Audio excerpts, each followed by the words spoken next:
Who the heck is Pep Talks? I'm not gay, but I fantasize about Marco Rubio. Pep Talks. Pep Talks. Pep Talks. Let's eradicate the Kung Flu. I'm literally coming. Pep Talks. Pep Talks. Who the heck is Pep Talk? They want our women. They want our children. Pep Talks. Sometimes no means yes. Grab them by the Pep Talk. Grab them by the Marco Rubio. Obama is a racist. Pep Talks. I'm literally coming. I'm Pep literally coming. Pep Talks. We found weapons of mass Pep Talks. destruction. My fellow Americans, it has been confirmed today from Pep Talks that we are indeed all high on politics. Good afternoon, everybody. Welcome to the Monday edition of High on Politics. How is everyone doing? Hope you guys all had a fantastic weekend. Let's go. Indeed, up the pucks. I'm sure that you guys probably saw in the news that, and this is, a little less serious news, but Dub Bears pulled it out.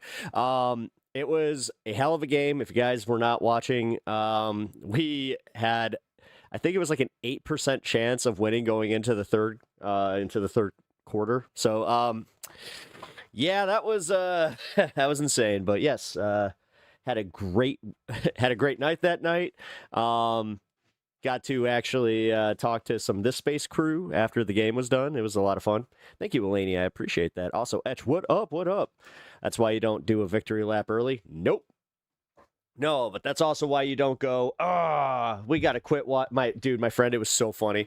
He was so depressed, like, by the halftime. He was just like, hey, man, you want to leave? You just want to go? I'm like, no, not really. I'm like, dude, there's an entire half.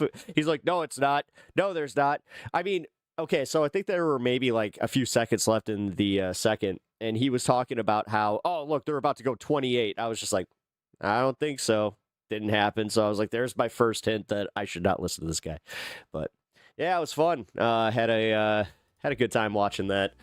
But today has definitely put a little bit of a damper on that because yes, I got to catch up with all the protest footage. I was not able to go to a protest yesterday, which kind of sucked. I'm not gonna lie.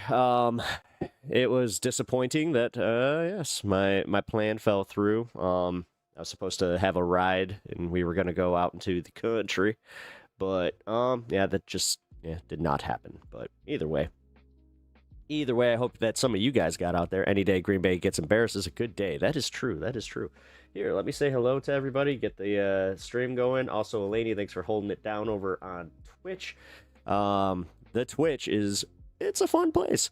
I live in the basement too. I didn't embrace it though. I don't live in my basement. You could make the argument that I do. You could. I spend a lot of time down here. I also have to work down here too. So, yeah. You know what? This is probably... Oh, wow. I've never put that much thought into it, but this is probably where I spend most of my time. So, I guess that's just factual at this point, but whatever. Joshua Kyle, welcome. It's okay, man. If you're trying to rip on me, whatever.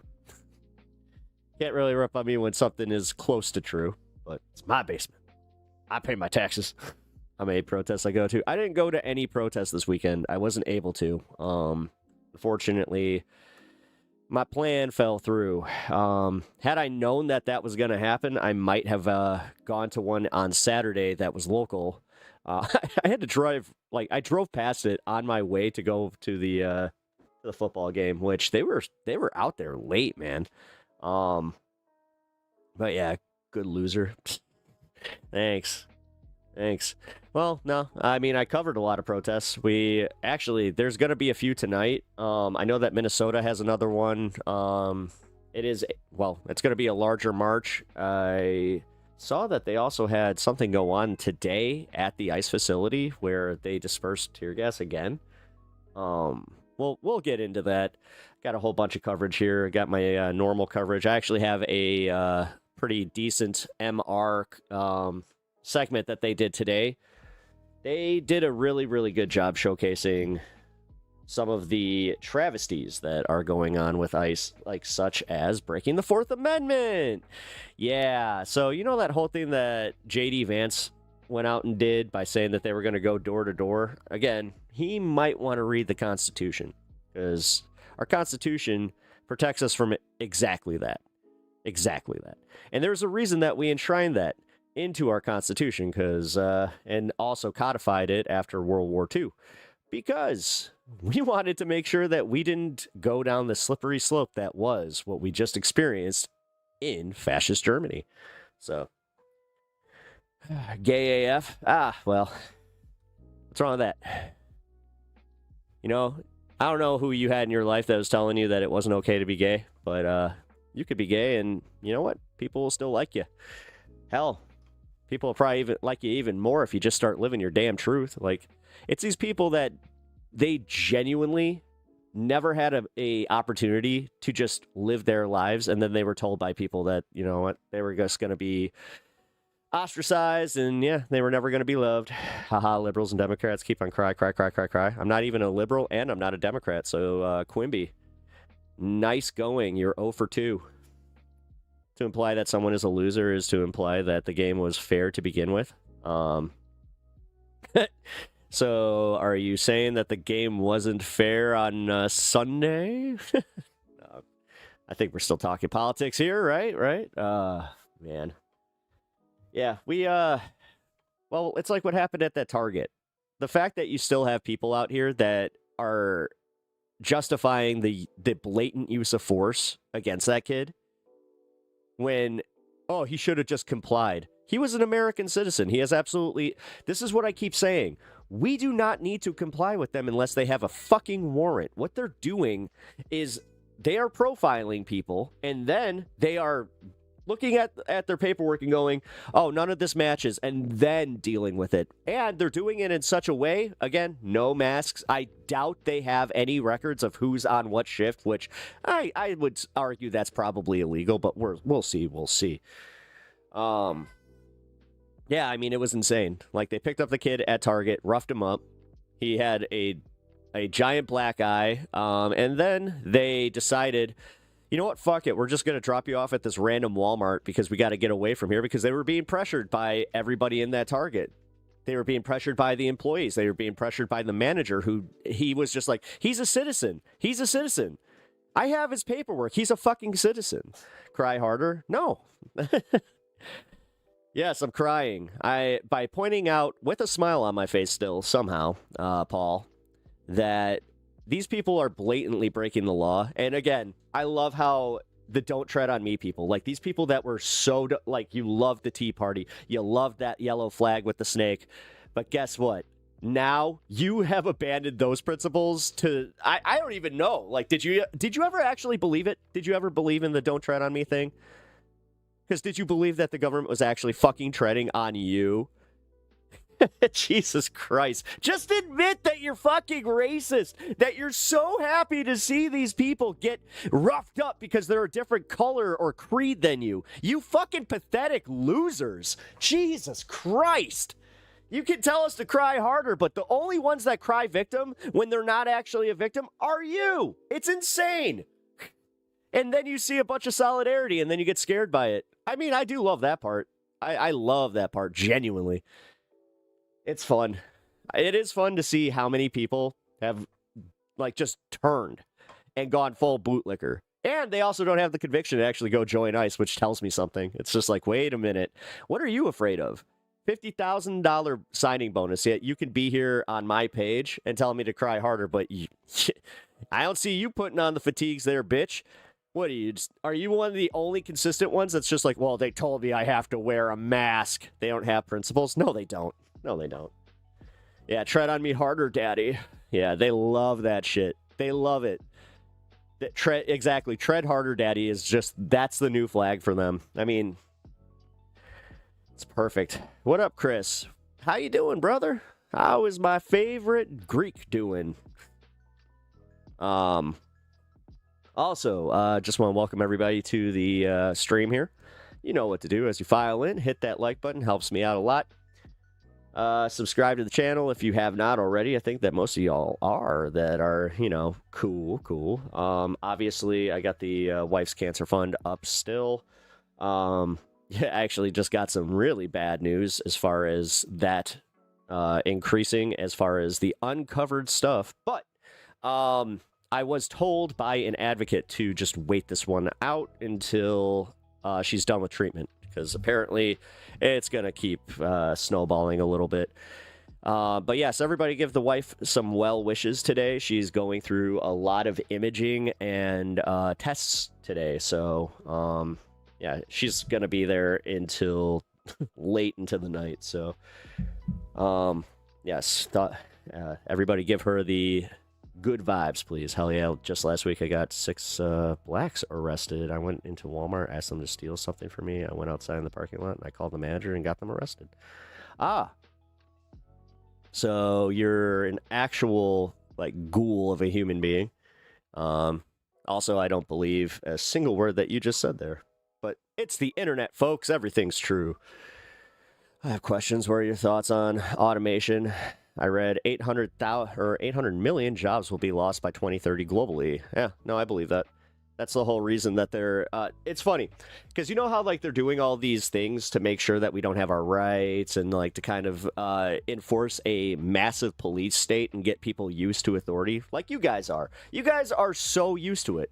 And they're doing this, like, you guys are going to get caught up in this one, too.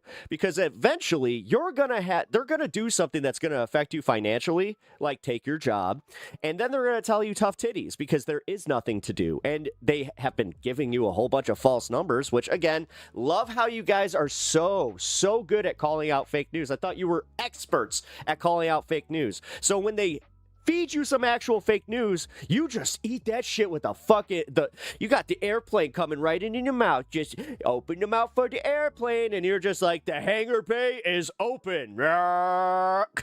Fucking A. It really is disgusting how quickly you guys have just decided, nah, we don't need freedoms. We don't need any consistent laws. We don't need any of this. We can just let them do whatever the fuck they want, and we're going to sit here going, yay, again, until they come for you. And when they do, the bitch of it is, we're still going to be fighting for your dumbasses.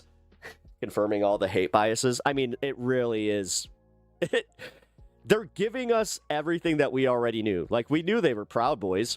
Come on now. Like, it was pretty fucking obvious. But tens of millions, maybe even hundreds of millions, will fall into despair soon. Yes, because most of these people, they, like, dude, you understand that the ones that are going to be put out are the ones that are making, like, millions right now. Honestly, if you're living paycheck to paycheck, not a lot's going to change for you. It's the ones that have careers that they bank on. And it's all going to change overnight. Because of automation. You're going to see fucking grocery store owners. You're going to see fast food franchisees. You're going to see it all. They're all going to start going down.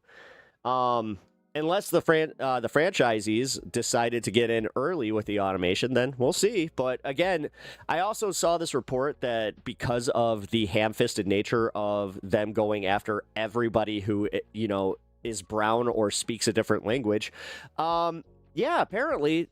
people are having a hard time finding workers and consistent workers. So, yeah, we're right back to it, folks. You mean like Biden during COVID? You do remember that Trump was the one who actually instituted the first lockdowns. So, cry harder, to quote my favorite guy in chat right now. Bring it. We need to be knocked back to the Stone Age. I have a feeling that you saying that on an internet forum, you'd feel a lot differently if it actually happened. And then you'd just be lamenting, like, how did we get here? It's like, that's funny. You know how you guys are so proud of what you voted for? I hope you guys say that when that happens. When we're all living in squalor and, like, literally in a post-apocalyptic America, I hope that you guys still carry on with the, yeah, I voted for that. I'm so proud of Trump. I'm so glad he did the thing. It's bad out here. Great Depression level of disparity. Yeah, it's getting worse. Yeah. No, but the government just said how much it's better. Gas is cheaper. The housing market's turned, and the credit cards got capped. So in one day, the economy turned around. Didn't you know that? Didn't you know that's how it worked? Like, the funniest part is I gave Trump credit for that, and I reported on it way before I saw a bunch of right-wing outlets finally catch on and go, oh, well, that's weird.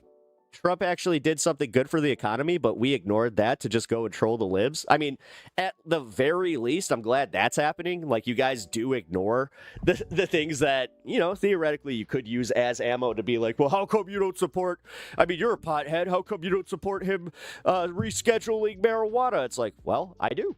I actually did. I support that. And the thing is, I'm not as pessimistic anymore because I did say, like, you know what? I thought there were going to be a lot of loopholes and shit like that. Turns out, not as many as I thought.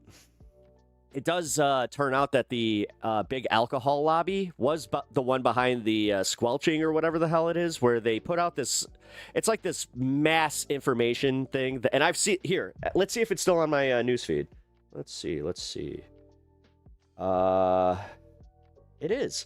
Every single time it's on my featured on the bottom where it says, a rise in a marijuana related sickness. Wait, the fuck? It just changed halfway through it. Now it just changed to how a healthy drink sold at gas stations is ruining lives. Well, that's interesting. It's almost like it, because I was calling it out there, just like, change it now. Gas is the lowest in 5 years. That's actually not true. It's the lowest since it was 2023. Remember, gas was pretty low during COVID because nobody was driving, but you guys forget about that. You guys like to make up statistics and not really look at the actual numbers. You want to do the feel-good ones. And it doesn't matter because diesel is still up. Therefore, our costs of moving the economy is still up. But again, this is my favorite part. Because gas stations put the number out there, you guys see that as your fucking daily stock market. Do you understand the amount of fucking literal just brain dead idiots, and this goes for the left and the right on this one, that if you go outside and you look at the gas station and go, economy good or economy bad based on the number on the gas station, you're properly an effing R word. I'm getting better, guys. I'm getting better. You really are. You're one of the biggest boneheads on the fucking planet. You know? And you guys got that for a half second. I heard in like 2020, anytime that we would bring up the gas prices starting to spike, I would constantly hear, well, the president doesn't control gas. The president doesn't control gas prices. It's like, okay, so you get it. You get it. You get the whole thing. That's funny. And also, inflation is still up. Until the tariffs are actually wiped out by the Supreme Court, which it does look more and more likely like it's going to happen. Things are going to be more expensive. They still are getting more expensive. Certain items have gone down, but this is where, again, you guys are like the biggest political tools on the fucking planet. If you guys can look at, as I said, gas prices and egg prices and go, yeah, Trump did it. A year later, after he said day one he would take care of that too. By the way, beef is a luxury. Exactly, and it's not getting any better. The few moves that he's tried to make it's kneecapped the fucking meat industry. So I don't see that getting any better. But yeah, it's gonna be interesting. That's not true. Gas has gone down a little. And it has nothing to do with orange cheeses. Coffee is still $30 a can. Beef is through the roof, and candy bars are $20 a piece. You can eat gas. Exactly. Well, no, it's the same thing with water. Like, they don't understand that water's about to become a hot commodity. And most of these idiots, because it's happening mostly in red areas, they're going to be the ones really hurting the most from it. Like, yes, we do have a few data centers in, like, the big cities. Even we have one about 45 minutes away from where I live. But I'll tell you what. Oh boy, it's about to hit even harder. The inflation is down. Where is it up at? It's still up from every metric from January of last year. Inflation's only come down by like 0.2%. You do understand that, again, Trump brought inflation up with his fucking stupid tariff mess, and we're still living through that. Everything is still more expensive. Car battery is still more expensive. Fucking car parts still more expensive. Anything that's coming through a fucking port of entry still more expensive, but unless it's gas. But no, I love the fact that you guys are sitting here arguing it, because you guys know in the very least, that I'm fucking right. You guys know, like, this is my favorite part when they don't argue the substance of what I'm talking about. They start kind of backtracking and just being like, yeah, well, I mean, even with gas being cheaper, that means everything gets cheaper by that metric. No. Oh my God, a car battery is so damn much. It is. It's fucking insane. The same car battery I was looking at before I purchased, which this was my bad. I should have purchased when, some economists were just telling us, like, hey, if you're going to get, like, essentials for your car or your home, do it now. Because if you don't do this by next April, and they keep saying April is, like, the key. Like, I don't know what the hell they know that we don't, that's going to happen in April. But fucking, they keep saying that that's, like, the crashing point for all this inflation bullshit. Also, the stock market was, it hit a, you know how it hit its all-time high? Well, with the all-time highs come all-time lows, and that's kind of funny, especially with, like, the way that it's been dipping. I don't see a lot of people criticizing Trump for the dips. They only give him credit when it's high, which kind of gives you a look into the state of mind of anybody that really does call themselves a Trump fan, because they're not willing to criticize the man. So that's all you are as a fan, which is weird. I honestly made a rather large purchase and cashed out more than a bit of my savings because I'm thinking that things will be getting a bit problematic soon, so I'd rather have it than not. Yeah, it sucks that I'm in this position with the cancer stuff because, yeah, we're like, our entire life has been frozen. Like, everything has... even that car battery, that was a huge purchase for me. So it was just like, man, you think that's expensive? Think about RAM. Oh, yeah, computers. Yeah, God forbid your fucking computer goes out anytime soon. Knock on wood. Maybe I'm missing something here. Car batteries are expensive. I've seen 3 sets at the lowest. Again, which ones were you buying? Tires are way up. Yeah, tires are way up. Exactly. But no. Keep ignoring it. Gas prices won't help with childcare and health insurance costs. Well, the health insurance thing isn't going to happen the way that the Democrats were saying it was, because the ACA was extended at the final hour, which is good. It's objectively good. They all got on board. 17 Republicans got on board and said, okay, this is way too contentious for us to continue. So... I remember my first computer was in 1984 in a Macintosh. Jeez. I was buying a set for $499 in 2020. Goddamn, same set is $100. Yeah, or $1,200. My wages didn't go up. Fuck me, huh? Yeah, no, that's your fault, Josh. That's your fault. You're a failure. You're a fucking failure. You listened to Biden too much, therefore you're a failure. Didn't you know? Only Trump supporters are going to have good things happen to them. It's kind of like that whole prosperity gospel thing. I hate that it takes until the last effing second to actually fix the Republican break. Yeah.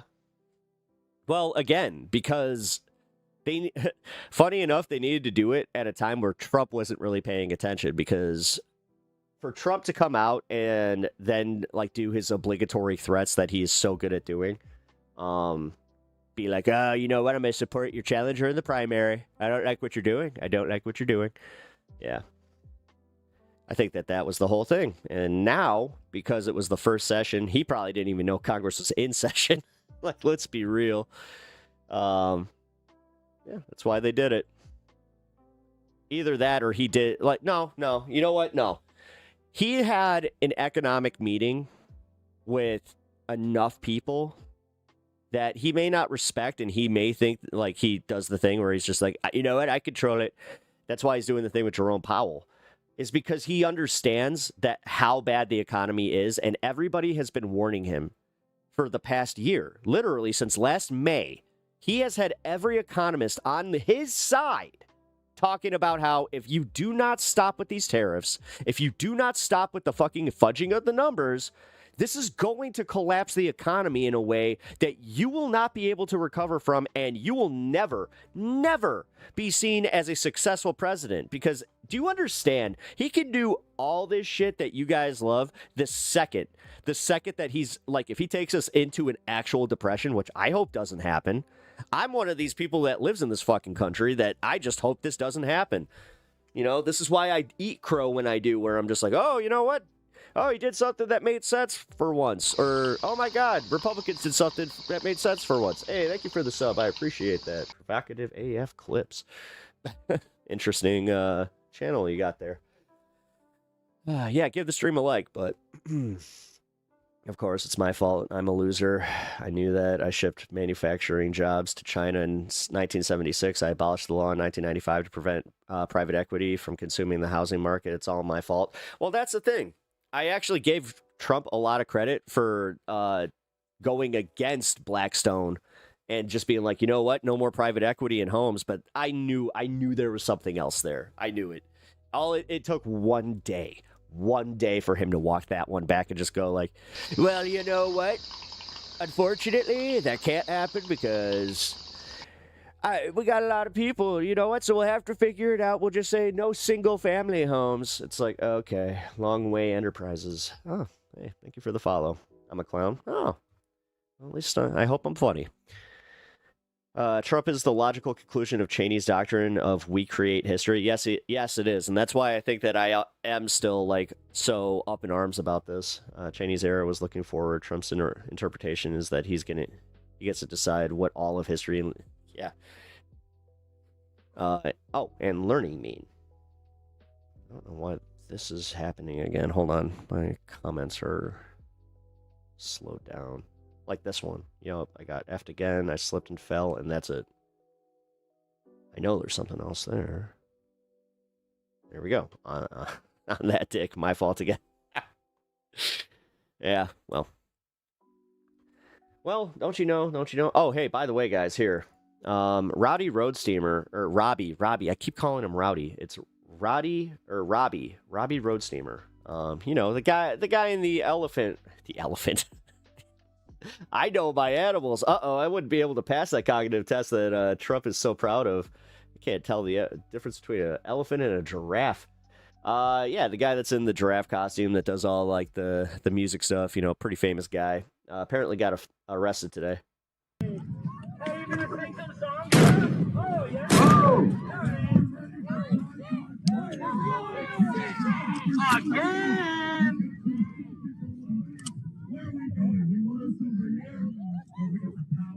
What are we doing here? What the fuck? We got arrested! What the fuck, man? Arresting the dancing giraffe. Is that the right side of history? The line is in the middle of the street!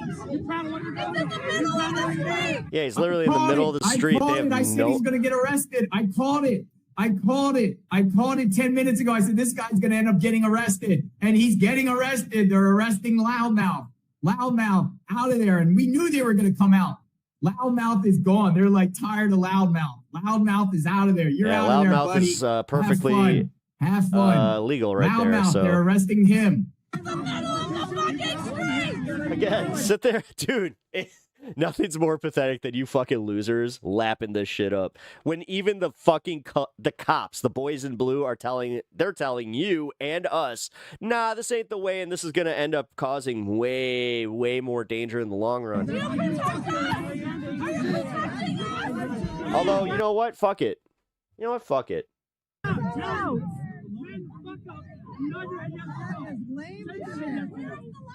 You know what? I waited on this one. Where is it? Here we go. Thursday, January 7th, ICE agent Jonathan Ross shot and killed We're gonna watch the Legal Eagle video of a this. motorist during an immigration-related operation in Minneapolis.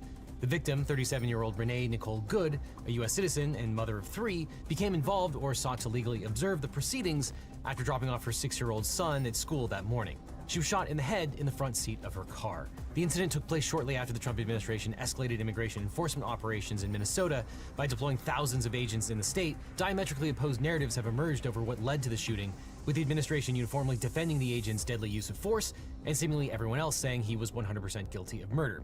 Not surprisingly, it depends. But just hours after the shooting, the U.S. Department of Homeland Security issued a statement blaming Miss Good for the confrontation, characterizing the fatal shooting as an act of lawful self-defense. Homeland Security Secretary Kristi Noem told reporters that when a mob of agitators let's see that were what this means harassing them legally. all day began blocking them in, shouting at them, and impeding law enforcement operations. ICE officers and agents approached the vehicle. She then proceeded to weaponize her vehicle, and she attempted to run a law enforcement officer over. This appears as an attempt to kill or to cause bodily harm to agents, an act of domestic terrorism. President Trump echoed these conclusions, insisting Ms. Good, quote, viciously ran over the... Until he saw the video live from the New York Times and then changed his tune very, very quickly. ICE officer justifying the fatal confrontation. And as Vice President Vance has so eloquently put it, but videos posted online and witness accounts appear to contradict the official narrative. The reason this woman is dead is because she tried to ram somebody with her car. As we'll talk about in some depth, analyzed from multiple angles, the video footage seems to show Ms. Good's car attempts to back away from officers surrounding her car and trying to force entry, and then lurch forward in an ill-fated attempt to escape confrontation. Mayor Frey has aggressively pushed back on DHS's version of events. Again, he was so scared for his life, he didn't even drop his fucking phone. To ICE, get the fuck out of Minneapolis. And now, as the country reels in the aftermath of the shooting, Minnesota investigators say that they have to withdraw a probe into the deadly use of force after being denied access to evidence by the FBI. Now, in a non-dystopian universe, the Justice Department would launch a comprehensive, non-biased investigation into the matter and, depending on the outcome, bring federal charges against the ICE agent who killed Miss Good. Yeah. But right now... Yeah, they would have taken his gun and then put him on administrative leave. Now it's safe to assume the Trump-controlled DOJ will take no such legal action. Yeah, and that's part of the problem. This is what happens when you get rid of the precedents that, were established where they would have to follow these protocols. Once you get rid of those protocols, then it's the wild fucking West. The question, is Mr. Ross guilty of any crimes, and is there any feasible recourse to hold the agent liable for the death of Miss Good? Now, the fatal incident took place shortly after 9:30 a.m. on Wednesday in a residential neighborhood south of downtown Minneapolis, about a mile from where police killed George Floyd in 2020.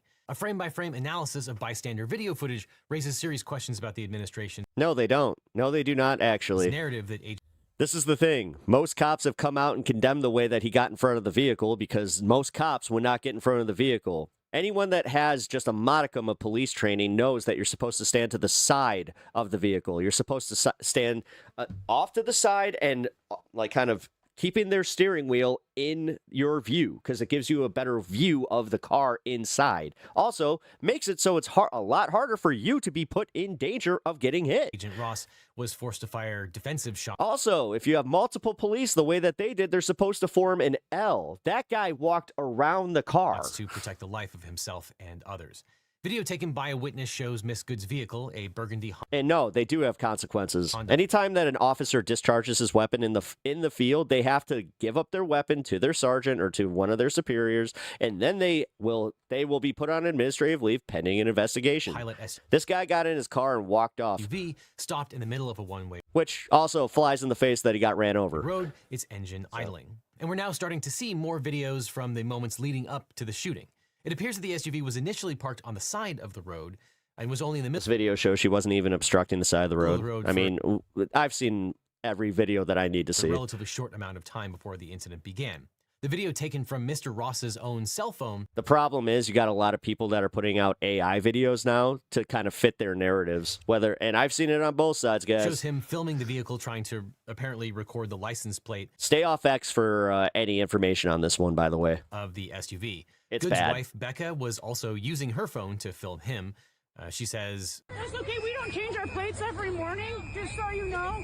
It'll be the same plate when you come talk to us later. And eventually Good herself says it's That's not a case anymore. She should have never been there. That's not a case anymore. Hey, dude, I'm not mad at you. No, by that logic, I should have never been there. That level of enforcement should have never even been greenlit, but here you are. And then you guys want to do, well, Obama, I didn't see you guys criticizing Obama over this. And no, just admit that you guys love fascism and that you guys are not actual Americans. You guys don't believe in the Constitution. You don't believe in any of the things that actually made America great. What makes America great is my ability to disagree with you, but not necessarily want you to get locked up for your opinions. But you guys are the polar opposite of that. You guys would fucking scream to the heavens, based if that happened to the left. You're actively saying it. Like, keep fucking clowning on yourselves, guys, because the only ones that are getting clowned in this are you. Apparently, anybody that supports this blatant fucking fascist bullshit, I'm telling you, man, like, history is going to remember that you were a piece of shit. I thought about this yesterday. So you guys know how we in history class always learn about the Nazis and like who we really haven't like talked to, and I need to look seek this one out. The ones that were just citizens, the ones that were too old to either be drafted or any of that, the ones that just went with it. Last words. Although bystanders, because that's you. That's you. Historically, that's you. You guys are the ones that would have just in Nazi Germany been like, based, you know what? I kind of like this Hitler guy. Even the ones that are just like, yeah, you know what? He's not coming after me. That's you. Yelling at the federal agents and blowing whistles. It does not. And I know you can do this. We've all watched movies. This is the whole point of like movies resonating with people is you're able to put yourself into the shoes of whoever the story is about. So I know that you're able to do this. It's just funny when you're watching Indiana Jones. You guys are the ones going after the Ark of the Covenant. You guys are the ones. I mean, Indiana Jones, the most prominent anti-fascist, may I say. Here that Miss Good was engaged in that behavior. You can see federal vehicles start to approach Miss Good's SUV with lights flashing and sirens blaring. Agent Ross can be seen approaching from behind the SUV and crossing the SUV's right-hand side, all while filming the scene on his cell phone. In the crucial moments before the shooting, I'm sorry, Vinny, that your mother never loved you. Miss Good rolls her SUV. You can tell that, like, she was giving you as a baby and was just like, ew, that you are like the quintessential like version of. Guys, make sure that you have enough contact with your babies and like you show them a little bit of love. Lightly forward into the street, then stops and waves at other motorists to go ahead. And you're a pathetic, tiny dick, little fucking douchebag on the internet, man. Here you are. Ahead of her, two agents are seen exiting his silver pickup. You're the one watching a stream trying to call me a girl. And that's the best you got? Up and approach, dude, for real. The SUV, telling Good to... That's your insecurity showing, brother. The SUV backs up, then veers forward to the right. Seconds later, gunfire erupts. Re-examining the scene from a closer vantage point, we see Agent Ross walk around the car while filming on his cell phone, disappearing from view. Other agents pull up and order the driver to get out of the car. But it's not clear who exactly those agents were. I'll make no mistake, none of these guys are actually getting to me. Or whether the driver could hear them. But it's clear one of the agents grabs the car's door handle and reaches inside, but is unsuccessful in forcing the door open. Almost simultaneously, you can see the SUV backing up and turning right in an apparent attempt to leave using a two-point turn. At the same time, Agent Ross crosses towards the left side of the vehicle and grabs his gun with Foster covers, thank you. Hand. To me, it looks like he unholsters his weapon before the car is moving forward. Hey, you. He opens fire on Miss Good and continues shooting as she drives past him. All right, guys, cat's in the room. At no point does Agent Ross appear to drop the cell phone carried in his left hand, and that's bolstered by the footage he took on that cell phone continuously during the shooting, which we'll talk about in a second. Looking more closely at the moment Agent Ross fires, he appears to be standing to camera left of the SUV while the SUV's tires are pointed all the way to the right away from him. And things are happening fast, and it's not clear if Mr. Ross is in front of or partially in front of the car at the time that the first shot is fired. I'm sorry your wife left you. I'm sorry that if you have kids, they all hate you. I'm sorry, Vinny. Like, seriously, you are screaming from the mountaintops that nobody likes you. But it does appear clear that by the time the second and possibly third shots are fired, he is fully to the side of the vehicle. Man. Reports are that the second and third shots were fired through the open driver's side window. Yep. It's unknown at this time which of the shots made contact or were fatal. Typical Democrat turned to insults. That's legitimately funny. Contradicts the administration's allegations that Miss Good was running him over or attempting to run over Mr. Ross when he fired at her. Although other grainier video footage filmed from a different angle could appear to support this conclusion, but when this footage is synchronized with the closer footage, it's clear that Agent Ross was not run over by the SUV and in fact emerged unscathed. After being shot in the head, Miss Good's SUV then veers into a white car parked further down the road. Well, I know that J.D. Vance, with his smoky eye, is bringing emo back to the conservative movement. Before crashing to a stop. The agents witnessing the scene do not appear to rush to provide emergency medical care to Miss Good.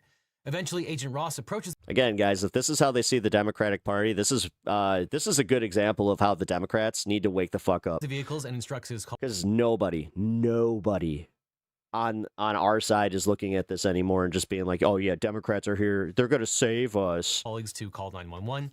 Other agents can be seen blocking several bystanders who attempt to provide medical care, including one who identifies himself as a physician. I go check a pulse. No, back up, now. I'm a physician. I don't care. Going back to the footage that Mr. Ross took himself, there's a couple of things that we can glean from this. Number one is that Miss Good appears very calm as a driver, arguably snarky. That's fine, dude. I'm not mad at you. Yeah, she literally said, I'm not mad. There seem to be conflicting orders. Some people are yelling, get out. Some are yelling, get out of the car. You can also see clearly from Mr. Ross's vantage point that Miss Good is looking all the way away from him as she backs up and also turns the wheel all the way to the right. In other words, turning to get out of that situation and not towards any of the agents. You can also tell from the footage that the engine is revving at this time, indicating that the car is going to speed up. But at the same time, this is all taking place at a very low rate of speed, close to 0, as she's doing what is obviously a 2-point turn. At the same time that another agent appears to be lunging into the driver's side door in an effort to apparently turn the wheel to the left towards the agents. You can also Yeah, it's weird. It's weird how technically what that guy was about to do would have been way more dangerous. see Ross switches his phone from his right hand to his left that frees up his right hand to pull out his firearm. But it's also clear that he never drops the phone and continues recording in his left hand while simultaneously taking his firearm out with his right hand and shoots at least twice.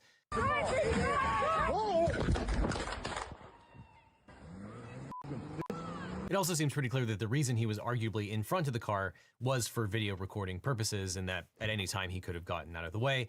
And I will opine at this time that holding your cell phone in one hand while firing with the other.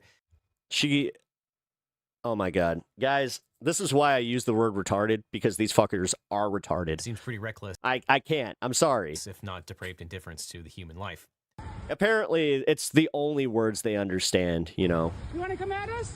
I say go get yourself some lunch, big boy. Go ahead. Out of the car. Get out of the car. Get out of the car. Again, it's so easy to make fun of them. They're all fat and small. Bunch of fucking tiny assholes. Not one of them is over the I think you have to be under 5'9" in order to join ICE, because then you have the proper amount of angst.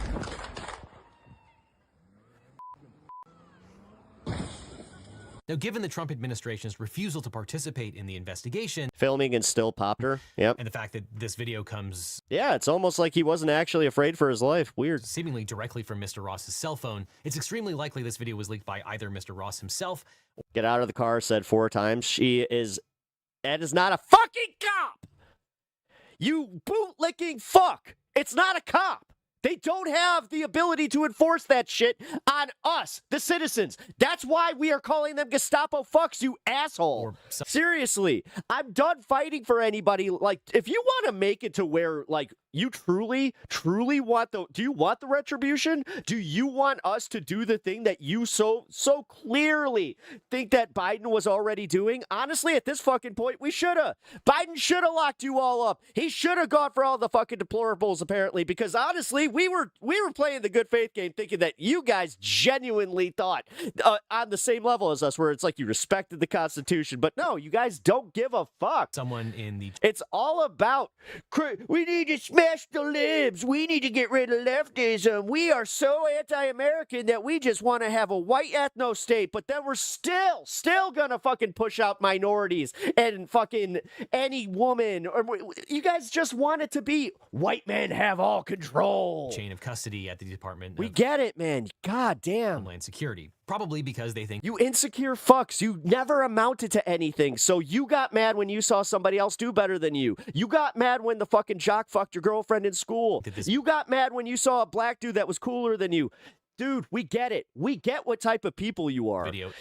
You look at Mexicans and you're mad at the community they have because the only community you have seems to be Mayo and pro wrestling. Is exculpatory, which seems... And that's a dig on me. It's likely given that it was leaked to a right-wing news source. And as is the case in many instances, evidence can and often does support two diametrically opposed arguments at the same time. But from all angles, the video footage depicts a hostile, clumsy, and unnecessarily violent operation. The Minnesota officials have stated their intent to hold unlawful actors in the shooting incident criminally accountable. And to bring charges against a peace officer for the use of deadly force, the state must be able to prove beyond a reasonable doubt that the officer's use of deadly force was not justified. Oh, God. Him coming in with these pesky laws. These pesky laws. Section 609.066 of the Minnesota Code governs the authorized use of deadly force by peace officers. Now, assuming for purposes of this analysis that the offending ICE agent would be deemed a peace officer, which is not 100% certain, there's not a lot of case law on this, there is a possibility that a Minnesota jury could convict the ICE agent under the present circumstances. How likely that would be remains to be seen. Now, Minnesota's applicable statute permits the use of deadly force when, quote, an objectively reasonable officer would believe, based on the totality of the circumstances known to the officer at the time, and without the benefit of hindsight, that such force is necessary to protect the peace officer or another from death or great bodily harm, provided that the threat can be articulated with specificity, is reasonably likely to occur absent action by the law enforcement officer, and must be addressed through the use of deadly force without unreasonable delay. Now, the statute also permits the use of deadly force to, quote, affect the arrest or capture or prevent the escape of a person whom the peace officer knows or has reasonable grounds to believe has committed or attempted to commit a felony, and the officer reasonably believes that person will cause the death well, there goes that one. or great bodily harm to another person unless immediately apprehended. As stated by the city attorney's office of Hennepin County, where the incident took place, this statute provides a, quote, significant defense to criminal charges brought against an officer accused of... Again, I want, as long as you guys are consistent, if this were a liberal peace force, you guys would get out of your cars, or would you guys be rocking the "Don't Tread on Me" flag all of a sudden again? The use of deadly force. Let's go. Come on. And under this defendant-friendly statute, it would be difficult... You guys, you're telling me that if Biden actually did have this, where he was enforcing a whole bunch of his rules, not even the law, his laws, you guys would just comply because you guys see them as federal employees, right? It's almost like you guys are full of shit because you guys wanted to go after Fauci and you didn't even want to comply with a mask mandate. But not necessarily. It's kind of weird how you have nothing to stand on. It's impossible to prosecute Agent Ross for the unlawful use of deadly force. Just comply unless it's at a grocery store. Back to the footage, Agent Ross might have a viable argument in his favor based on his first shot into Miss Good's SUV. At the time of the first shot, Agent Ross appears to be positioned maybe slightly in front of the SUV, which would be consistent. ICE is full of cowards. It is. With the corresponding bullet hole appearing in the front of the windshield in later. Dude, the ICE is full of guys that failed at being mall cops. Footage. That should tell you something. There's a reason that these guys weren't given authority in the first place. It is possible that a jury would believe an objectively reasonable officer would believe that deadly force was necessary to protect him or herself from death or great bodily harm when they're standing in front of, or at least partially in front of, a moving vehicle. The statute itself says that the decision of the peace officer to use deadly force is evaluated under the totality of the circumstances, which, quote, shall account for occasions when officers may be forced to make quick judgments about using deadly force. And you could certainly imagine a situation where a driver was driving 100 miles an hour directly towards an officer with the intent to kill that officer. Of course, this doesn't appear to be that situation. The SUV's tires here appear to be pointed away from Agent Ross at the time that the first shot is fired, which would undermine the self-defense claim under the state statutes. Her hands appear to be turning the wheel to the right.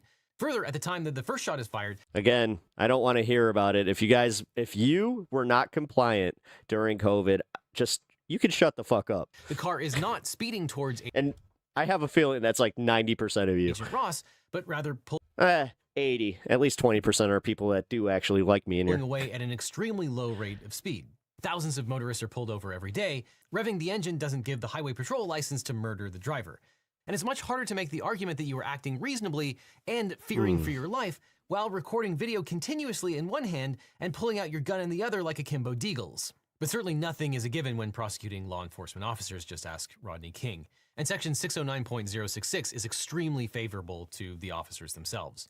But it's also possible that the analysis is different for the subsequent shots or shot fired by Mr. Ross and may not be justified under the Minnesota statute. Unlike the first shot that Mr. Ross arguably took in front of or partially in front of the vehicle, these later shots were taken from the side of the vehicle. Assuming that Ms. Good has committed some sort of felony here, the U.S. Supreme Court has addressed the use of deadly force in the apprehension of a fleeing felon in Tennessee v. Gardner. There, the court explained that, quote, the use of deadly force to prevent the escape of all felony suspects, whatever the circumstances, is constitutionally unreasonable. It is not better that all felony suspects die than that they escape. Where the suspect poses no immediate threat to the officer and no threat to others, the harm resulting from failing to apprehend him does not justify the use of deadly force to do so. Here, interpreting the Minnesota statute under the limitations imposed by Garner, it's difficult to conceive of any reasonable grounds for Agent Ross to believe that Miss Good's attempt to drive away from the ICE agents would cause death or bodily harm to Actually, there were mandates handed down by the federal government. Anyone, so as to justify her shooting. And also, by that logic, their ICE's laws to enforce immigration does not apply to U.S. citizens. So, yeah, it's almost like you guys can play this game. But don't get too close. Now, given that ICE is trying to add might have a stroke. Everyone's information to their databases, it's probably a good time to wipe all of your personal and private information off the internet. Your cell phone number, home address, email address, and private social media accounts, and tons of sensitive data are shockingly easy to purchase by anyone online. But malicious actors can't hurt you if they can't find you. And so you can fight back that Mr. Ross was in fear of his life evaporates the second he's to the side of the car. And additionally, use of force experts analyzing the video footage of the incident have also questioned Mr. Ross. Again, This is where you guys can have all the opinions you want of my content, of Legal Eagle. This is just the law, man. And this is what's going to end up catching up with these assholes. His decision to shoot at a moving vehicle. I see my cat doing something Most bad. police departments, including Hennepin counties, discourage What are shooting you at a doing? moving vehicle because deadly force is unlikely to stop Excuse a me? car and could endanger bystanders. Now, it's also not 100% clear that an ICE agent qualifies as a peace officer for purposes of Minnesota's use of deadly force statute. And if so, then Mr. Ross could attempt to defend against a murder charge on the basis of self-defense under Minnesota law.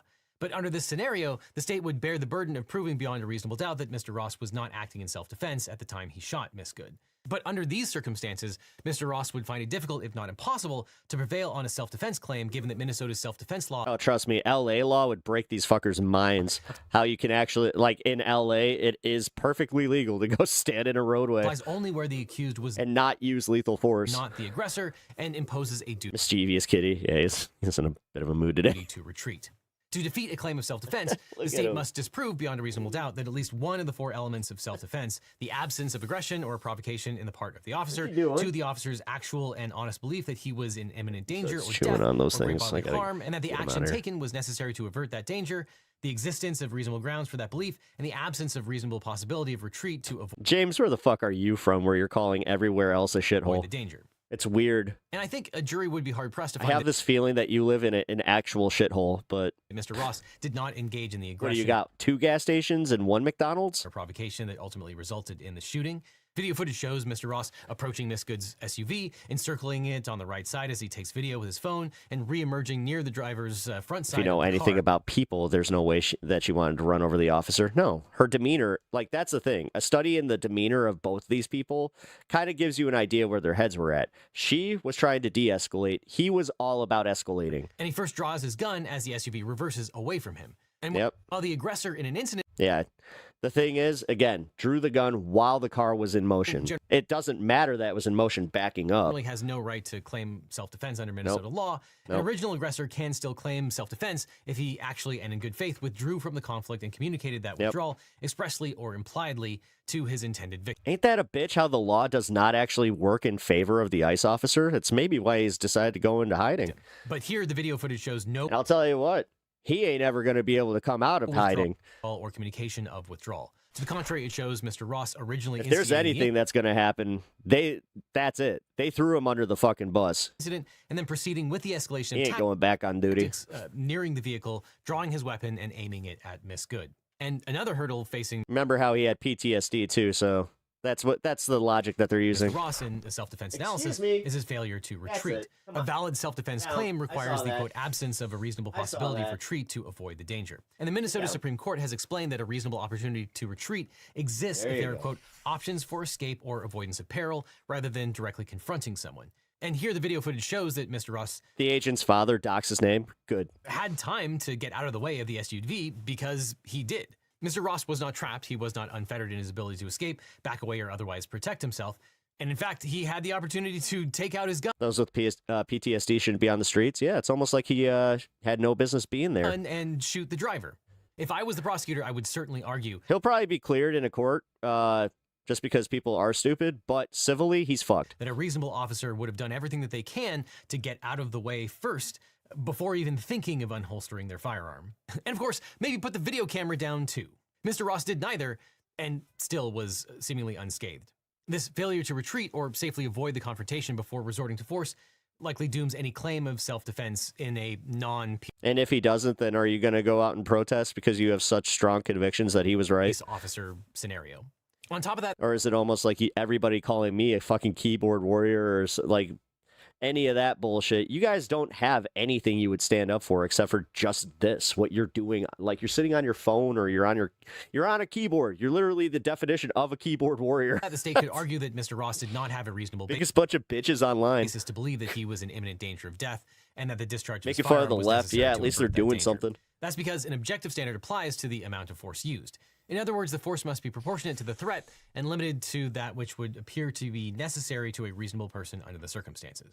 Lastly, it's come to light that Mr. Ross is a 10-year veteran of ICE, and was involved in the prior months in a similar situation that did result in his injury. And although Mr. Ross would likely argue that his past experience of Well, then get to work, bitch. being dragged by a car in a previous ICE How hard's your job if you can sit here and talk shit online? enforcement operation demonstrates his actual and honest Oh, that's right. Yeah, you don't actually do a hard job. belief that he was in imminent Is that why you're so scared of immigrants coming in? Is because you know you're actually useless and anybody could do what you do? danger of death or great bodily harm. The state might use that same evidence to show that he was still traumatized by that incident. Dude, Asmund Bronze, how are you guys? Like, seriously, I got to do all the hard work for you? I mean, I get it. Right-wingers not exactly the best with coming up with anything funny. That's also why you guys can't do anything in entertainment. And his belief was Like, man. unreasonable. Now, as if the shooting itself couldn't have gotten any worse. Well, go get an audience there. Towards the end of the video footage, we see other federal agents impeding a physician's attempt to render aid or to check the pulse of Miss Good as she lay slumped over the steering wheel of her car. Witnesses also report that ICE vehicles Ooh, did I strike a nerve? blocked an ambulance that arrived on the scene. These Little bitches in chat. obstructions of The second that I land on something, medical aid hey, I do work harder like you. could prove further grounds for liability against the agents under Minnesota law. Bothered. Oh, what is that one? Oh, triggered. Sorry. Minnesota statute section 609.66. I felt like that meme was so old. I mean, the fact that you guys are still out there using the one of that one protester triggered. 2 You bothered. imposes a duty to render aid to shooting victims. Specifically, the statute provides the quote, a person who discharges a firearm and knows or has reason to know. What kind of moron still believes a pathological, lying, pedophile, con man, piece of shit with Alzheimer's? That the A lot of people in this chat, apparently. discharges cause bodily harm to another person shall 1, immediately investigate the extent of the person's injuries, and 2, render immediate reasonable assistance to the injured person. If the victim suffers death or great bodily harm as a result of the discharge, the person who discharged the firearm is subject to imprisonment of up to 2 years and or fines Whoa. up to $4,000. Here, although Mr. Ross does appear to take his time in checking on Miss Good's condition and instructing his colleagues to call 911, his response might be deemed inadequate given that he's whisked away just seconds later. But it's also possible that response does meet the statutory obligations. Now, to the extent that ICE agents might have deterred bystanders and ambulances from reaching Miss Good to administer aid, those agents may also be liable under Minnesota Statute 609.50, which prohibits the obstruction of legal process. That law subjects liability to anyone who, among other things, intentionally interferes with or obstructs a member of an ambulance personnel crew who is providing or attempting to provide emergency care. Well, shit. And the reports are that it took a significant amount of time for the ambulances to appear. ICE agents did not allow ambulances to park next to the victim, and as a result, they were forced to walk a significant distance to render aid. And the penalty for any such violation where the accused knew or had reason to know his obstruction created a risk of or actual death or substantial bodily harm is subject to imprisonment of up to 5 years and fines of up to $10,000. And less significantly, Minnesota's Good Samaritan law imposes a general duty to assist a person at the scene of an emergency who is exposed to or has suffered grave physical harm, but the violation of this law results only in misdemeanor liability. And finally, criminal liability may also be available for the other ICE agents involved in the obstruction of medical care if it's found that these officers' actions or failures to act resulted in a death that could have been prevented by earlier medical treatment under Minnesota Statute 609.205. With all this said, it remains unclear whether the state will in fact press charges. Minnesota Attorney General Keith Ellison has stated that anyone who broke the law as part of this incident will be held accountable. And the Hennepin County's Attorney's Office has already stated it has jurisdiction to bring criminal charges against federal officers involved in the shooting. Yep. Although the Minnesota Bureau of Criminal Apprehension initially said it was partnering with the FBI to conduct a joint investigation into the shooting. Yeah, but then the FBI went and kneecapped him, so now they're just like, okay, well, now we're not playing nice. We tried. It later announced that it has been notified by the FBI that the investigation would be led solely by the FBI, and that the Minnesota Bureau would no longer have access to case materials, scene evidence, or investigative interviews necessary to complete a thorough and independent investigation. The Bureau further stated it may not be able to present a case for prosecution without access to evidence gathered at the scene of the fatality, especially when it's in the possession of the federal government. But then, of course, there are the immunity issues. Now, despite what noted Yale Law graduate, J.D. Vance says, federal what a pick. officers do not have absolute immunity simply by virtue of being federal agents. This is, at best, a misunderstanding of established law. The Supremacy Clause of the Constitution does provide some immunity, but it does not give federal officers... It's not absolute immunity the way that everybody thinks that they are. Automatic immunity from state criminal law. And diplomatic immunity. We've talked a lot on this channel about qualified immunity, but that's in the context generally of civil suits against state law enforcement officers.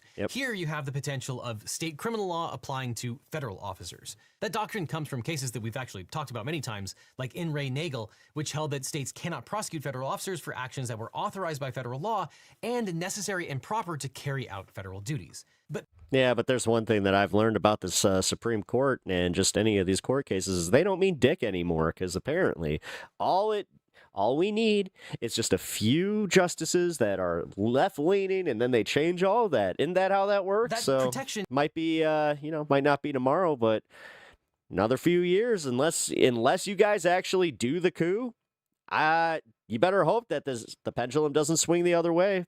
But is conditional. Then again, that's just me doing the thing where I'm like, oh, it would be nice. And if, wait a minute, Corpo Dems win back, then they're not going to do shit. They're just going to say, well, they went low, so we go high. We're going to forget about it. It's not enough that the person is a federal. And then they'll probably maintain a lot of that force and give them a bunch of funding and just tell them, hey, no more of these antics on the streets. Officer or was on duty.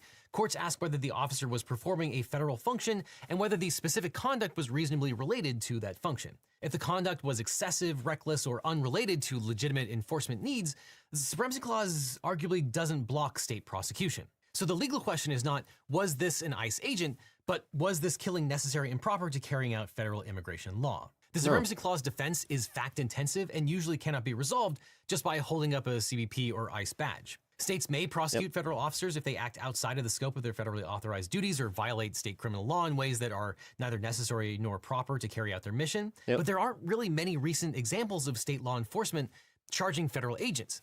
But it does happen on occasion. In a case called Battle versus State of Maryland, a state court allowed the fact that he had to go, I own 2 companies. Allowed the criminal prosecution of a federal What a DHS loser. agent to go forward after he assaulted someone during That's most of these guys. As I said, most of these guys have families that hate them. off-duty altercation at a convenience It store. shows. Mr. Battle claimed that he had a right to make a warrantless arrest of the victim he got in Most of their friends are dudes they work with that would probably not even want to hang out with an them. argument with. Like, But the court held that we the get it. Supremacy Clause You don't have a real community. did not protect him because he was not carrying out a federal duty, and his actions were neither necessary nor proper to enforce federal law. The court found that Battle had a personal motive to stick up for himself instead of by desire to perform his governmental duties. But this particular case is different because Loser, yes. Liar, probably. the agent was on duty, apparently and arguably enforcing immigration law in the neighborhood, which drew a crowd. And the video and witness statements Ha! Me mom's a shoe. indicate What? the ICE agent got into a verbal argument with Good and her Wait wife a minute. This guy. before he opened fire. There once was an old woman who lived in a shoe, and then you're just like, my mom is the shoe. And you can see in the Wait a video, minute. it shows the agent trying to film their license plate. Good's wife said, we don't change our plates every morning. It'll be the same tomorrow. She then tries to get back in the car. And we know that CBP and ICE agents are now photographing and scanning people they encounter to add to their various databases. But was the shooting necessary and proper to the governmental functions? Well, it depends on what level of abstraction you're talking about. Clearly, he's part of a general ICE operation, but then if you dig into the specifics of actually firing the weapon, that analysis might dovetail with the self-defense analysis that we already talked about. And the Supreme Court hasn't decided a Supremacy Clause immunity case in more than 100 years. So where does that leave us? Well, with a two-part test articulated in the Nagel case, whether the agent's acts were A, authorized by federal law, and B, necessary and proper. And on the first prong, courts disagree about what degree of authorization is necessary. And the second prong evaluates the agent's reasonableness, but courts seemingly don't agree with each other on whether the use is subjective or objective standard. In the case Wyoming versus Livingston, the 10th Circuit reviewed whether federal officials and a contractor could be prosecuted under state law for trespass and littering after they unintentionally entered private Nice Godzilla poster. Thank you. land while capturing and collaring wolves as part of a federal wildlife program. The defendants transferred these state charges to federal court and argued they were immune under the Supremacy Clause because they were performing their federal duties. The appeals court held that they were entitled Supremacy Clause immunity, meaning the state of Wyoming could not criminally prosecute them for actions taken in the course of federally authorized work. The court reasoned that federal law imposes an obligation on the agents to monitor wolves and that the agents had an objectively Do you feel I deserve respect and rights as someone who pays taxes, obeys laws, and respects both sides of the political spectrum? The only catch is I'm trans. reasonable Oh, well, trans rights are right bites here. and So well-founded belief that their actions were most of these guys probably don't. necessary to fulfill. Trust me, don't do the thing that you don't play politics because you're trying to placate to the other side a little bit, because you might be one of the good ones. Then don't do that. You'd rather not be one of the good ones and just commit to the political spectrum of the people that will actually go to bat for you. Fulfill their federal duties, even though they were not authorized to trespass. Now, many So be very careful with that one. people on social media will Trust me, a lot of minorities are about to learn that the hard way because they chose to think that they are one of the good ones. Candace Owens, too. insist that Minnesota authorities Trust me, can charge there's a reason that she's throwing a little wrench into the workings of MAGA and the right. Ross with murder based on the video alone. But Minnesota officials Because I think someone figured it out, will have to consider all of especially when Charlie died. these factors before making a charging decision, and they'll also have to gather a huge amount of evidence. And if they do charge Mr. Ross with a crime, he'll obviously seek to remove that to federal court, and then they will battle over supremacy clause immunity. But to that end, the Hennepin DA wants people to send in videos and photos of the killing to their office so that they can develop an independent body of evidence. It appears the FBI took shell casings, car, and other physical evidence that they would normally use to prove how the crime occurred, but it's not clear that the FBI will turn that evidence over to the state. And you'd hope that the federal government would cooperate with the investigation, but so far it looks like the Trump administration will do everything So she was DEI then? it can to stymie it. But since murder has no statute of limitations, it's possible a future administration could still seek to hold Mr. Ross liable for the killing of Miss Good. But that's assuming that Trump doesn't issue a preemptive pardon for Mr. Ross before leaving office.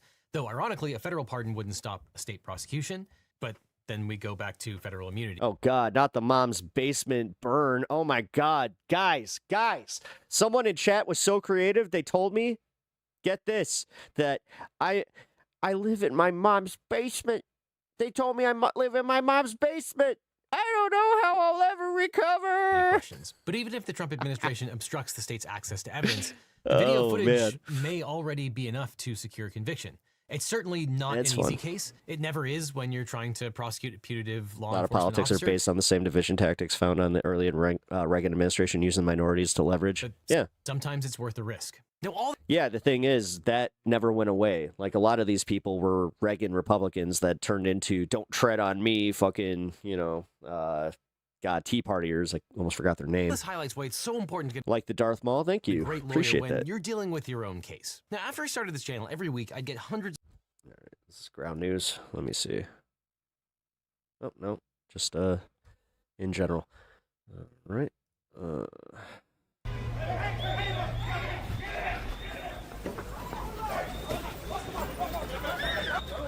Dog, sit down. Don't let me bump there, you guys. Hey, back up. We're trying to get status. We got a Honduran here. We're trying to get status.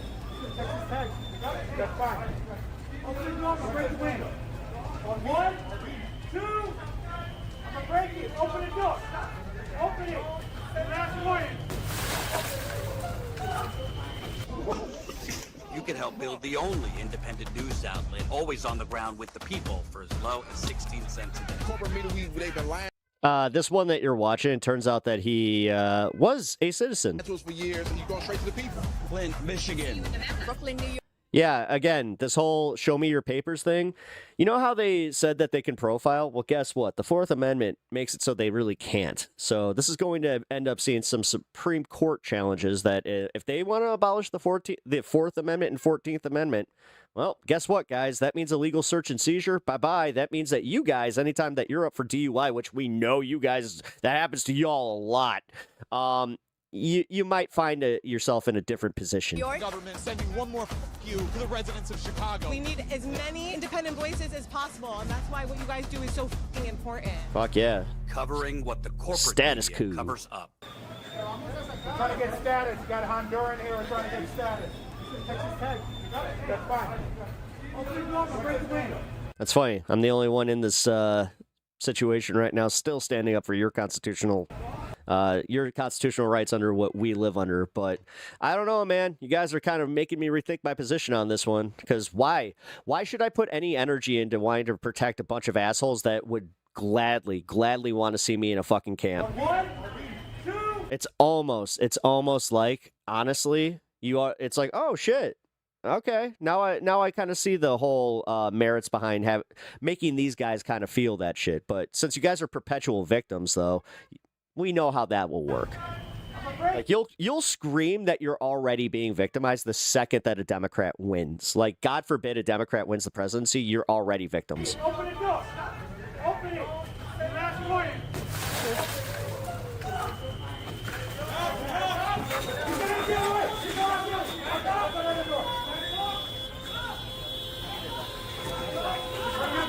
You know why they get so nervous about this? Is because they know that they're in the wrong, and they know that the rest of us do outnumber them significantly.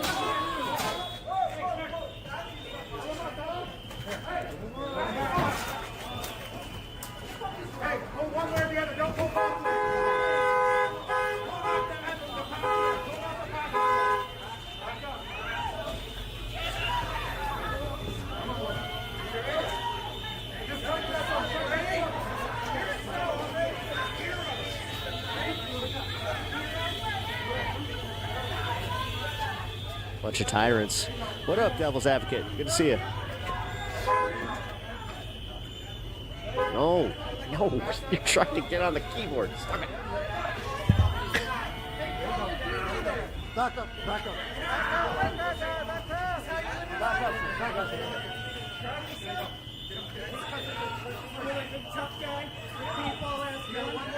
Show me your ID and paperwork because you look illegal is against the Constitution. Again, they don't know the Fourth Amendment. And then this guy wants to say how we wipe the ass with the Constitution. At least we know our rights.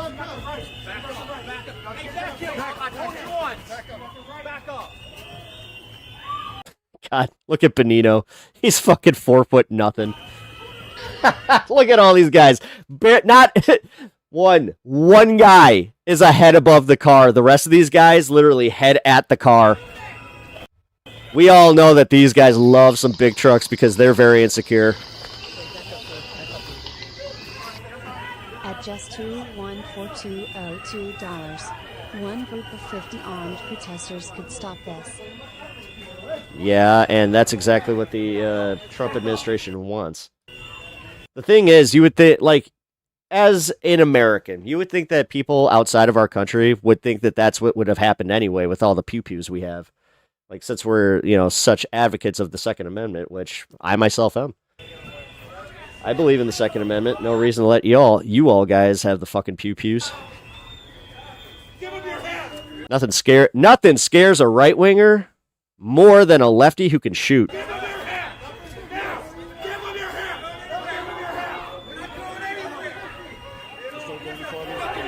Oh, wow, this guy just asked if my wife died yet. Hey, all right. We get to play the game. Hey, guys, you get to own him. You get to own this one. I hate libtards. Okay. So, Trumpers. No. I will literally pause the entire show for this shit. Chatter named I Hate Libtards asked if my wife is dead yet. Do you guys condone what this guy is saying? Do you guys think that coming in here and making it about my wife's cancer immediately, you guys are going to own that? Like, Trumpers are going to own that in chat? Right-wingers going to own that? Because, honestly, that's all I need. That's all I need. Oh, I gave my wife cancer. Here we go. Oh, cool. All right, guys, just remember that these are who you stand up with. These are the people that you stand up with. This is also why I know you're so insecure about not having protests or any of this, because none of you would ever fight for each other. The one time you almost did was during January 6th, but that was not for each other. That was for one person. It's almost like you guys kind of see that you'd rather just do the thing. Like, you want to have a dictator. You want to, like, cool. Nah, it's awesome. I mean, just seeing the bastions of humanity in here, cool.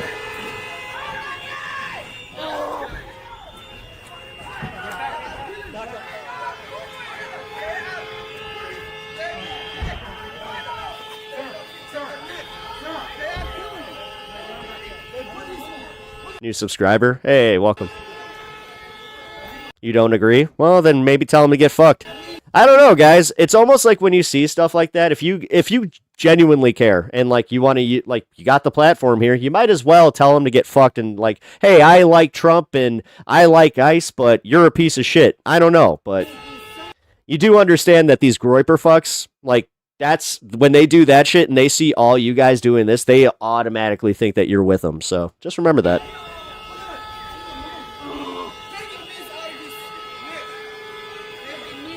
Everything's rage. Okay, yeah.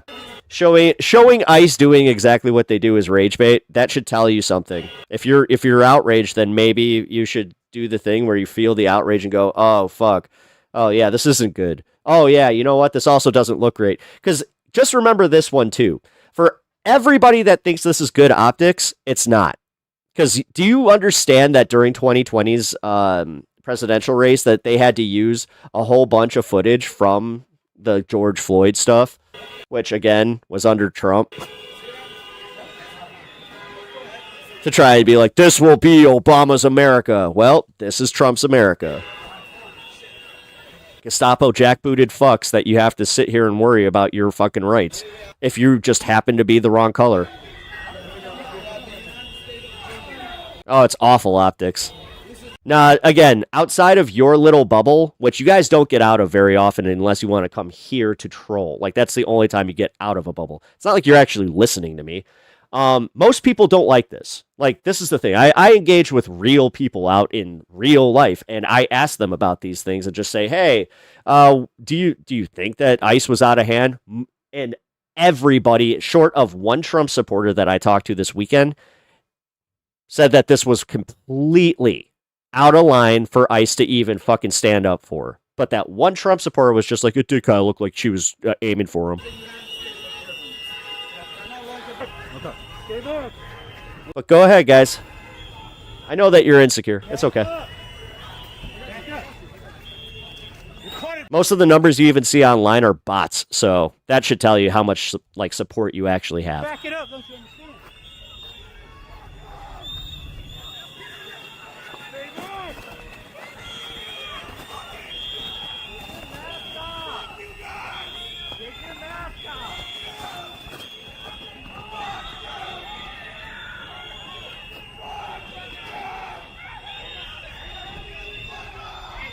Oh, now you understand what projection is. That's kind of funny.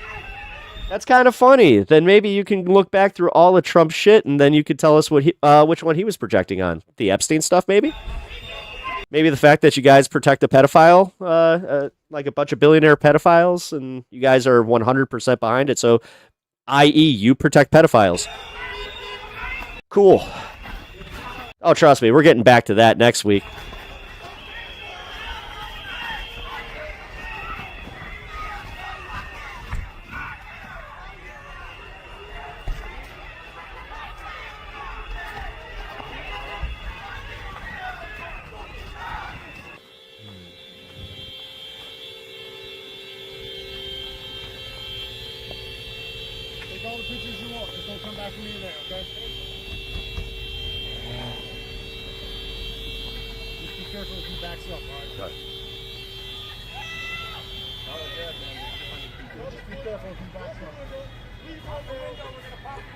Now you got one that actually cares. Watch your back. Get over here. Come over here. What y'all getting hurt? Yes, sir, yeah. I want you to take all the pictures that you want. You're gonna go around. So back over here for me, man.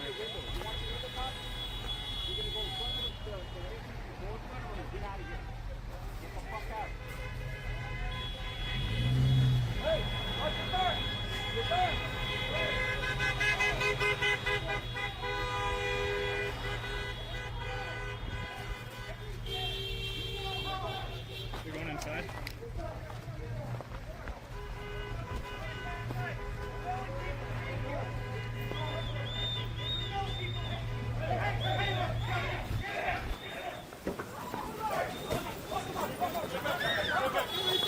Everybody step back. Get back. Get back. Stay back. Stay back. What did he do to you? Stay back. What did he do to you? Hey, stay back. Do not put your... Yeah, dude. I'm telling you right now. Whoo! I'm not resisting. I'm not resisting. History is gonna hurt I'm not resisting. for you guys. Did something change with my audio? What's going on with my audio? Hey, I'm not resisting. I'm not resisting. I'm not Oh, you know what? I just saw that my mic was changed. Yeah, you know what? Here, let me do something real quick. Is that better? Nobody Yeah, it was a little loud, wasn't it? did. I'm not resisting. Cowards are here. Back up. I'm not resisting. Put your arms. I'm not doing shit. Leave me I saw alone. my audio was peaking. Put your arm behind your back. Hey, my girlfriend's right behind you. Give us a phone number. My girlfriend's right behind me. Once you guys get him in, let's get him into Victor 3, okay? I'm going Yeah, you see that guy with the camera? That's them scanning faces. But again, Big Brother, you know, the Palantir scanners, all that stuff. None of you all stopped caring. You guys stopped caring about government tyranny the second that you had your idol in fucking the White House. That's insane. It's insane.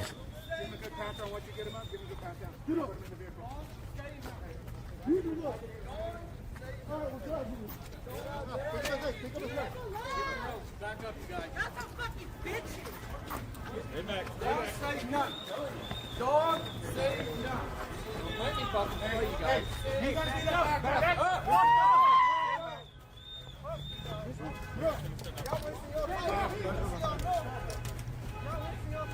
Move the shit. Move the shit. Move the back.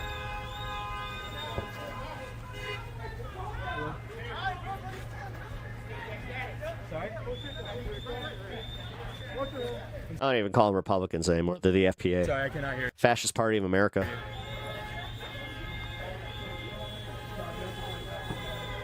I'm in the middle of a raid. I'll be right back. Here's the one.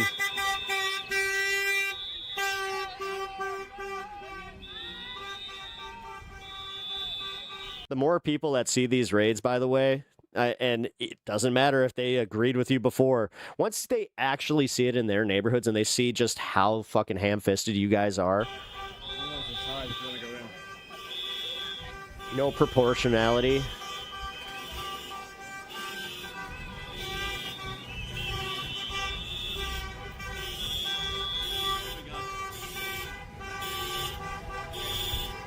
Can anybody explain why Trump is on the Epstein list? No, because they forgot about it. Because again, they're complete dumbasses that constantly take the bait. They never actually cared about it, though. They don't care about kids. They don't care about laws. They don't care about anything. All they care about is making sure that other people they don't like feel bad. That's all they genuinely care about. That's what gives them joy. Like, you do understand that, like, they're broken people. They have to see other people like doing poorly in order for them to feel better. And honestly, this is where I think that you're going to see the shift in society. You're broke, nigga. You're broke. You guys are broke. You guys are all broke. Look what you're doing for work. This is what you went to school for? You went to school for 4 years to be an ICE agent? Is this what your parents should be proud of? Huh? You guys are fucking bums. What are we doing, man? You guys are fucking bums. All of you. Fucking bums. What are we doing? Fucking bum. You're a bitch. And if your wife, you got probably fuck her too. You guys are all bitches. You can't do shit to me. Get the fuck out of here, Craig. Get the fuck out of here. Get the fuck out. Nobody fucking wants you here. Right, get the fuck out. Walk the fuck out, you stupid bitch. Get the fuck out of here. Get the fuck out of here. You fucking coward. You're a fucking coward. Bitch. You're a fucking bitch. Hold on, babe. I'm on the phone to you bitch ass nigga. Get the fuck out of here. Get the fuck out of here, you stupid. Yeah, this ain't just a bunch of lefties either, man. This is where you guys are showing your insecurity here, because this is mostly just your average Americans that aren't cool with having a fucking police force just coming into their community and using these tactics. But again, you can keep saying based all you want. Just do not be shocked when, even if the economy is good, that this shit is going to be horrible during the voting season. You're a fucking coward piece of shit. Fuck you. But here we go. Oh, that's right. Trump has already come out and said he's going to rig the election for you guys, so you have nothing to fear. We're good. If the Democrats are guilty of another just blatant fucking failure, it's not just using every single thing that Trump has ever said against him. Usually takes independent media to do that.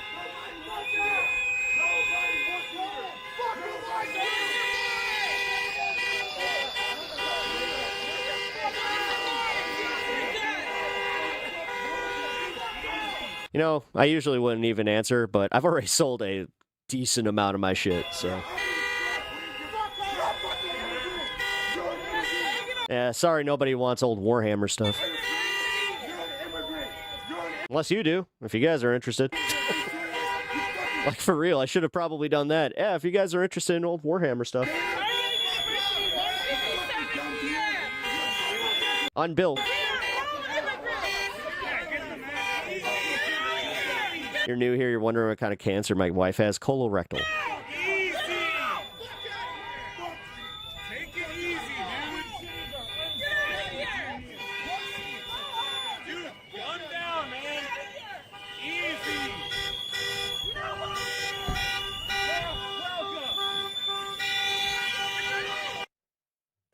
Now I'm really going to piss people off.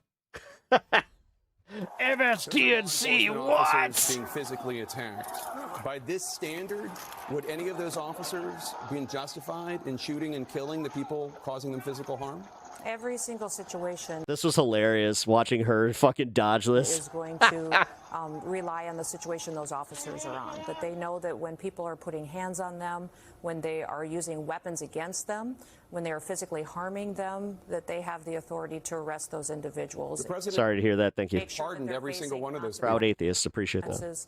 And make sure that they're getting justice CNN is cancer. I could agree with that. for their actions going forward. The funniest part is CNN became actually watchable to you guys. Like, they did the exact thing that you guys all wanted. You wanted them to pivot right and start telling it like it is for MAGA. President Trump pardoned every single one of those people. And every single one of these investigations comes in the full context of the situation on the ground.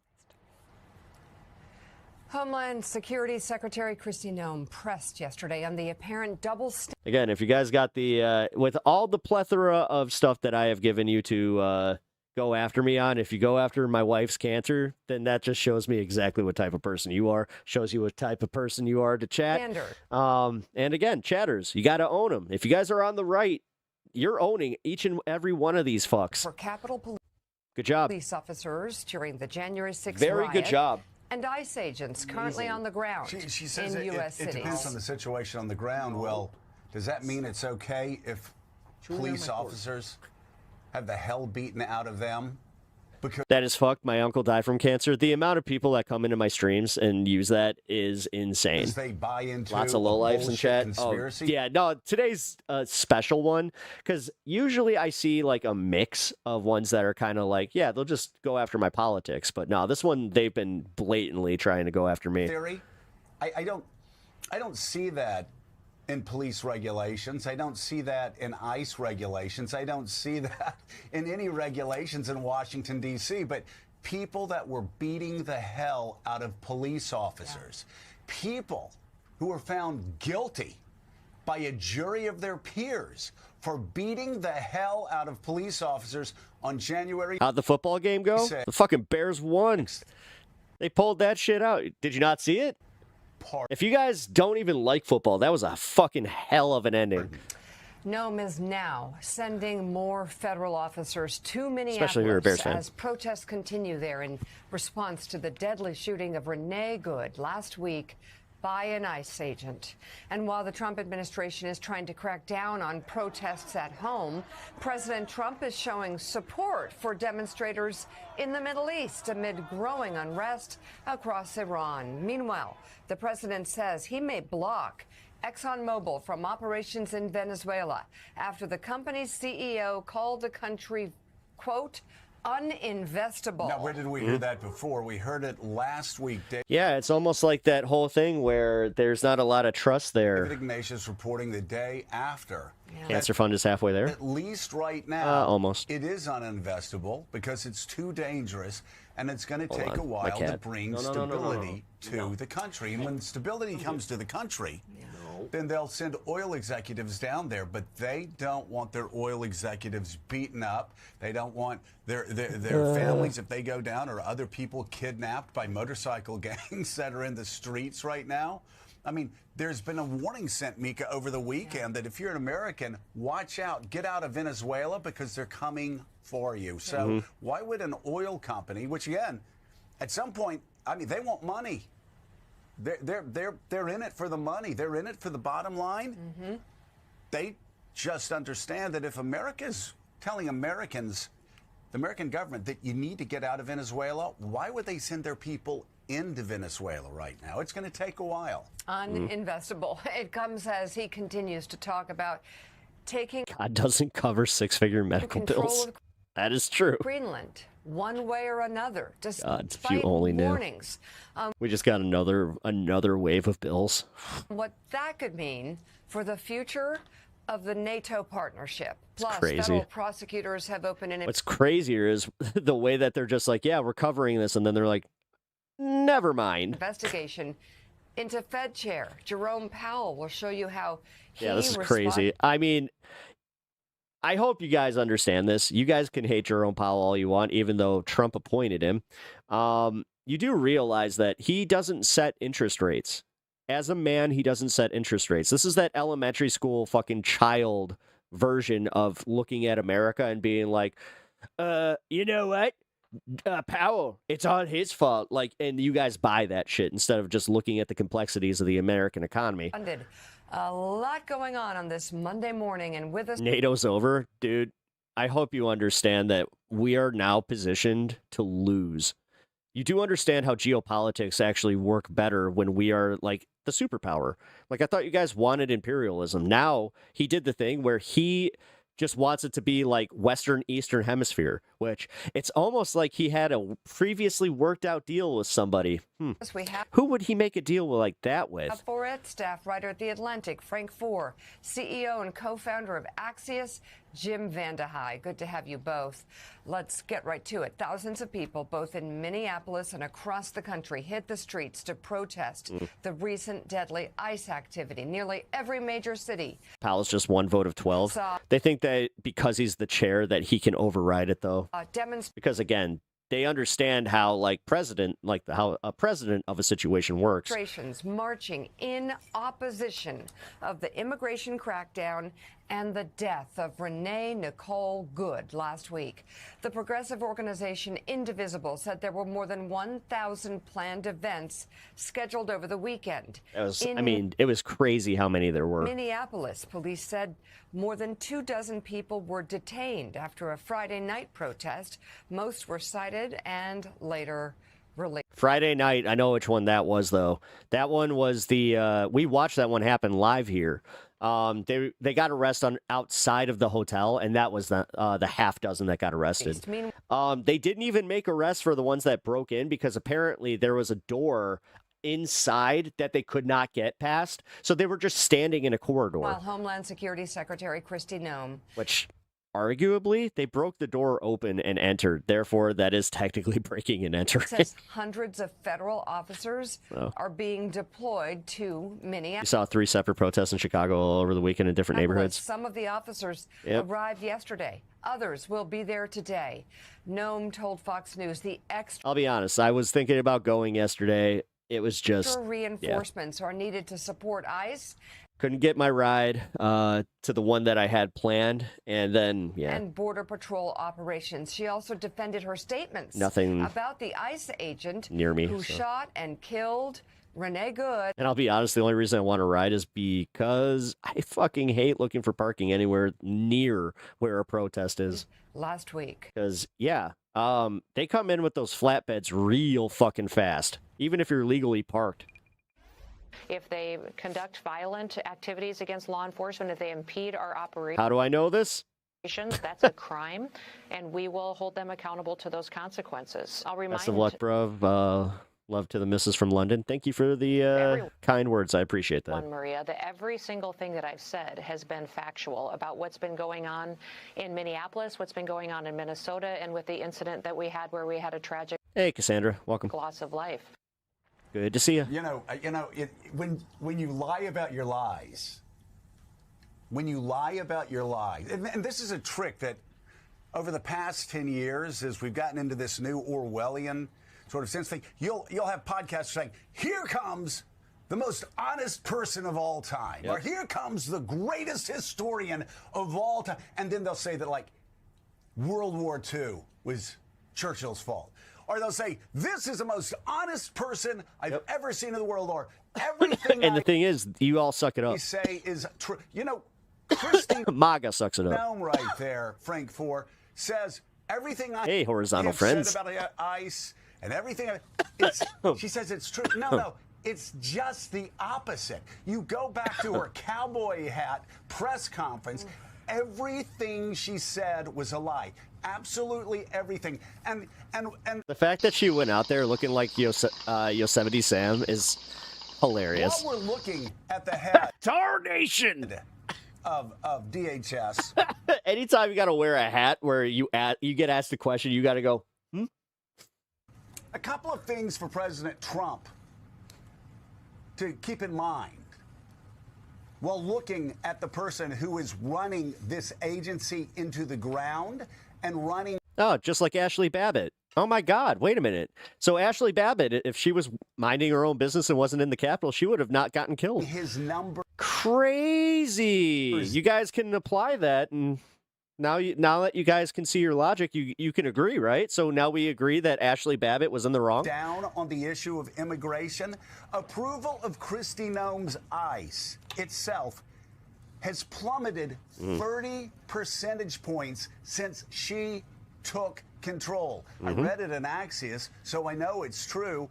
It's a YouGov poll, and more than half of Americans, 54%, say ICE's tactics are too extreme, and only about 25% support the tactics.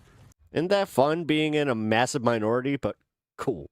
Frank Four, American. I mean, I know we already know you love being victims, so you're gonna run with that one. Are seeing their streets occupied, and they're seeing it's so crazy after you have. That's crazy. All progressives end up in hell?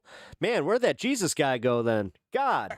Oh, man, you're telling me that Jesus went to hell? That's got to be one of the most breaking stories in all of history. How did we miss that one? Secretary of Defense, and yes, that's wild. Secretary of Defense. This guy that told us, give me your tired and poor to, love thy neighbor. Talking about, quote, damn, fat dude. Officers Damn. and fat members of the military. How ironic That's rich. that we see all of these fat, out of shape people that they push through. Trust me, I know that most of these people in my chat right now, like, if you're real, I'd be shocked. The Russian bot game on YouTube has been insane lately. Right? And in how long? Ashley Babbitt was asked to stand down 4 times by a badged officer protecting Congress from a murderous mob and shot once. Yep.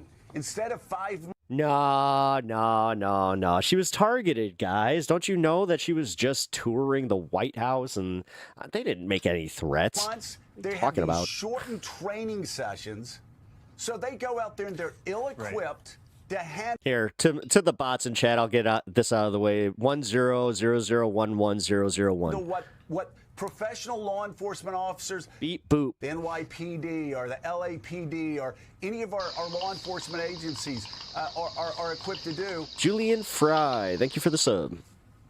And suddenly, tragedy is unfolding on the streets, but we all predicted this was going to happen. We all said, these guys are untrained. They're out of shape. I mean, they are. They're all fatty McFatties. It's funny. They don't know the basics of law enforcement. Tragedy is going to strike, and sure enough, it's striking. They look like they get heartburn eating ketchup. And ICE's numbers are plummeting. Donald Trump, I mean, the Wall Street Journal said it last week, even on the one issue that he's always been strong on, immigration, those numbers are plummeting. Why? It's almost like border security doesn't actually mean anything when, I don't know, technically illegals are getting over the border still because they need the drugs to cross over the border, so they have another thing to point to and go, we need to stop this because the Democrats caused it, even though we're completely in charge. Not because of the southern border, because the southern border is like sealed off. It's because of what Kristi Noem is doing with ICE. Right. You have these paramilitary squads being parachuted into cities where they're not welcome. They don't have any of the training that a conventional police officer would have about interacting with the community. Do you think they know what Lady Liberty means or stands for? No, because they deport her for being French.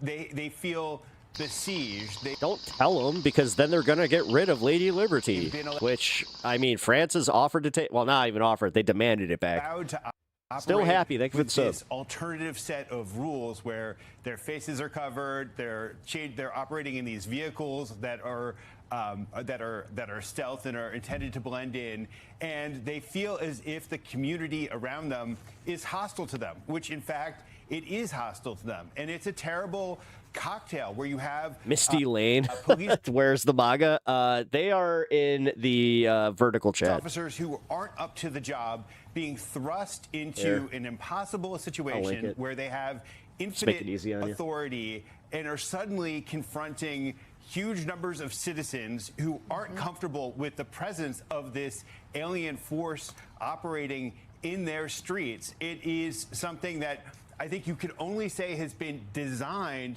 to induce the sort of confrontations that we're seeing right now in Minneapolis. Well, and Mika, pre-Kristi Noem, the ICE professionals at work, they did it along the border for the most part. Well, they're border agents. They're not urban. That's the training. They're not trained to engage. I mean, you guys talk about libtards all the time. I mean, in what's happening now. maggots are body. I was about to say they're body feeders, The NYPD, they know how to do that. not bottom feeders. Right. They're extraordinarily professional. You look at Even though we do know that you guys eat everything that Donald Trump shits out, so therefore, kind of makes sense. the LAPD. You look at other Not my best work, but it's true. police. They're used to that. That's what they're trained for. Under Kristi Noem, she has put all of these people that are grossly ill-equipped to do this. New recruits that had a really shortened training time. And they're breaking protocol right and left. They're breaking Right and left. procedure right and left. I mean, if you, Yeah. the much talked about video where everyone's looking at the shots and what the angle was, which is absolutely legitimate to look at. I mean, from the beginning, the ICE agent is walking in front of the car. You don't do that. The ICE agent is shooting Losing your hair, bro. at the car. You Man. don't do that. And then who? Wait, hold on. He's carrying his, You guys, you seem to care a whole lot more than I do. He's holding An his iPhone phone. What and a ICE gun agent is and fumbling fumbling it with around. his phone and a weapon? Like, what are you doing? F you, Joe, for kissing the ring. Trust me. I hope that he feels good for doing that. Family videos along with a weapon? It's nuts. Nobody does this, and you look at the shots that are up there. There are the first shot. His feet are to the side of the car. I'm sorry for people that don't like the truth and you want to watch shows. Woot, Pep just got home. that Hell yeah, lie to Edge. you, and want to watch networks that lie to you, and want to watch podcasts that lie to you. I'm sorry you don't like the truth. But here are the shots. Much debate over shot number one. What was she trying to do? And the poor fools that sent out the video. That doesn't seem like any of these guys know how to fight. The first thing they do is get the pepper spray out. You guys want to act like these guys know how to fucking fight? I think that's part of the problem is they are afraid that we do know how to fight. Of his phone, thinking it was going That's to my help favorite. him. Like, Those you're not a scaredy little bitch. If you go out there without your pepper spray, without any weapon, and then you still do this, then I might have a different opinion. But poor fools they really have don't no give me idea. a lot They of, just big, strong man vibes. made his case worse. And then look at the second shot. He's at the side of the car, shooting point blank inside of the car. And then the third shot, again, side of the car, extended, shooting right in her window, point blank. Looks like it's directed straight at her head. Now, we could find out which one of those shots, or two of those shots, were the kill shots. I suspect even this officer couldn't have missed from point blank range, aiming straight at her head from the side.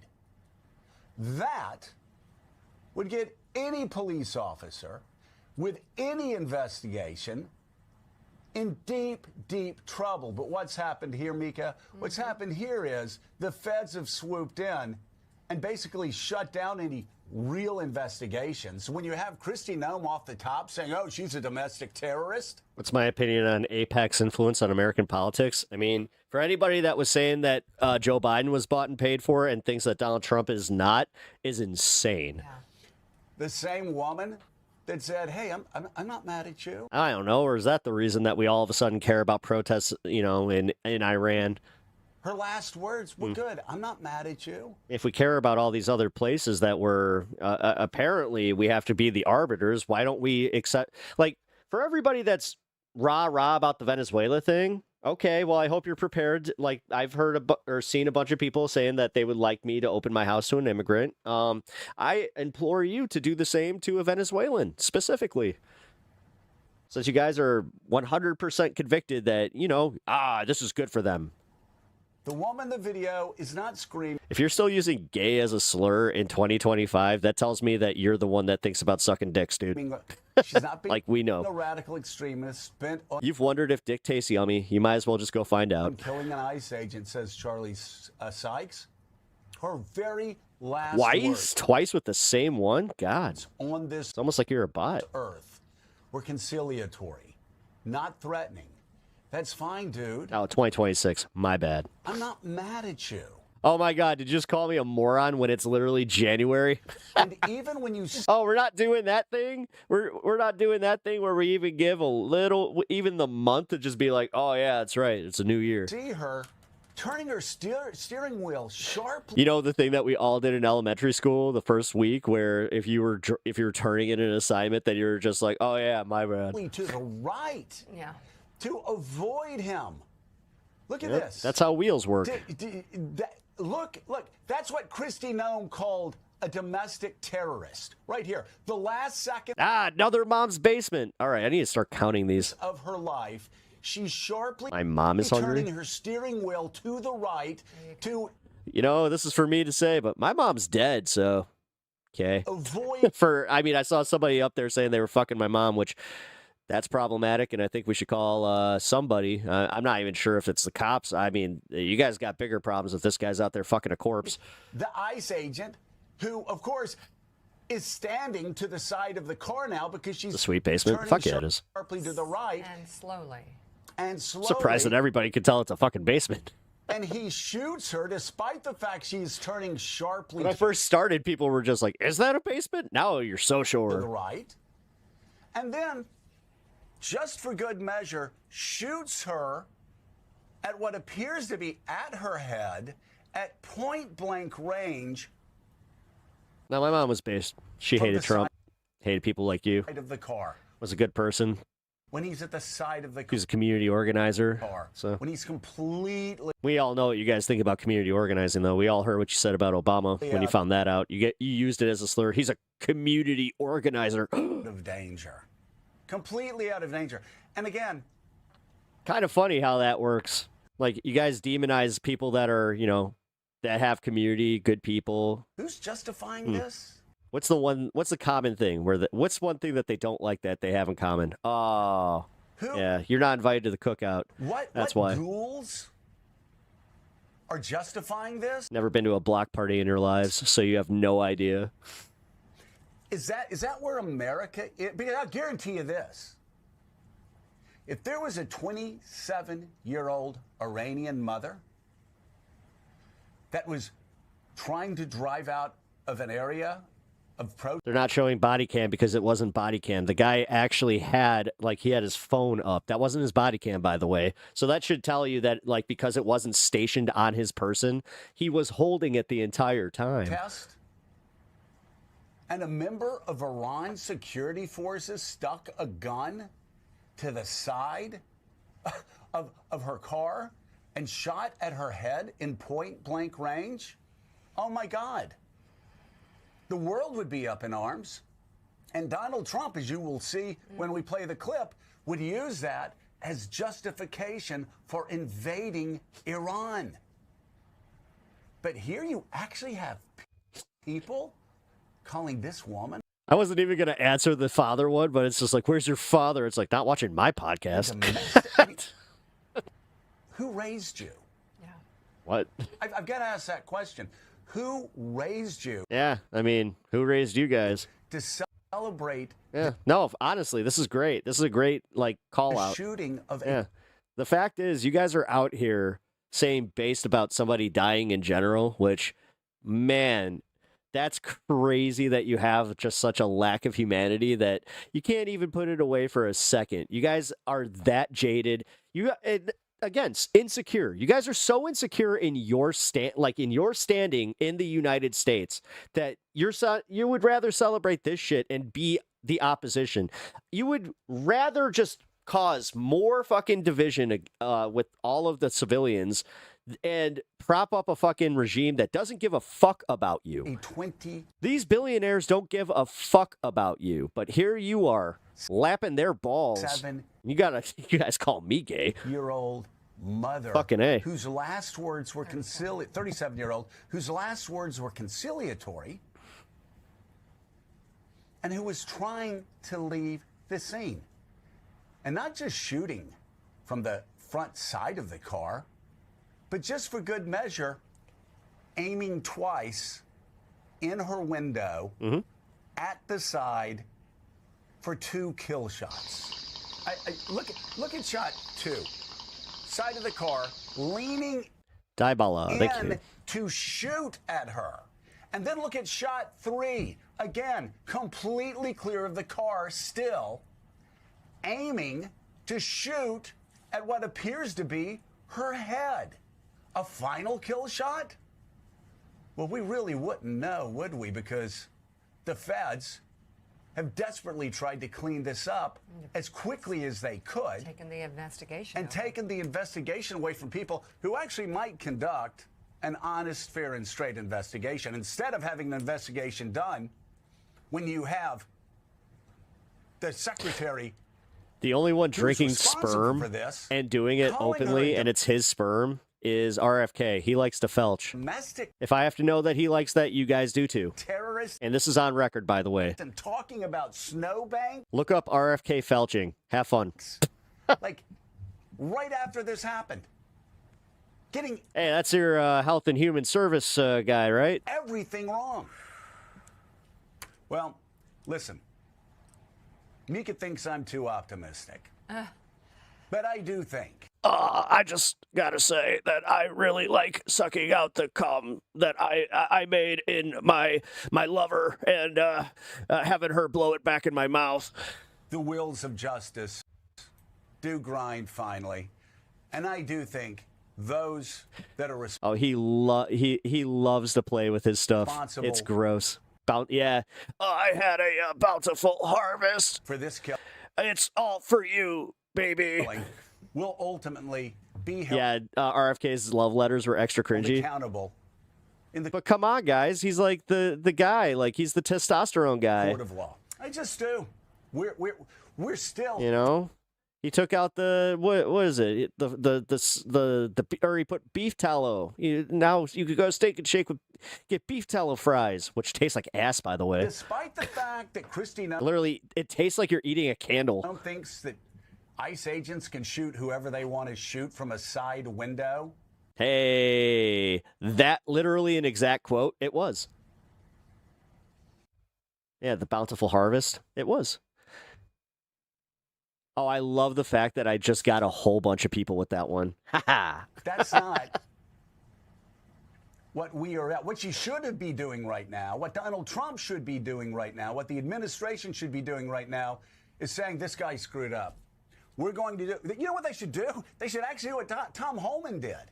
Say, I'm not Well, I mean, yeah, RFK, he likes to eat healthy. Maybe, you know. going to pass any judgment right now. That would be. Dude, the fact that so many people started drinking their own piss because of Joe Rogan, I mean, go for it, guys. Unprofessional is what he said. That would be unprofessional. Let's get the investigation on. And Finn Von Smith, you got to bounce. All right, I'll catch you later, man. Thank you for being here. then do an honest and fair and straight investigation.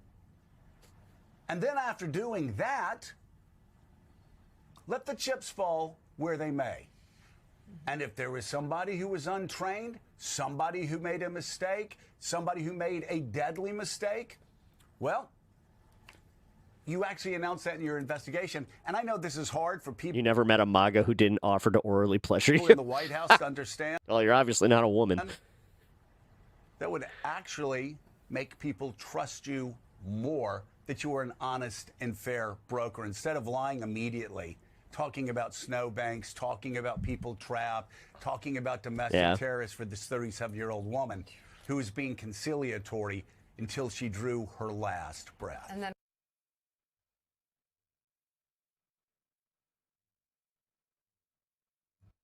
All right.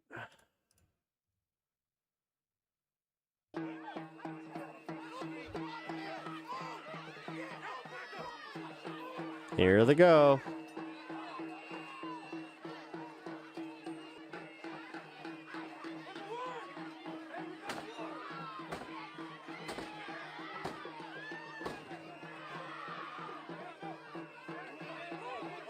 By the way, this is a castle doctrine, or this is a state that does have castle doctrine.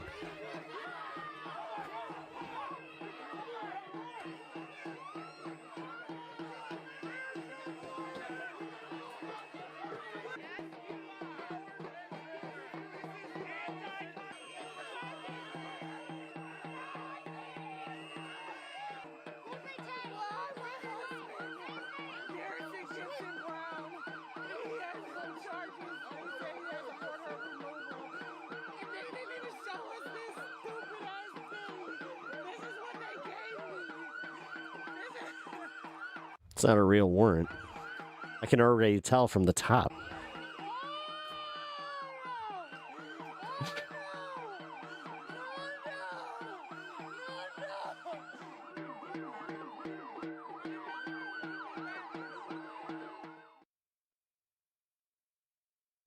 And you can hear her. She's freaking out about it. She doesn't know what to do. She wants to protect this woman, but she also has a kid. And she's there in was her house. a mother that was just shot in the face, Exactly. murdered 3 times by an ICE officer. And that's the they don't want this kind of solidarity.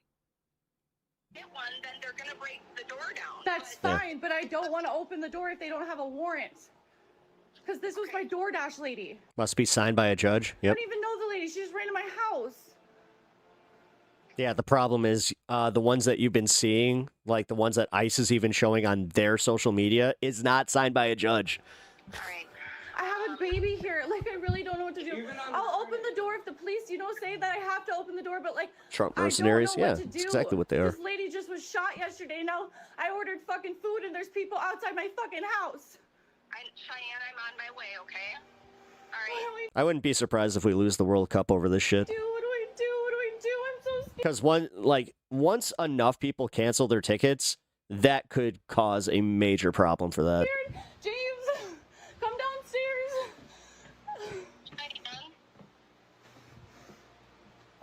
New brown shirts. I mean, they are. Okay, so she's downstairs. I literally- Yep. Let's skip ahead.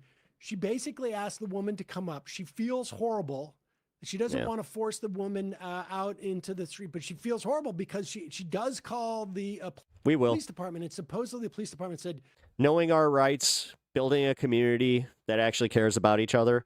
At the end of the day, when all you have is your fucking bro ICE force that's still going to come after you for something, trust me, at some point you're going to fuck up or you're not going to matter to them. You're going to lose your job, get disenfranchised.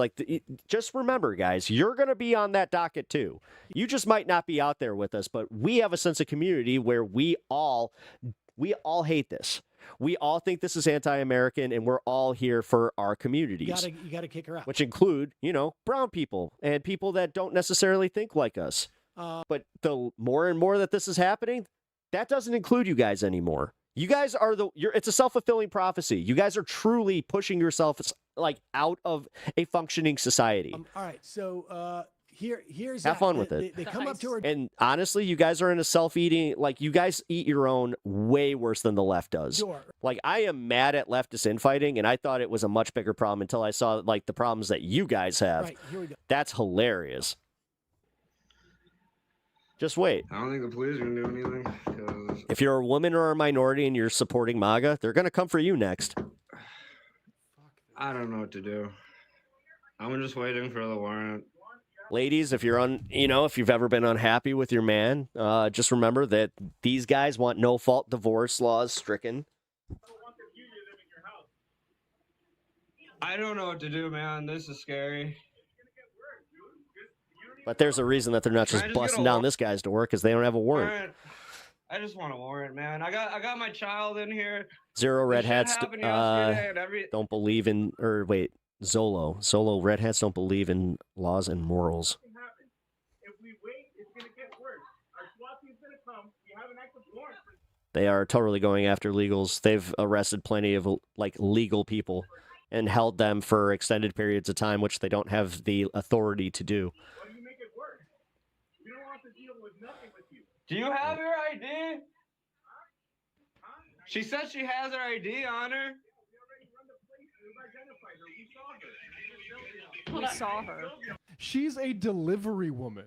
I don't give a goddamn if she's not documented. This whole thing is a fucking joke. This entire last year, the entire campaign, and people saying, "Oh, I just wanted to get." What if it's just about the criminals? No, it was always gonna be about this, and this is absurd. He called her a fugitive. I mean, and It's a woman delivering food. how do we not look at this? How do you not look at this and think about like fascist movements and having to hide, say, like Jews from the Nazis in Germany? I mean, It's the same I thing. don't want to be hyperbolic, but we know what this can lead to if it goes unabated, and we know what These people are abuse- already going to camps now. Like it's Yeah, here. Like, yeah. And it was all about some bullshit. Like this idea that we have government resources going to track women who are delivering.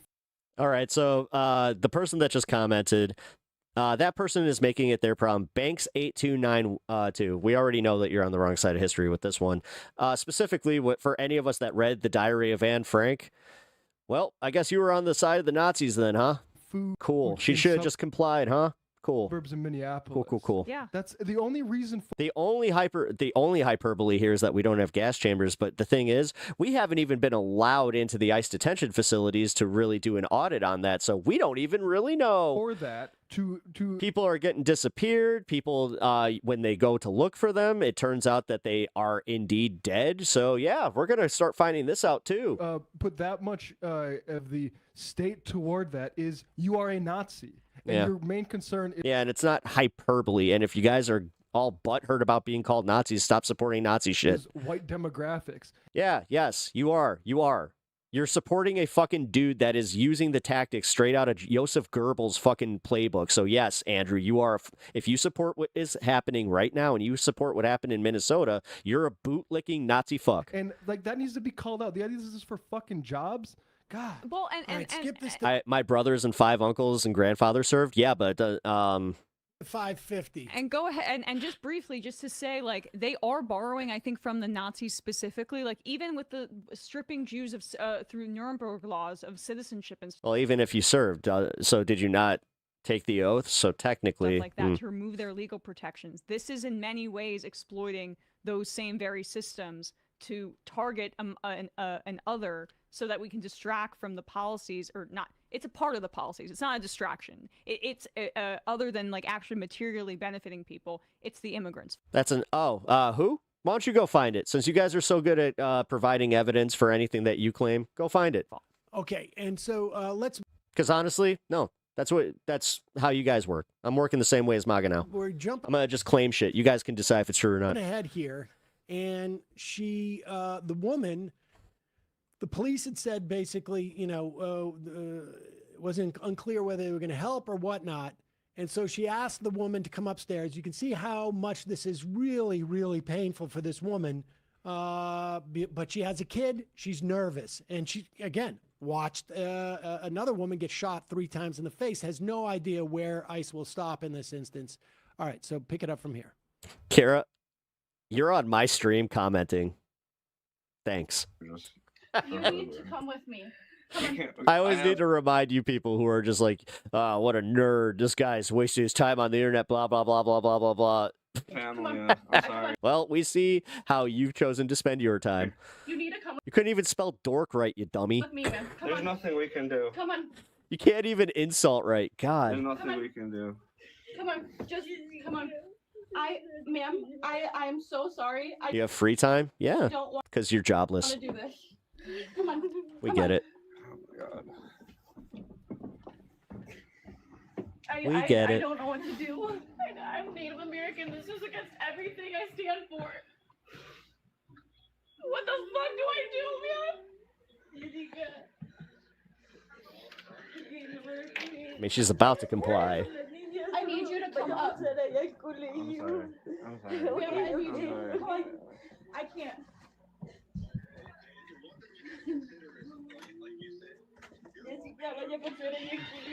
Don't.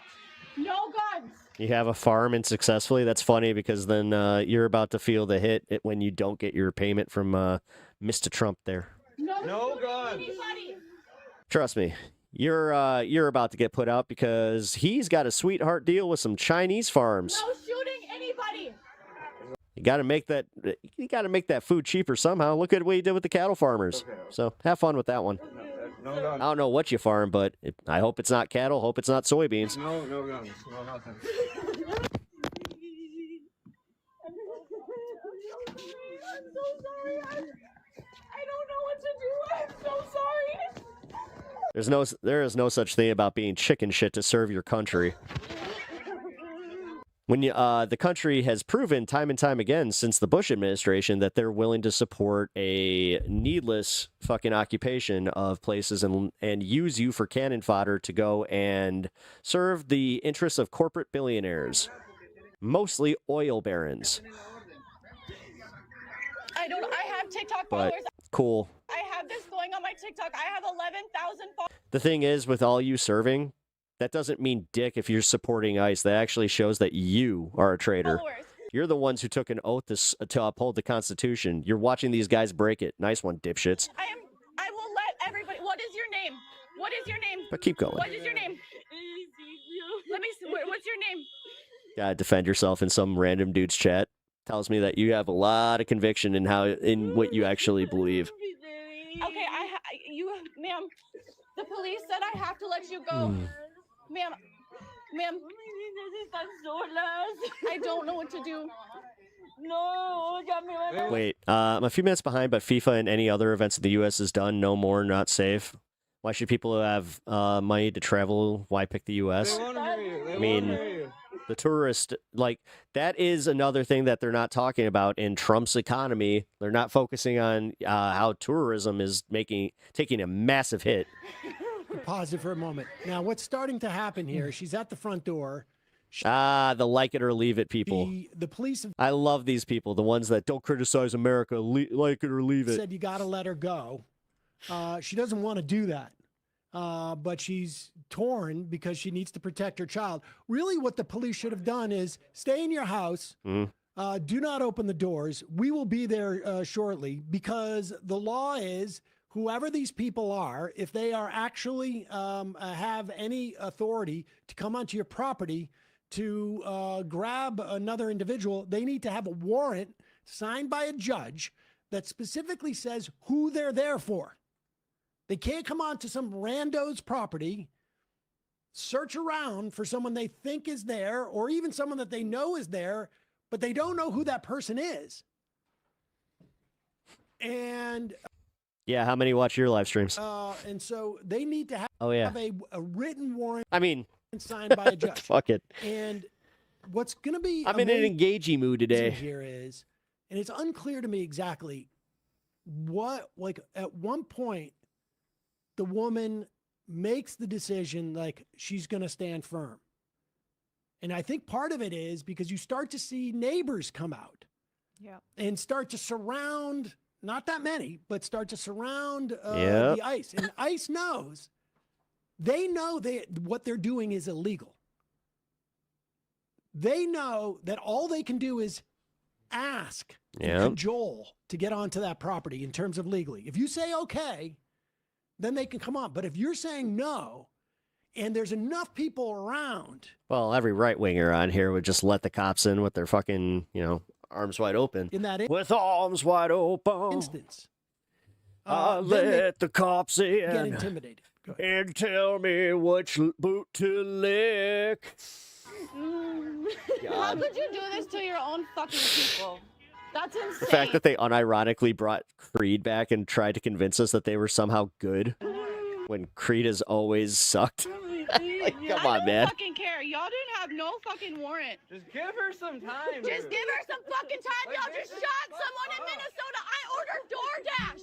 My fucking DoorDash. Are you fucking kidding me?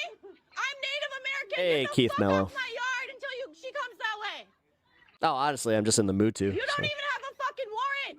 But I'm not gonna go to fucking jail because y'all pieces of shit ain't got nothing better to do because your wife still wanna suck your fucking dick. All right, now It's very easy for me to not engage with chat, just by the merit of turning chat off. But this was a choice. Fucking puta. Pendejo. Don't. Just don't. There's no reason. No, eso es mentira, eso es mentira. Ustedes lo separan de las familias. Digo, mis niñas solas. They already took her kid. I don't know what to do. I have a baby. They were literally telling me Creed is huge in the Amish that community. if I don't, the cops were even telling me that if I don't open the They'll door, charge us for they'll literally harboring. charge me with harboring. I don't know what to do. Come here, ma'am. Come here.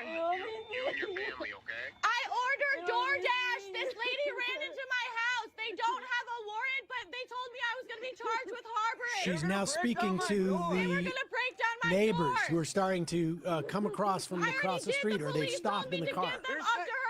The police are saying we can't keep her. you can tell they're getting nervous. The ICE guys seeing all these people. Yeah. She's from Minnesota. Defend your neighbors. Yep. This is why I am thoroughly convinced that the people trolling in chat don't actually know what community is. They don't have anybody in their lives that they would go out of their way to protect. I hope they turn on you and They really don't. family, because that's what you're doing to people. Get him. You're separating family. They took her kid. I mean, I'm convinced half of them would sell out their wives because, again, the man knows what's up. I don't know what to do. My baby. These silly, hysterical women. I did call the police. The police told me that gonna help they us. told us that we have to open the door We have two or options: get charged with harboring or fucking release her. Fry needs to get his cops under control with that. Yeah, Like, I'll admit that. why are they not saying we'll send somebody there to make sure that nothing happens unless there's a warrant? I mean, I don't, just to be fair, we don't know exactly where the location is. We don't know which police department it Okay, is. But right. whatever police department it Yeah. is, they should be saying, we're going to come and we're going to adjudicate this. And we know what the laws are. And if this person just ran in there. Now, would that prevent ICE necessarily from coming and grabbing that Right. person and arresting this mother, and then you go to trial and then you adjudicate whether what she did I was just about to say, I'm not convinced that they wouldn't turn over loved ones. constituted Yeah, they would. harboring They totally would. versus just like Especially if it's like a cousin or, a brother or sister that you have political differences with. Yeah, 100%. Like that famous podcast where it's the kids talking to their parents. I'm pretty sure that dad would turn in his kids. ran in here. But it sounds like from the scenario that she, DoorDash person, it's not like and she No. just comes running in and you're like, what's going on? Then you look out and see there's ICE there. I mean, I think just even That's funny because the guy who shot that woman was married to one. in that sequence, you see ICE after the woman has run into your house. Right. May be enough to establish that, like, I didn't invite her in. I had no idea what was going on. She's just DoorDash. No, she just was so desperate to make money because even knowing that she might get, they said that happened to her son, taken away by this Gestapo, that she had Well, I guess then your hero was not exactly a smart man. to make a living and was sent out there, and then her worst nightmare was confirmed. And I mean, I'm glad that this Someone's triggered about that because they know it's true. story, at least for the moment, seems to hopefully have Which a one happy was ending. it? But just like Who is it? Your mom or your sister? Is that the one that you would probably be more than happy with? preying on people's desperation. You've probably already called him on just a random Mexican you saw at a McDonald's. We know how you guys work. Here, and then racially profiling them as they drive down the street just trying to make a living. All right, pop up to Trump go is a minute felon. ahead Yep. here, because you start to see No, that was all political. That was all a political witch hunt. there's more. Like He didn't actually commit fraud. neighbors. You know, the same fraud that they apparently care about with the Somalis. You know, because they all of a sudden care about defrauding, like, and people defrauding America. Okay, go ahead. It's St. Paul. Okay. No, I'm not fucking stupid. Good, she's terrified. Oh, you mean the thing about Rachel Renee Good that was circulating online that you guys couldn't even get her age and date of birth correlated? You mean the one that also had a very piss poor Photoshop? I saw the one where you guys took the chick that was fucking, or like that was flipping off the Charlie Kirk thing, where she was making fun of him getting shot in the neck, and then you posted her face on it, and so many of you guys believed that. You're in an ice suit. How are you gonna reassure her? That's my favorite one, is the fact that the AI slop works on you. Again, why do you think that Grok, or not Grok, what's the one? Sora. Why do you think Sora's still free? No, es mentira. Ustedes los separan de los babies. No. I don't know what to do. Yo me voy con mis niños, es lo único. I called the police, but I You see, they hear this crying, and this is music to their ears. If this is making you upset inside, just remember, guys, don't know what to do. that's the human response. A woman was just killed in Minnesota yesterday from you guys, and you guys think that we're gonna just take this shit lightly? Literally, you just shot and killed someone yesterday, and you can put on your shit and go to work, and that shit just sits right with you? What the fuck is wrong with you guys? You guys are modern day Nazis. My fucking family got killed. Native Americans got killed for you guys to put on that fucking shit? Bullshit. No, mis hijos, yo me voy con Fucking bullshit. So nowadays we can't order DoorDash without ICE showing up to our house, right? I have a baby! A baby! Get out! Until you guys have a Again, objectively, most people in any of these neighborhoods are starting to feel less safe with ICE around. signed, get off my fucking property now! There you go. Hell yeah. Hell yeah. Hell yeah. I want judge papers. Yep, and he's gone. Paper, you don't come near my house because you're the one that has your hand on the gun the whole time. I have it all on video. I have 11,000 TikTokers right now. Damn. 11,000. I mean, if she's got that live, that's good numbers. 11,000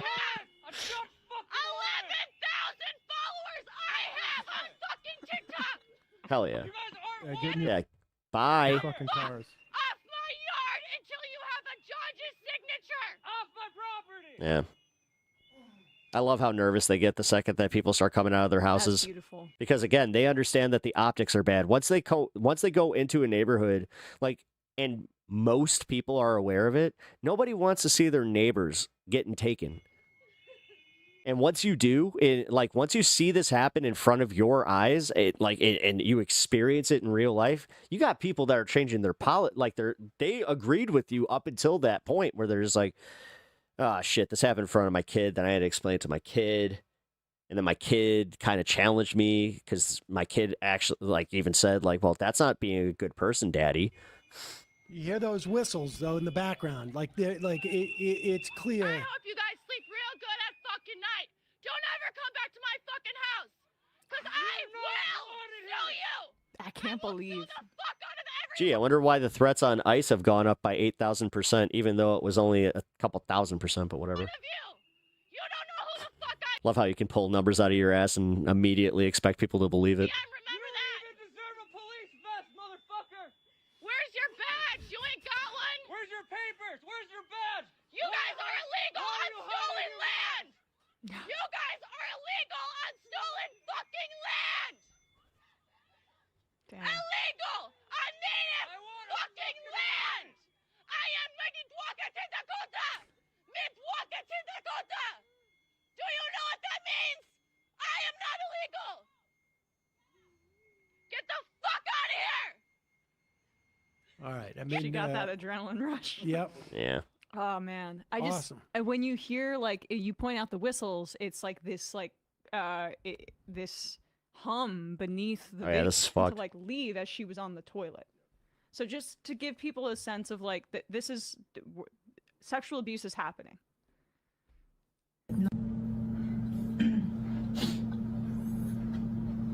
By the way, without Ice Watch, we wouldn't have even known about this.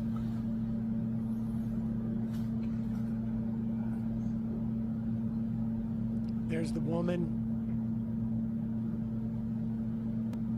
Oh, y agarraron a alguien. Ah, por... Ay. Idiot falls, but ¿Por qué? Agarraron a alguien, llevan a He alguien. gets up and falls. into the porta potty. And just from a optics perspective, and I actually am horrified by what might have happened in there, but closing the door behind you if you're helping someone take the cuffs off, ludicrous. I mean, absolutely needs investigation. Yeah. Needs investigation.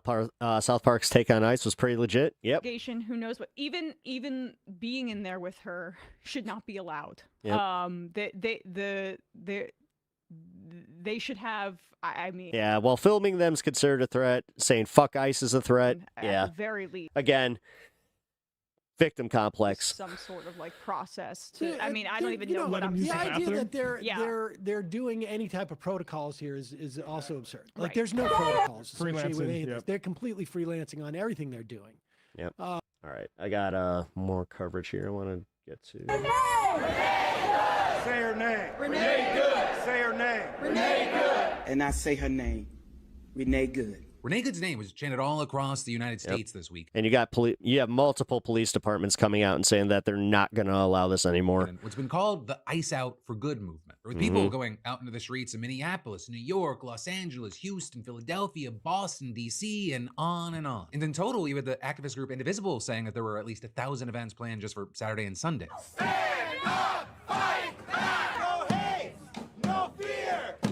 Immigrants are welcome here. We demand justice for Renee Nicole Good. You know, I've heard that same chant like all week, and that was the best sounding one because like they slowed it down a little, but it had a beat to Golden it. Globes, where you had celebrities wearing pins featuring slogans like "Be Good" and "Ice Out," and those including the likes of Ariana Grande, Wanda Sykes, and Mark Ruffalo. And that is, you had one battle after another, which is a movie about a white nationalist authoritarian regime hunting down undocumented immigrants, winning 4 awards, more than any other film there. Now, all that said, that does not mean this reaction has been universal. Right? The reaction from the American right has been pretty dismissive of the whole protest movement. And among those, you had people like Fox News host Rich Edson being like, why aren't people protesting the repression in Iran? And there you had AOC's former communications director, Corbin Trent, just shutting him down with this answer. But isn't that the same though? Where's the protest against the regime that's killing people in the street right now? I mean, I don't see anybody at Columbia. Well, they're doing those today, and it's called the ICE protests.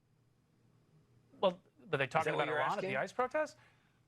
No, I think they're talking about the regime that's shooting people in the face. And for many, not just these protesters, Nice. they really do see it that way, that Trump's federal agents here, they're not just ordinary law enforcement, they're a hostile occupying army in communities that do not want them there. It's why increasingly we've seen just too many videos to count of people confronting ICE agents, filming them, shouting at them, even getting into one-on-one debates like this guy did. Get the fuck out of our city! I'm not gonna get out of your city. Yeah, you're a Nazi. You work for the orange fascists and cheat. You Nazi piece of shit. I bet don't point that gun at me, you. Take off your mask, you little. Just leave him, you. That's right. Get the out of here. Get the out of here. Get the out of here, you. You. The thing is, this is where I know that a bunch of right-wingers are terrified that this is going to radicalize people that had nothing to do with politics at all. You know, all those Latinos for Trump? They ain't around anymore.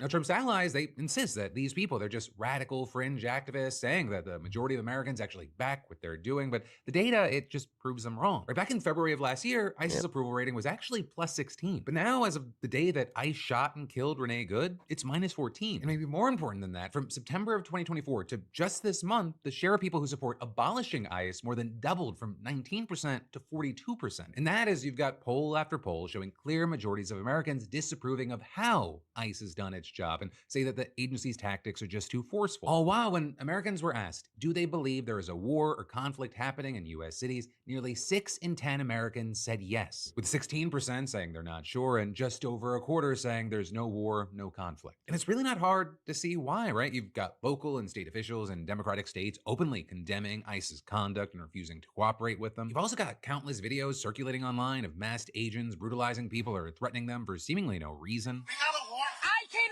record. I am back. Get your hands off of me. I'm not in your way and I'm not stopping nothing. Fuck you! Fuck you, mask police! Take your fucking mask off! This is your warning. For what? Stop fucking following us. You are impeding operations. This is the United States federal government. I live over here. I gotta get to my house. This is your warning. Gotta get to my house. Go home to your kids. Go to church. Go to home to your kids. This is your last warning. That's not illegal, by the way. Exactly. Let people go to church. You did not learn from what just happened? Go home. So over the weekend, you saw a lot, including protesters gathering outside of the hospital in Portland where 2 people shot by U.S. Border Patrol were being treated, or with Homeland Security saying, just like with Renee Good, that the people weaponized their vehicle against federal agents. Also in Washington, D.C., you had protesters gathering in front of the White House on It's almost like it's unbelievable that this keeps happening. Saturday and then marching to ICE headquarters on Sunday. Right on Friday night in Dude is wearing a baseball hat with police gear. What the fuck is going on? It's almost like he's not a very professional person.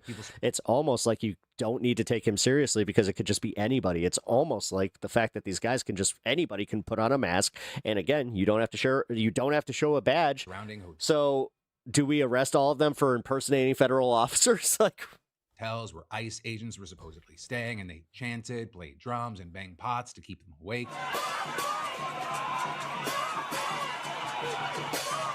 We also had the city's police chief there saying that a group of people split off from the main protest and began damaging hotel windows and spraying graffiti. There were 29 arrests last night.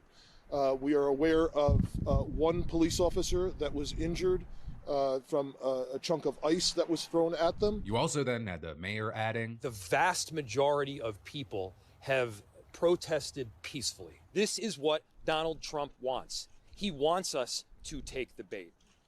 He wants those agitators to get a hold of this crowd in a way that it makes them cause harm to others and or damage to property. But regardless, you had Homeland Security Secretary Kristi Noem telling Fox News yesterday that ICE is ramping up its presence in the Twin Cities. We're sending more officers today and tomorrow. They'll arrive. There'll be real police can't be with this? No. hundreds more, and in order to No, that's why in Chicago they're not allowed to wear their masks anymore. allow our ICE and our Border Patrol individuals that are working in Minneapolis to do so safely. We're going to continue to, if they conduct violent activities against law enforcement, if they impede our operations, that's a crime, and we will hold them accountable to those consequences. And that's coming after she reportedly sent a memo to DHS staff telling them that any visits to ICE facilities must be requested at least 7 days in advance. Even though federal law and the courts have affirmed that members of Congress have the right to make unannounced visits to facilities funded by regular congressional appropriations. But Noem, she argues that since the detention facilities are funded by the so-called Big Beautiful Bill, the law just doesn't apply to them. So when Minnesota Congresswoman Ilhan Omar, Angie Craig, and Kelly Morrison trying to visit detainees over the weekend, you saw this. Shortly after we were let in,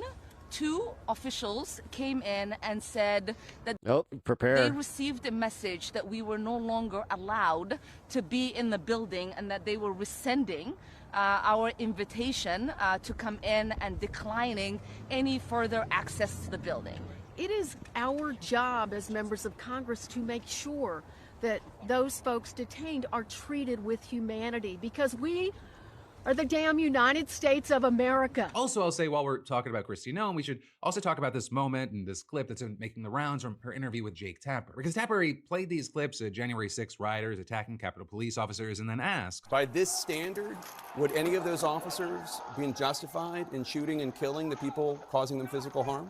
Every single situation is going to rely on the situation those officers are on. That they know that when people are putting hands on them, when they are using weapons against them, when they are physically harming them, that they have the authority to arrest those individuals. The president pardoned every single one of those people.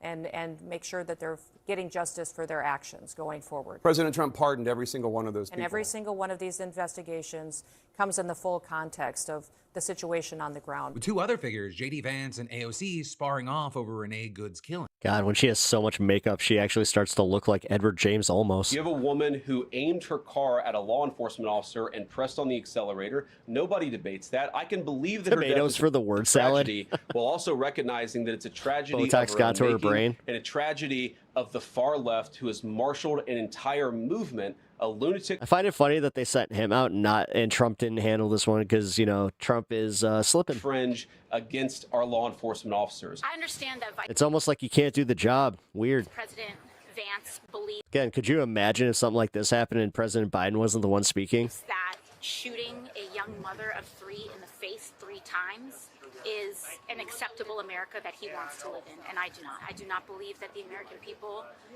should be assassinated in the street. Thank you. When Trump was asked about Renee Good, he just justified her death. Everyone's seen it, and a woman who's very violent. She's a very radical person. Very sad what happened. Her friend was very radical. We have to respect our law enforcement. At a very minimum, that woman was very, very disrespectful. Yes, and that's a reason to lose your life. Law enforcement.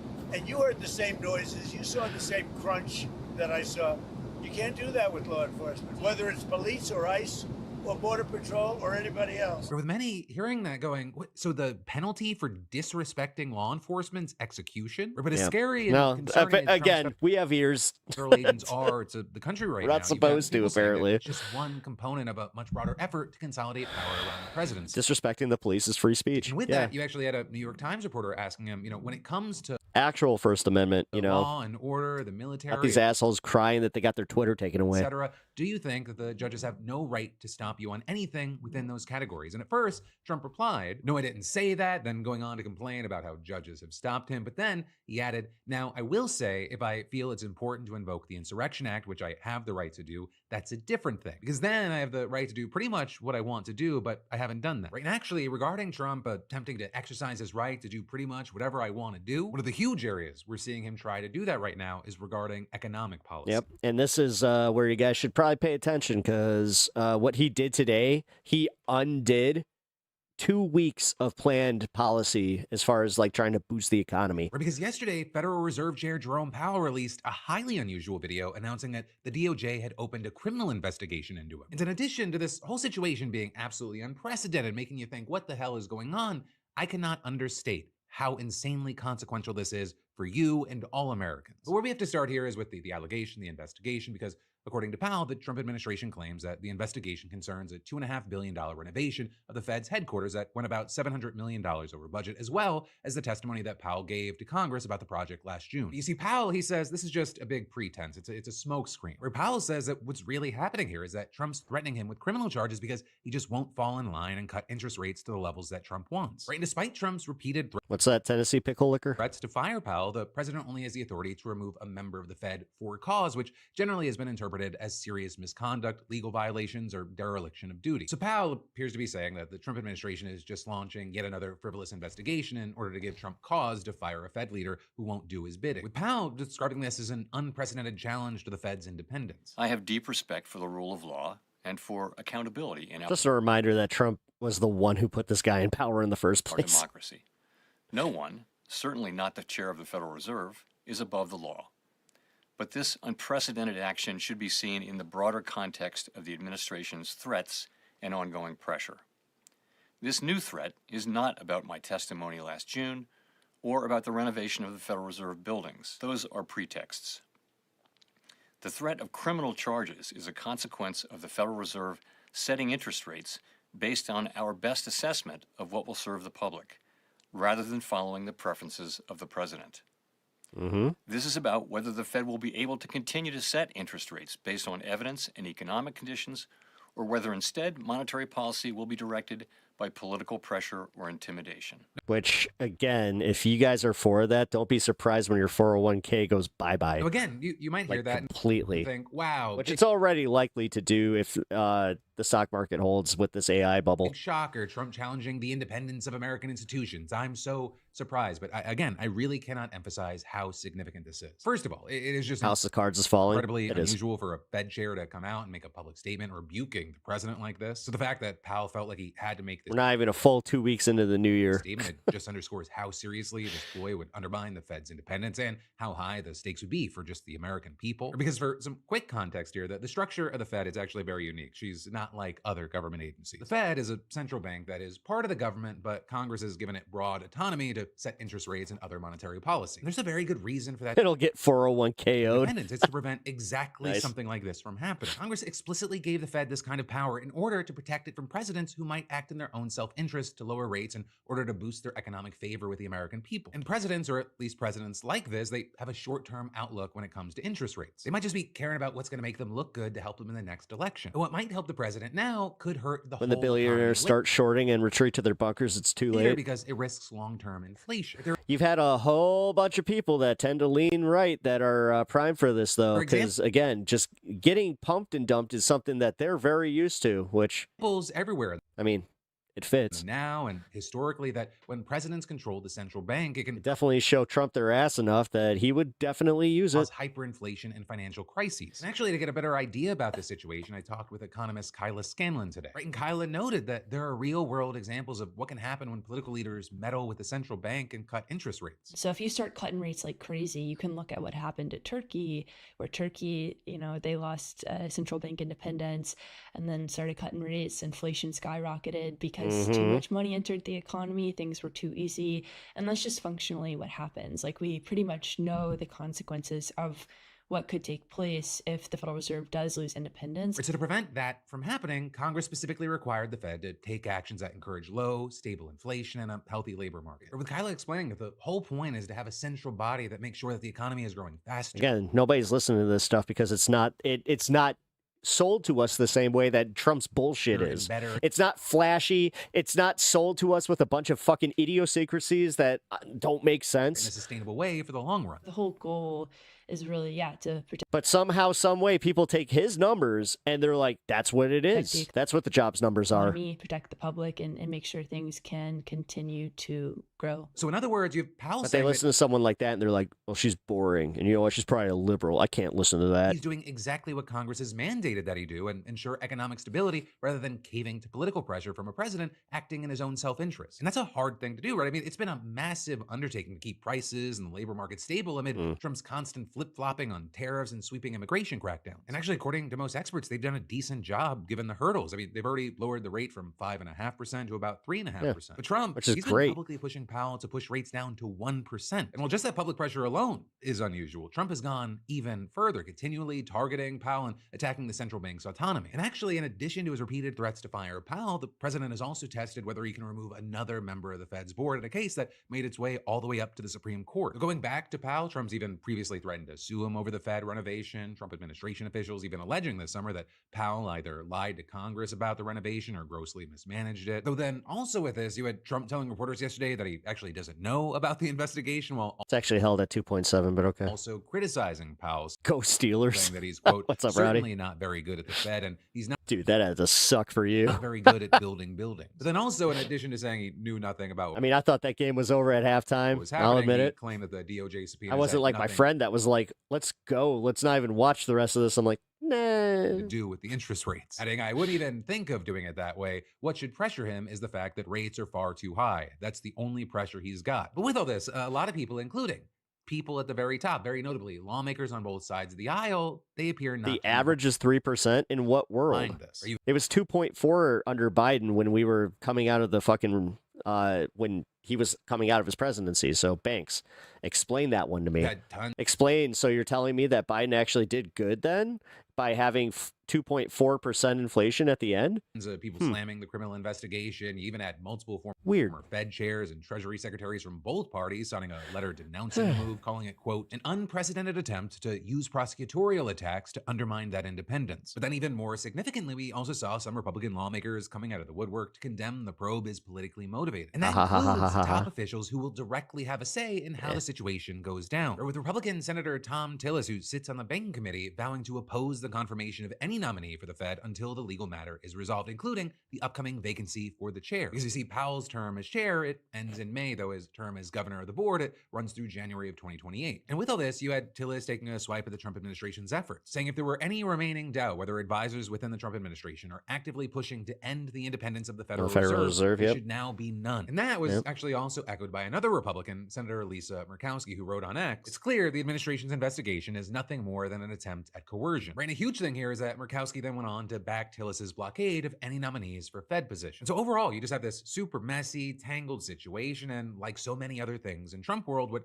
happens, it's really going to depend on how this legal situation unfolds. And right now, you've got a lot also of how many of the billionaire worst case scenario, arguing that lobbyists are going to fucking pressure this and be like, hey, he can't do this. There are still a lot of things that would need to happen before things get very, very serious. Because to be clear, Trump hasn't secured a criminal indictment against Powell yet. His administration is just investigating right now. And then even if he does secure an indictment, it might be hard to make it stick. Or think about and remember there that the indictments that he made against James Comey and New York AG Tish James, both of those were thrown out by a federal judge. Which is why you have many experts, including Kyla, saying, you know, we've seen the markets having a more modest reaction to the news. It seems like they think nothing's going to ultimately come of this, or it's going to be pretty minimal. And with this, you're even seeing the argument that if Trump was successful in ousting Powell and he jeopardized the Fed's independence, right now we don't know who he'd try to install as the new chair, if that person would actually get confirmed by the Senate, and if they would actually try to lower interest rates to meet Trump's demands. Right? And even then, a loyalist Fed chair might still be limited by institutional checks or legal battles. And that long path ahead is also something that Kyla noted while emphasizing that while the impacts could be major,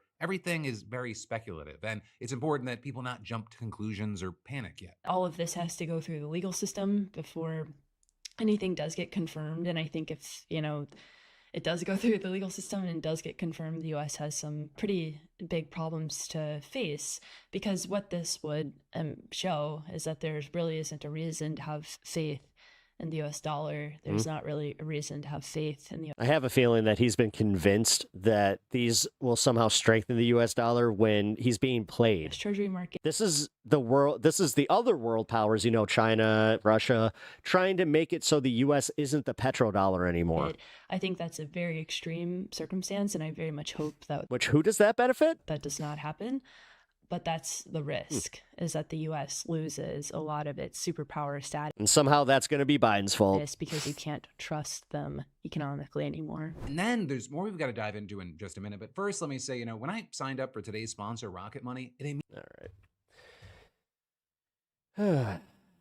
Let's discuss. Chill out for a minute.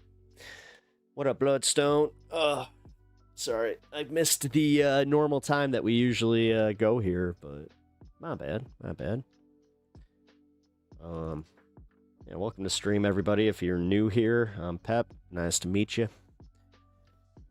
We're going to be going through some of the protest videos here in a minute. We're also going to be going through the Anna Kasparian versus Pearly things. Actually, you know what? Here, I'm going to just bring that up now, because this was wild. I can't watch the whole thing because it is behind, you know, it was behind a paywall, so you can only do clips, but here, this is wild. I'm not sure if you guys saw, number one, that they didn't have a proper working light on Anna Kasparian for the whole beginning half of it, if you watched it, but this shit is crazy. She didn't talk for like an entire minute. Are you just making things up? Smile awkwardly. Pearl, what are you doing? Like, seriously. Next question. By the way, people paid to watch this.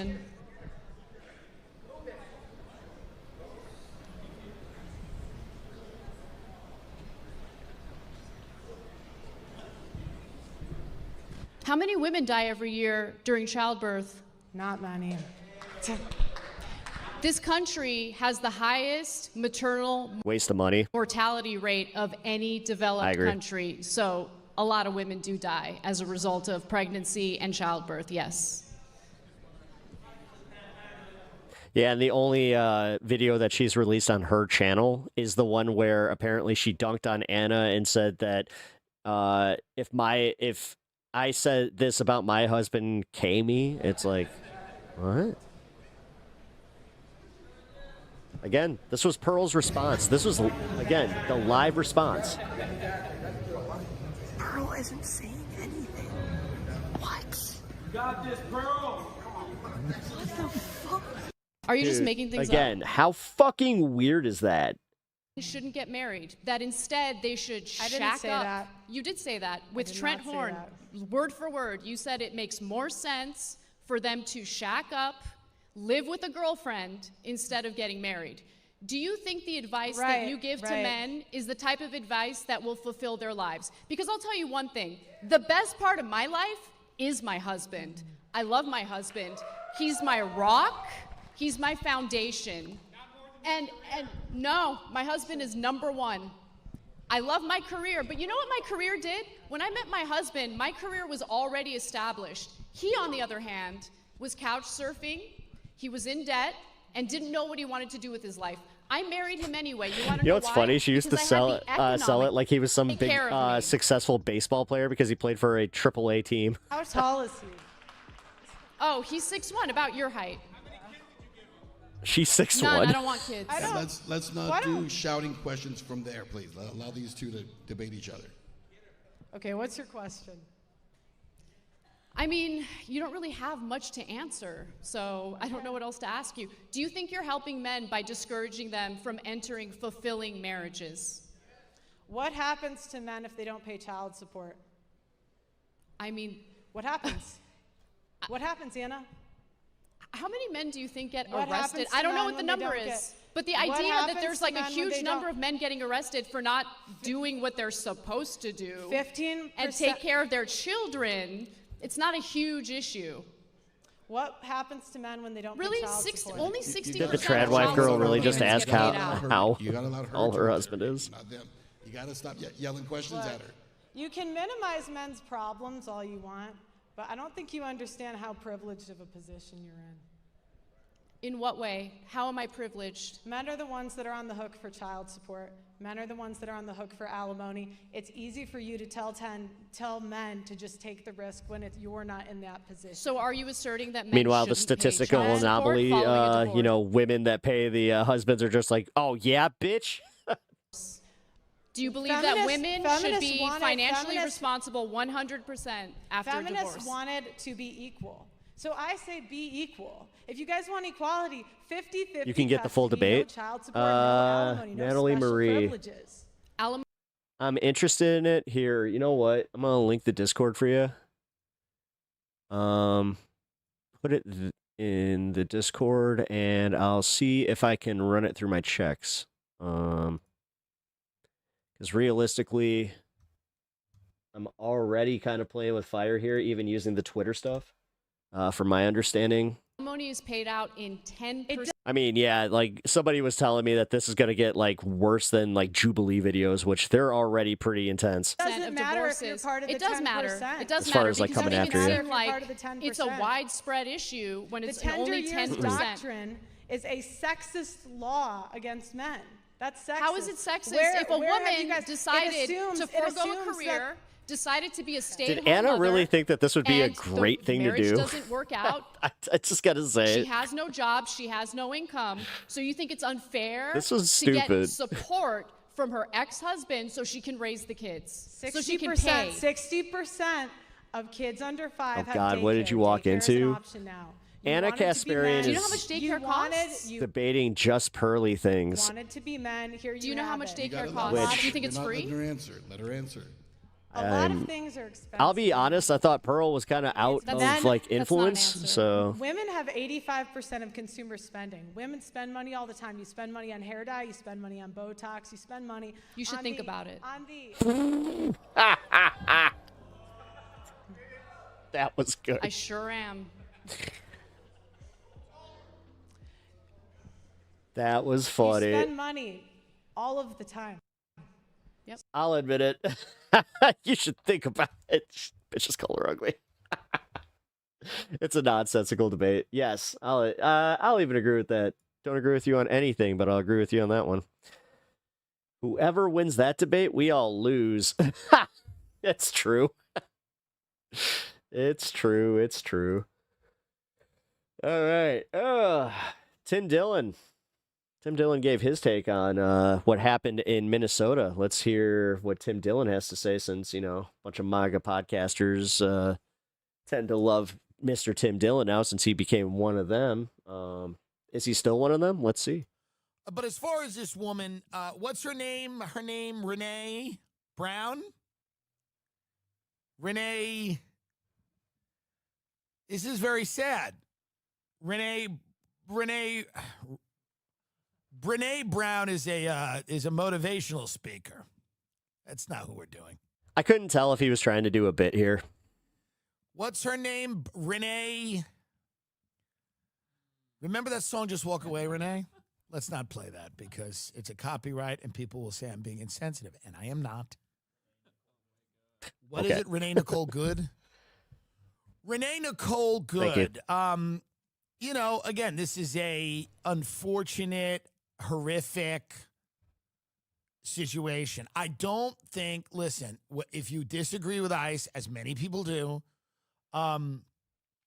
blocking federal agents, and I'm not saying this woman was doing this, by the way, but I do think that she was part of a group of people that was trying to interfere with what they were doing. Sounds like a bit. I do think, and that's just, she's on those. Well, it didn't. The thing is, he didn't do a bit with it. That's why I was like, maybe he didn't know her name. Groups, message groups, and things like that. I do think that when you do stuff like that, federal agents are going to respond how federal agents respond. Dude, Zoran's first day on duty, he went after a corporate landlord that owns, I don't even know the numbers. I'd be bullshitting if I said I did, but I know it's a large proportion of buildings in New York. So just going after this one, giant corporate landlord is going to take care of a lot of people.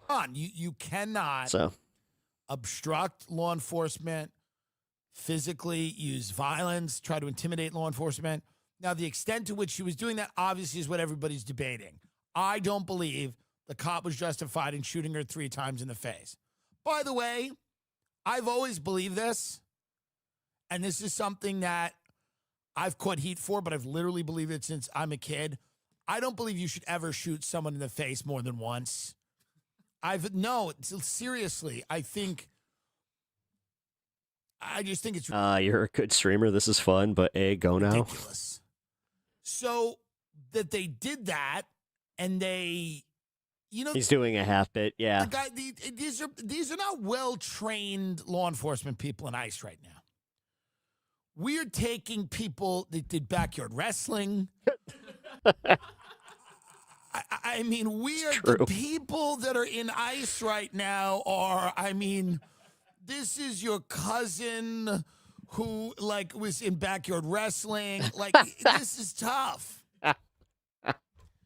This is not the cream of the crop. You know the guys that... Wait a minute. Bringing up backyard wrestling, and then he brings up the cream of the crop. Aha! Can't bring up wrestling and bring up the cream of the crop and not expect Macho Man make an appearance. Aha! Kidnap Maduro, Delta Force, Navy SEALs. This is not them. Oh, God. I could also do a Tim Dillon. Wait a minute. If I do this, this is kind of more like Tim Dillon, okay? Maybe I'm a silly Billy and I'm doing it. I'm going to do a bit. What was her name? Renee. It was, I don't know. You guys keep saying she's bad, but I feel like it was good. Wait, Renee Good? This is not the That was Delta about as Force lame as Navy his SEAL was. people. This is people that See, I can do it too. This is people on their 3rd grade report card the teacher wrote that has violent tendencies. This is not... It just is what it is. I'm not saying you don't need law enforcement to deal with people. Certainly people that have committed crimes. 90s backyard wrestling kids, 97% stronger than most 35-year-old men right now. Well, most 90s kids are now 30-something-year-old men who have tons of permanent injuries from backyard wrestling and a lot of regret. Trust me, if they have a bad sciatic nerve because they were backyard wrestling, and most of them do because they couldn't take a back shot properly. People that are in the country illegally, there has to be a process. Double entendre. There has to be some accountability. I understand that. And most sane people, Those who didn't overdose. understand it. The thing about Minnesota where you go, no one's illegal on stolen land and stuff, this is also silly and ridiculous. All land is stolen. That doesn't mean you don't have laws in a country, dummy.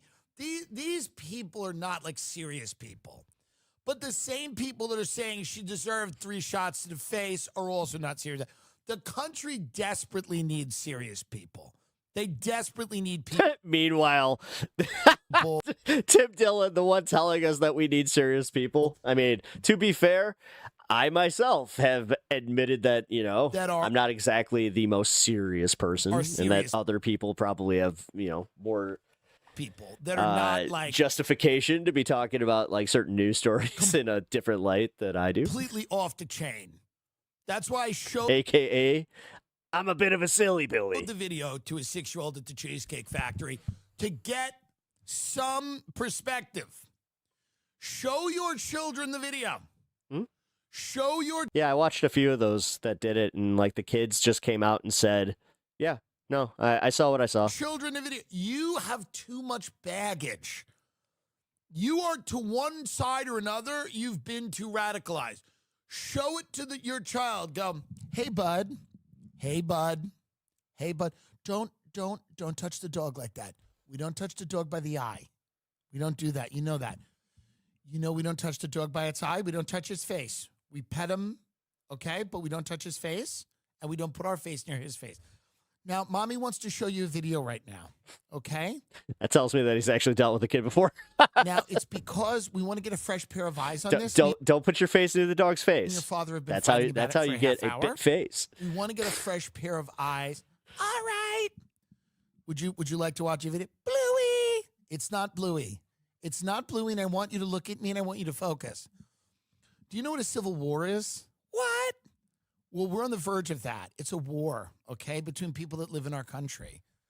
And it's happening because people, they're watching this video, and we don't know what happened. Now, before I show you this video, I just want to prepare you. All right.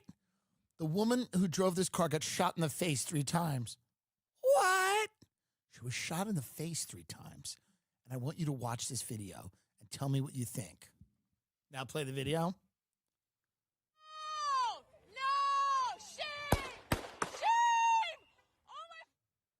And then the kid will do this. Why he do that? He was on the side of the car. It didn't seem like he was going to get hit. It seemed like he's freaking out. Oh, no. The comedians aren't there to do the thing where they spin the web where it's just like, guys. But it feels like to me, even though I don't know why that woman was in the middle of the cops, even though they're doing fucked up shit, she was putting herself in danger. But he didn't have to shoot her in the face 3 times. And I find it weird that the FBI is not letting a local investigation happen and they're giving him immunity. And that's what the child would say. And then people, because that's the answer here, by the way. The answer is this. We need better trained people in that role. We can't have people going into community. And you don't want to call them ICE. You want to abolish ICE or call them something else, whatever. If Tren de Agua, if somebody does something, law enforcement's got to exist. The abolish the police crowd, they're not serious. But again, it's like, what are we doing? What are we, 15? Like, I don't have time. Their stuff doesn't fall under qualified immunity. We already watched a video on that. To deal with these people. I can't. See them on threads all the time. That's why they have to wear the masks. People, they want something they're not ready for. They're not ready for what they want. They want some civil war. They don't want this. I'm telling you. They think they do because everything's a tweet and a threat, whatever. This is not what you want. So we have those people. And then we have people that are cucking for law enforcement. I don't even know if Tren de Agua is real at this point. I mean, it's become comical because they only bring it up whenever Trump needs somebody to fucking demonize. No matter what they do. That happens to be brown and, And those people are celebrating this. We've investigated ourselves and concluded that we have done nothing wrong. Yeah, exactly. Celebrating death is ghoulish. It was ghoulish with Kirk. It's ghoulish now. And I think that people have to understand that if we're going to have a civil society, if anyone has any interest in having a civil, functioning society, you're going to have better trained people in those roles so that things like this don't happen. You're also going to have to do not glamorize attacking or blocking federal agents. If you glamorize this, if there is an idea that this is a historic mission that you're on and that you're going to take it to that level, there will be a consequence depending on what you do and the response to it. So when you glamorize that, as I have seen, she died for a good cause. She died, when you do things like this and you're egging people on to be violent towards law enforcement, federal agents, ICE, whatever, whether you hate them or not, whether you feel that they're justified or not, they're federal law enforcement. So if you're glamorizing people being violent, then you're going to get people killed. Nutrafol is such a great thing. A friend of mine is taking it. All right. On to the next segment. What's the next segment? We're gonna do something. We did that one.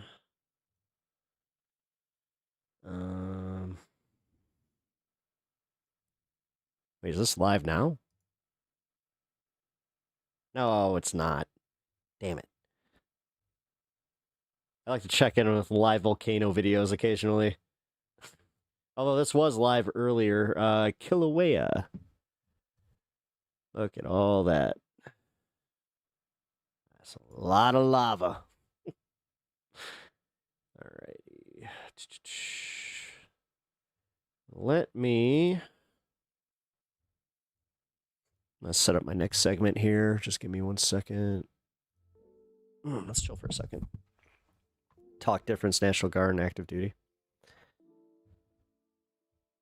Well, I mean, people seem to understand the nuances of the differences between federal law enforcement, and what their jurisdiction is, and then there seems to be a lot of people that don't.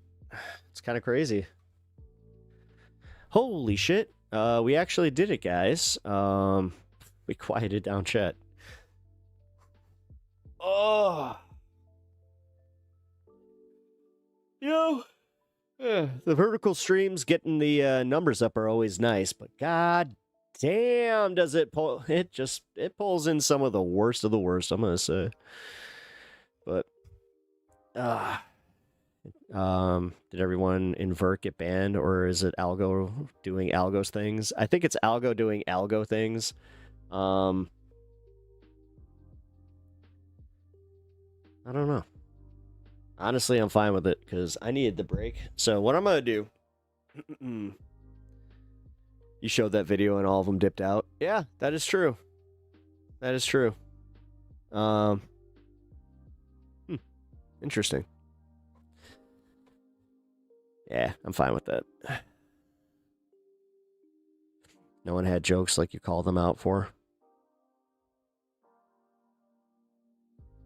Yeah, I was in a rare mood. I was like in a rare space where I actually wanted to interact with some people like that. Where I was like, "Fuck it, let them come.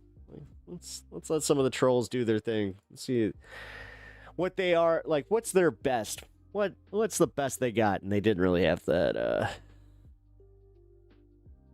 grade of representation in chat today. So, all right, let's find some of the highlights of the protests yesterday. I had a few of them pulled up.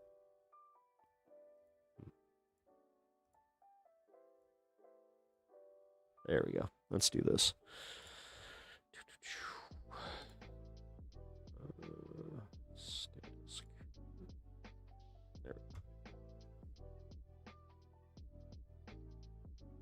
Excuse me. Yeah.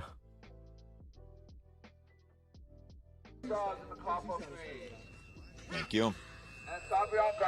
All right. Hello, everyone. My name is JT Siskowski, reporting for Status Coup in partnership with the Midas Touch Network. I'm going to thank Midas Touch for their I was about to say, partnership. Midas in the Touch's work that we boost are has been huge for doing them. out here.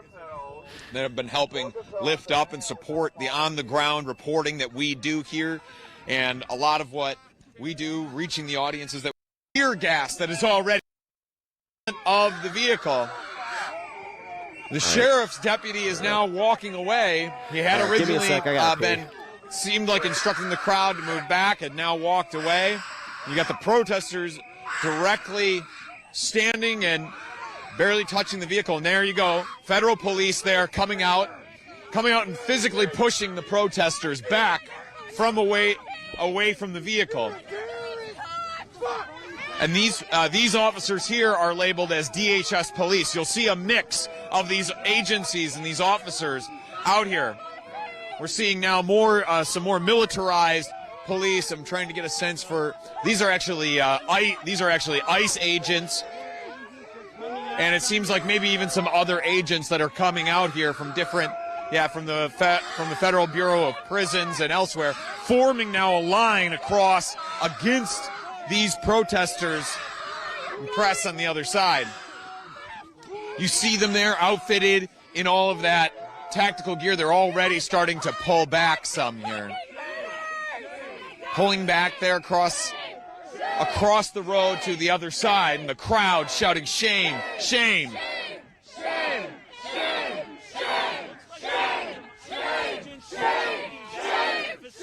And the crowd inching forward, moving towards those agents.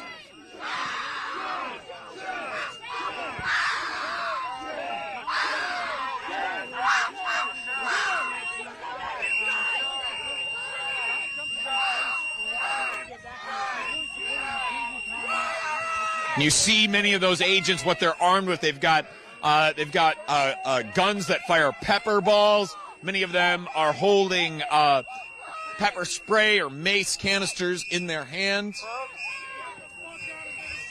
Get the fuck out! And what we were just about to hear from Flynn was about the use of tear gas that has already happened out here today. And of course has happened in previous days when myself, and John Farina, who's behind the camera, have been out here covering these evolving protests outside of the Whipple Federal Building as the Trump administration applies more pressure, more force to the Twin Cities area, attempting to effectively beat or arrest it into submission as these communities have stood up to express that they do not want the federal government in their communities, and even in one now high-profile case, killing a member of these communities with the shooting and killing of Renee Good just a few days ago.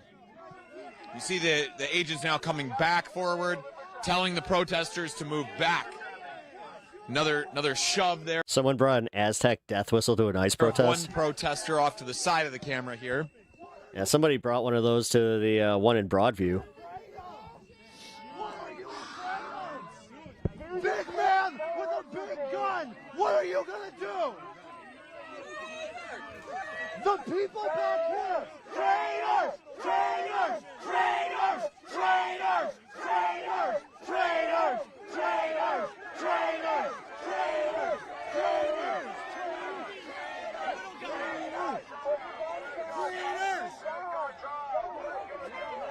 This is all right. So this explains why the one downtown doesn't be focused on as much. Animated response from the crowd, and the way they get more animated when they're met with that federal presence, when the officers have been back across the road as they were when we first arrived here on scene. For the follow, appreciate that. To get set up and get ready to Justice XX do this live report. The crowd was quite calm, subdued.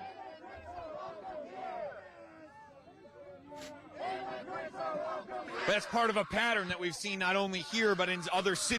Rude Mark I'm new. You're just finding me. Welcome to the stream. I appreciate you being here, man. Across this country where we've been documenting what the Trump administration has been doing as part of its deportation agenda. We have repeatedly seen that it's the federal agents who come in and directly escalate the situation. It's one thing to clear a path for a vehicle to travel, another to then keep adding more and more agents and then leave that presence out here even as vehicles do not need to get through. Yep. Technically, the cops can come in and disperse this just as easily, like they could disperse the ICE agents. That's what's going to technically happen. You're gonna see it either in Philly or one of these cities that is now actually vowed to keep ICE out and to keep them in check. And if ICE wants to try and play this game that they can just do whatever the fuck they want, then it's like, nah, then you won't be here. You will find yourself lacking in any support for any facilities. And yeah, once you need some extra crowd control, guess whose side they're going to be on? It's already starting to happen. I did call it. I said that the cops are eventually going to start like heeding the warnings where it's like, maybe we should actually like do some protecting of the civilians here, because it seems like these guys don't really know what they're doing. You notice how militarized some of those agents are. Here's Chicago Roar. With the I mean, if you guys were the camouflage I'm surprised the entire country didn't hear the stadium on Saturday. that they are wearing, the vests, the weapons at their sides. Yes, yes. It's not the state cops doing it. It's the local cops that are going to start like going out. Do I think cops will actually do that? Yeah, I've already seen it. Right now, the CPD was. This is why I was getting mad at people for like kind of ripping apart the CPD when you guys didn't understand that was Broadview Police and the state police. CPD, they followed their edicts. They did not protect ICE in the slightest. And anytime that they showed up, they were turned away from ICE, or they were turned towards ICE. I should. My mistake. And they had their backs to the crowd where they were protecting us. So I got to say, the federal government is using a bullhorn to tell the kinda protesters nice. to disperse. And Especially because, I'm not exactly one to trust the CPD. to do so could result in arrest. They're saying more, but I can't quite make it out over the Thought we were against local militias? Well, don't put us in a position where we need to have one. It's almost like that's what tyranny and like that whole Second Amendment thing was all about. Of this It's almost like we're getting close to that, man. Damn. crowd.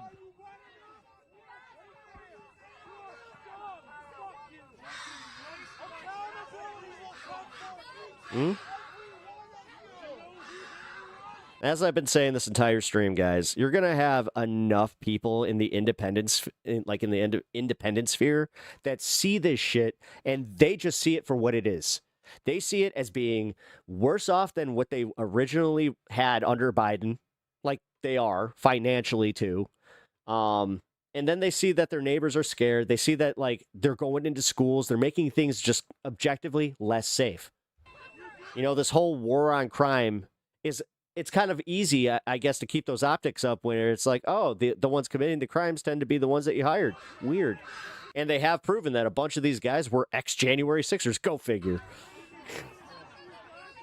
And they mix that with improper training and a vendetta? No way that could ever go wrong.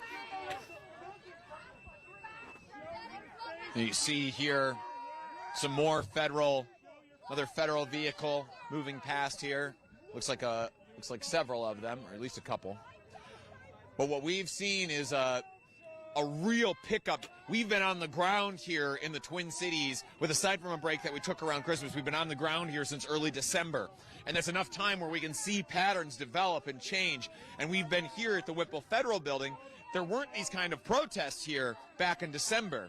It was just a few activists who would monitor when ICE agents were going out on patrol in their communities so that they could be prepared to document what the agents did or to warn their community members that the federal government was going to have a presence in their neighborhoods. And at that time, you'd see some vehicles come and go, and there'd be lulls of long periods of time in between. But what we've seen now over the last several days is the Trump administration originally began a surge of some 2,000 agents over the course of the next Quit acting like you actually care about the people of Iran, Banks. month, right before Renee Good was killed. And then since then, You were Zionist until literally all of your fucking people that you watched turned on a dime, and now all of a sudden you guys are like, yeah, you know what? Maybe I am anti-Israel. Never say pro-Palestine, just anti-Israel. promising another Shut up. 1,000 agents. So 3,000 agents that they are going to now deploy here in the wake of Renee Good's killing is a huge uptick in the amount of traffic here outside of the Whipple Federal Building, as it seems agents are constantly go in and out of the facility.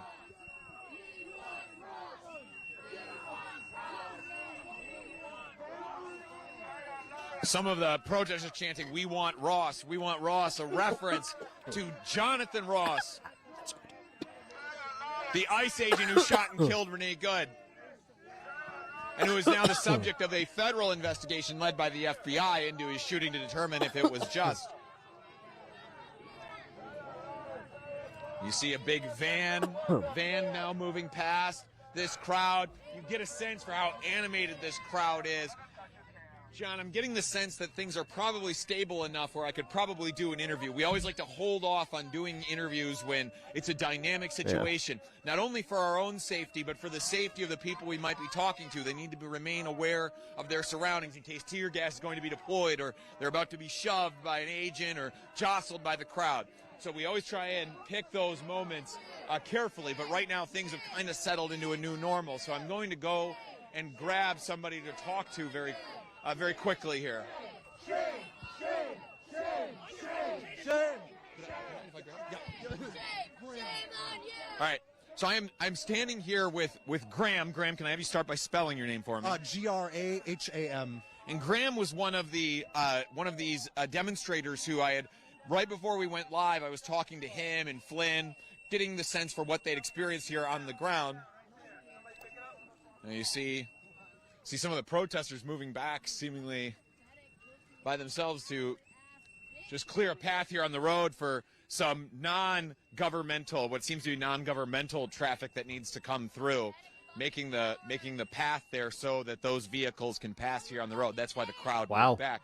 But we had originally were going to talk to Graham to get a sense for what had happened here across the day, and Flynn. But then obviously we had that happen. Yeah, some things happened. So before we go back and talk about what had been happening here across the day, I heard you guys yelling out some things to the federal agents. Can you say what you were yelling, if you got any response? Well, of course they're never going to respond. They have nothing to say for themselves. But I was just letting them know that one day justice will come for them, and it will flow down like a mighty stream. And they can't stop the moral arc of the universe. They cannot stop the people united. We are standing together as a community, and we are stronger than their jackbooted thuggery.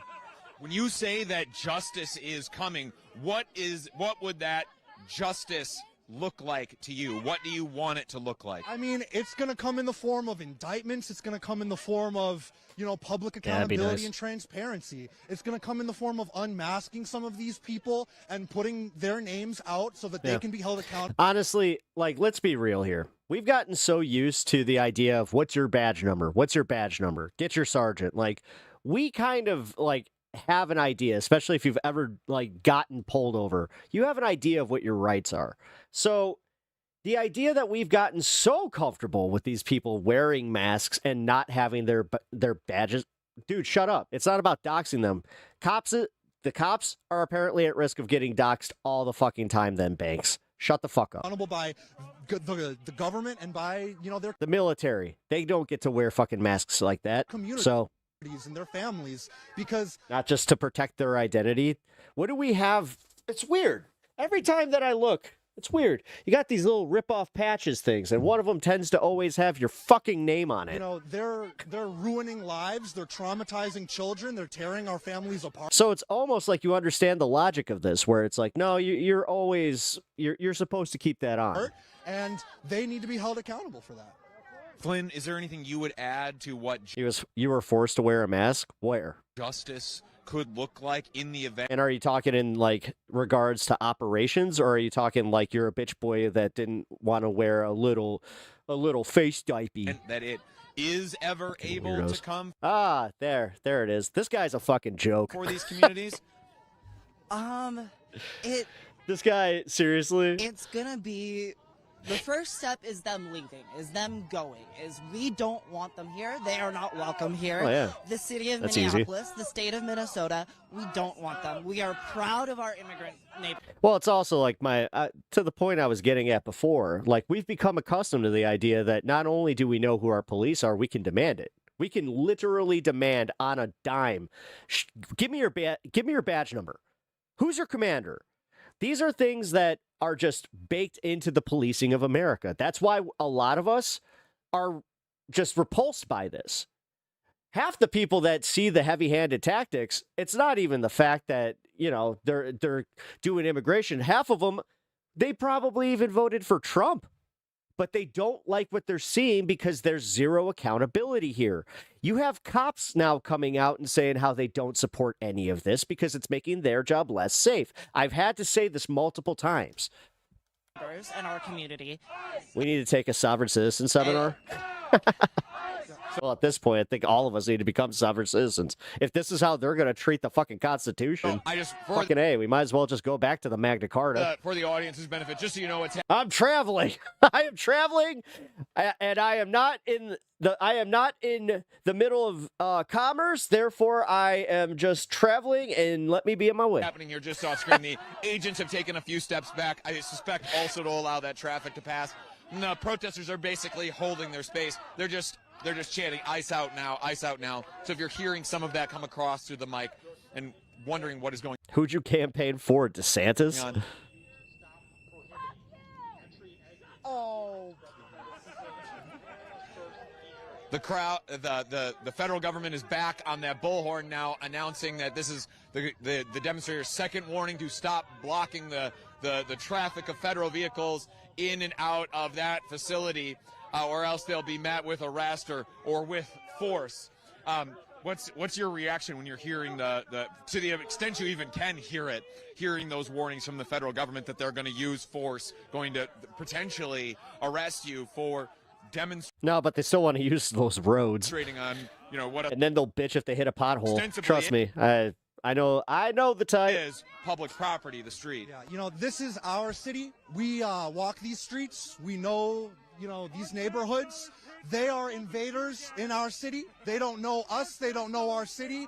And these are public lands. These are city streets. These are sidewalks. And they can't tell us what to do in our own city. They have no authority here. They have no leverage over us. They have no legitimacy with the people of Minneapolis. Flint, I think probably a lot of people watching at home who aren't out here, they're going to see, or maybe who have never been through being tear gassed or pepper sprayed or threatened with arrest by federal government. They're going to see this. Oh, and we're just getting some pepper balls being fired here at the seems like being fired just at the ground, perhaps. It wasn't exactly clear where those pepper balls were fired, but that sound that we just heard, that very distinct sound, was the sound of a pepper ball gun going off. I'm not seeing. Wait a minute. Hold on, guys. I gotta see this. Fuck it. Has been on a holiday hiatus that ends tomorrow. He has been publicly reacting and going through a bit of a journey to the brutal shooting of Renee Nicole Good, a 37-year-old American citizen. So Piers Morgan finally chimed in on this, eh? At the hands my buddy Charles, what's up, man? Of an ICE agent in an act that many, myself included, would describe as murder. And given Piers's prompt, God damn it, just get to it. I hate these fucking commentary channels where they can't just get to the point. Piers's first. All right. I've watched the Renee Good video endless times from all available angles. Anyone who says they know what happened is lying and we should await the investigation, but killing a mother like that is surely a tragedy. The lack of humanity I'm seeing towards her is repulsive. First public response. He says on January 9th, remember he's in England, right? So they're several time zones ahead of us. He says, tweet. All right. Now, that was him on the 9th, and this was him later that day. He says, 2 of the first responses to my Renee Good tweet, one accusing her of attempted murder, the other accusing the ICE officer of murdering her. says it all about the instant politicization of everything that now happens in America. This corrodes any society. So again, still a bit of both sides initially, right? But calling out again the inhumanity from MAGA, this is good. Now, let's continue. I'm so sick of these. I'm calling Josiah and all these assholes out on this.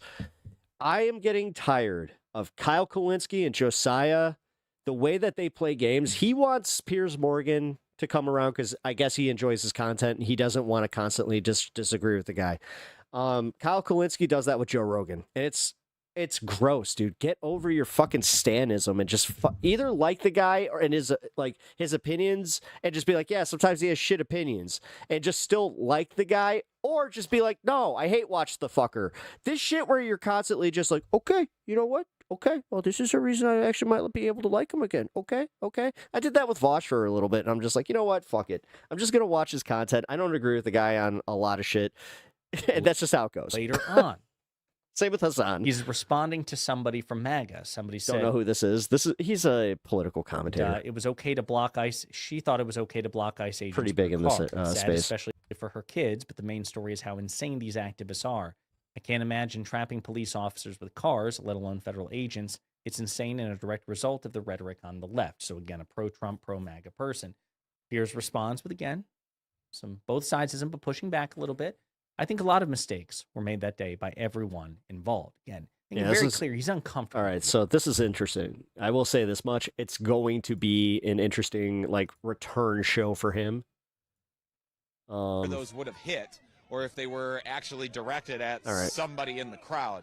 Are we getting some more, are we going around talking to people and trying to get some more? But I admit it. I enjoy Piers Morgan's that I talk about. Uncensored panels. What we have noticed out Whoever here and in other he cities has is that the booking federal him government, does a good their job. Agents are so quick to reach for the weaponry. They're entertaining, sometimes informative. Not much in terms of actually rarely informative.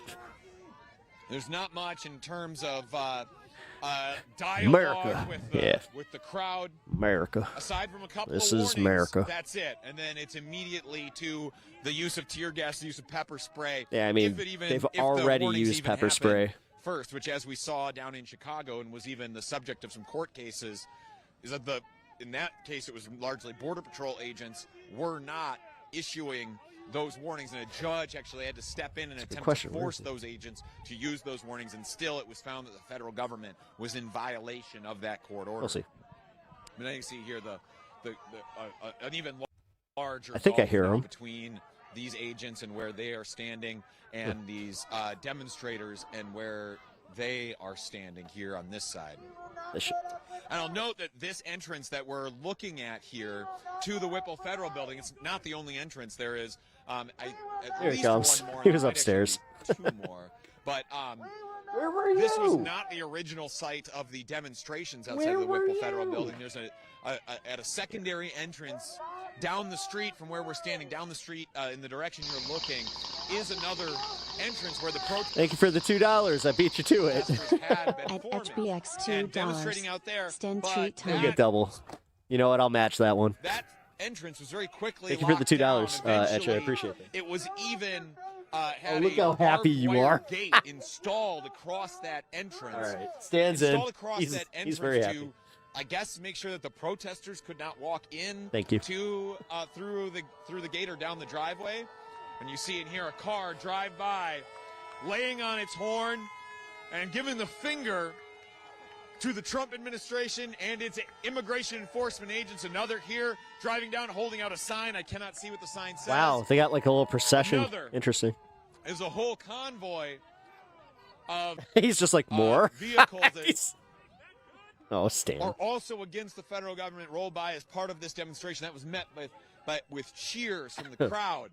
That other entrance was locked down, had a barbed wire fence gate put across it, I guess to keep the demonstrators from walking up that entryway, though I'd never seen them attempt to do so, get into the parking lot of the Whipple Federal Building. But still, they had that barbed wire fence installed. They had concrete barriers like you see over here installed over there, including on the opposite side of the street.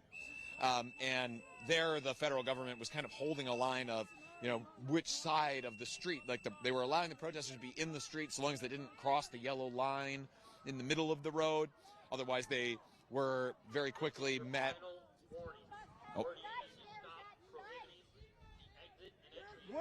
Hearing another warning, a final warning, the federal government that the protesters need to stop prohibiting entry and exit here from. I like how he's even in on that one where he's just like, nah. From the federal building. Stop prohibiting entry when did you just see how these cars can get in and out? Yeah. Or else they'll be met. It's almost like they're creating these fucking false narratives by lying. With arrest and also exerting excessive force. Weird. And it's being met with jeers from this crowd. Why is it always so consistent and somehow, some way, so many people? Well, these people shouldn't even be there. Okay. It's not clear exactly the amount of MAGA that has come out that they're just like, go home, sit down, shut up, and don't say a fucking word. Would the attempt be to arrest all the protesters? Is this just a scare tactic? If the previous demonstrations are anything to go by, the use of force probably very much in the cards, as has already been seen today. Flynn, Graham, I want to bring you guys back in here as we're continuously interrupted by the proceedings out here. And Fox will now parrot the BS. But I want you to just give, again, that sense. The agents moving forward now, pushing the demonstrators off the road. Few of them holding pat. And we're seeing here the use of pepper spray and the firing of pepper balls.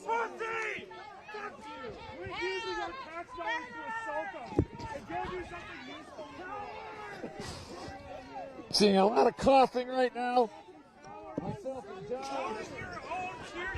Myself and John have donned our safety equipment so that we can continue to breathe and protect our eyes, because them spraying that pepper spray and shooting those pepper balls kicks up a huge cloud of chemical irritants into the air that affect not just the person that the federal government is aiming at, if those agents are even aiming with a single target in mind, but it also, did you see that? The guy kind of even had it turned so he caught puck. Also affects everybody else, even anybody who was obeying any orders that the Trump administration was giving. Those people get punished too. Members of the again, this is where the cops need to be there. This is a failure on Minnesota's policing. Like ourselves, who are the fact that the chief of police is not putting out frickin' squads to go and deal with this is insane. Here to document what is happening. Get affected too. Make no mistake, there is no such thing as a single targeted event or a single targeted use of force. Any of these quote-unquote non-lethal means always have collateral damage. Yes, they should have local cops there. They also should, I'm not sure if they have a protest warden that is making sure that they know where they can actually stand, because again, they weren't impeding traffic there. They were letting the cars go. Tim Walz has failed his people. I'll agree with that. John, if you could turn the camera on. Yeah, he bitched out at a time when he was the strength was needed the most. For just a moment. And honestly, this is kind of on him. Nice guy, but that's not what you need. You don't need a little bit of a knucklehead. The agents are pulling back right now across the street. Even fucking J.B. Pritzker came out and said, you know what? He should have just stayed. The fact that he bitched out so quickly, too. The actual entryway to the Whipple Federal Building. Because then automatically you got people on the right that are just well, I guess he was guilty with that fraud thing. It's you know what? If he's just going to leave and just not even try to challenge it, you know what? Maybe he was. But I want to take... That's why I'm glad. Fuck him. A moment just to reflect. Get somebody better in there. Someone way more effective. Look at the way I am dressed. All right? This is too busy covering his tracks. He was never implicated in the fraud, you dumb fuck. Don't make me ban you. Be able to cover. I'll start banning you for blatant misinfo. The Trump administration. And that was a dumb fuck thing to say. Administration's immigration agenda. It is a reporter donning goggles. A reporter donning a respirator. Yeah, that's how that goes. Especially in these areas. Broadview, this was how every media figure was dressed. My side. If need be, I've got a helmet at my side.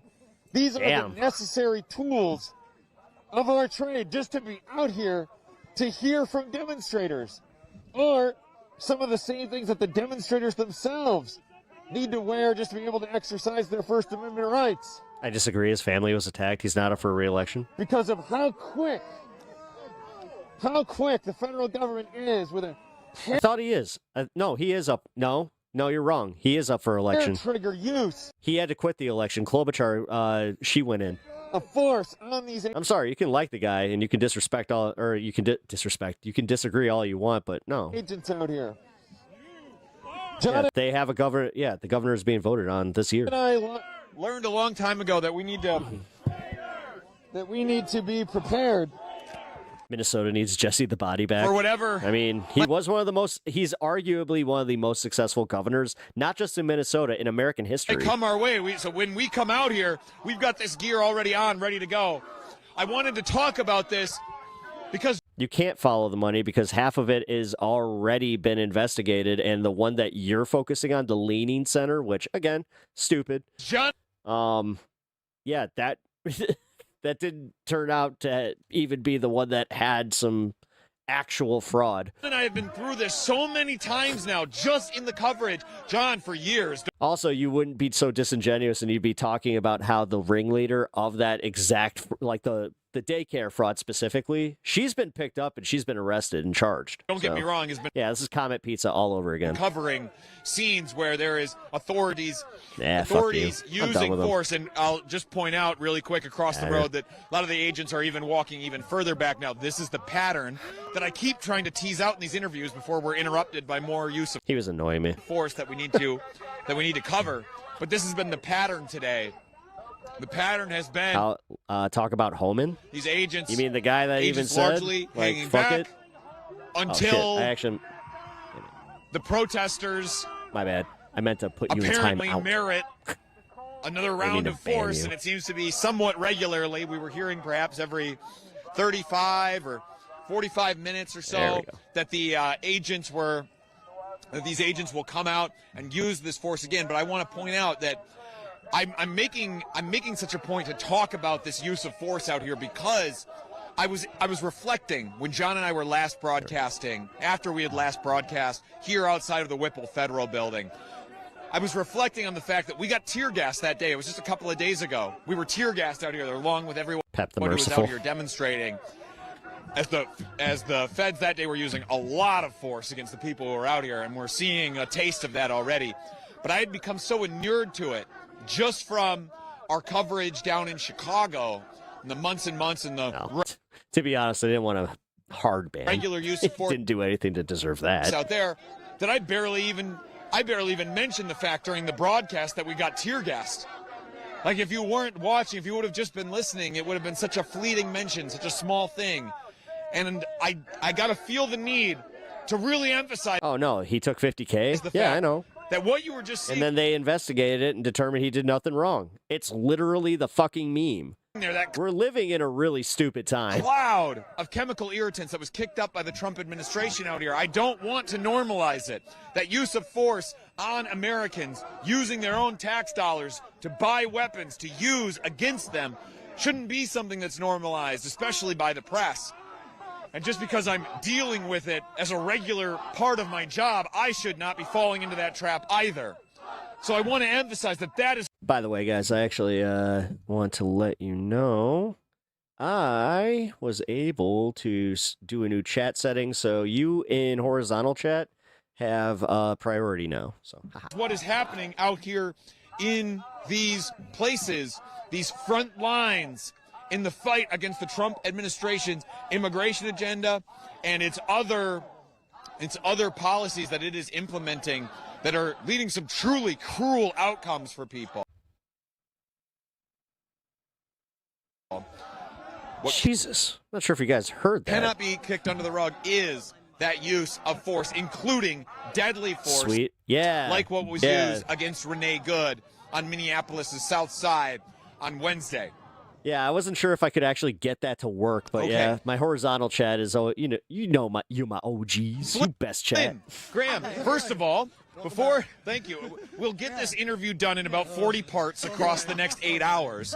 But as we're, we're committed at this before I launch point. back into my questions of you guys, I should probably start with just, are you guys okay We're after that? fine. We're great. Yeah, we're I got good. hit worse earlier. It was not as bad. So that's what I want to talk about was earlier. So when you're saying you got hit worse and earlier, what was happening? So what happened is an older gentleman who we would later learn is a 74-year-old veteran came to the Whipple building and backed his car into the entrance here and got out of his car with an anti-ICE sign and stood behind his car. And as a bunch of protesters came to join him at the line, a raft of DHS, HSI came around the corner hot. They deployed tear gas first, followed by, pepper balls. And then, once we didn't immediately run for the hills, it was pepper spray all the way. And I was just trying to hold that gentleman's back. I was trying to stay behind him and give him the space that he needed, but he didn't want to come back with me. He wanted to stand his ground, and we got pretty much the worst of it. But that gentleman did end up getting arrested and not only detained, because they can't, obviously, and not only 30 minutes ago, they sent him back out here because his car's on public property. He was out there with a sign, and, they let him go because they can't hold him. And Flynn, do you have anything to add to that description of events? Or Notice how everybody knows that? This is kind of the whole part of knowing your actual rights. That's why everybody has the confidence to go protest ICE the way that we are, is because they don't have the fucking authority to just arrest. Or maybe calling out any of the other uses. Now, I'll admit that I have there's a second guess when I see, state cops there, because I know that they're the ones that are super fucking questionable, whether or not they're going to side with ICE or us. Of course, like how many times have you? That's why I was emphasizing that, at least the blue boys, the CPD. Yeah, at least we knew where it's like, all right, they ain't gonna they're not joining ICE at all on this. And if they showed up, they were telling ICE, like, no, you get the fuck back. This sort of pattern that we just needed more of those videos out in front of our camera, where the agents come out, use the force, and then pull back. At least in the time that you've been here, Say like 4 or 5 times in the last 3 hours or so. So yeah, probably about every hour, 45 minutes to an hour, they'll come out and do this. The feds are on the bullhorn. The feds are on the bullhorn right now, calling out one of these protesters by a description. They're saying, "Hey, you there in the black hoodie with a hat on and a certain glove," that seemed like they were describing, saying that you'll be arrested. We have probable cause if you keep doing what you're doing, which it wasn't exactly clear to me. I couldn't hear everything they said, but calling out now individual protesters, almost as if to say, we're watching you.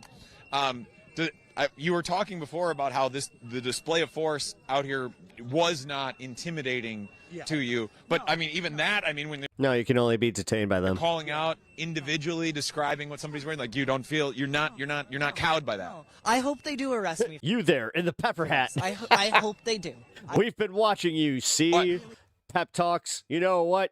Pep talks very little on his own show. He watches a lot of videos. Yeah, we can comment too there. Why the hope? Why the hope? Because the world they just start ripping me like Chad is watching. The world is watching Minneapolis right now, and if they that'd be funny. Prove that they are arresting peaceful protesters who are standing here, I literally have to do they got me on that one. doing nothing more than yelling at them. They're scared of words. They're scared of words. And it's shameful, and the entire world is going to pay attention to that, and it's not going to last. They're not going to be able to keep doing this on the same scale that they are. So in all of this excitement that has happened, normally I would begin an interview with a very basic question like, "Oh, why did you come out here today? Dude, what's the message?" This is crazy. They've been pepper sprayed twice. To deliver. Not getting to that until just now because of and they're taking it so casually, like, let's go continue our interview over here. Everything else we've had to deal with, but I do want to ask that question. Let's not get the message or the purpose of being here get lost in the actual just back and forth action that is happening. Why did you feel passionately enough to be standing here and to actually desire to maybe even desire being arrested for the stand that you're taking? This community is so tight. I'm gonna go up here. It looks like something ends up happening. All right, so Some more agents are coming out here, Flynn. That's why I'm letting you know. They're just turning on some lights, and yep, we see the parade of agents coming back this way. John's going to turn the camera here in just a moment. He's got to resituate some gear to be able to do so. But then, yes, we're going to turn and show you, because there's been another spate of federal vehicles coming and going, traffic here on this intersection. The mascot. He's like, as nope, thousands of more agents are now being deployed here to the Twin Cities. We're seeing that greater presence. And apparently, it's not clear to me.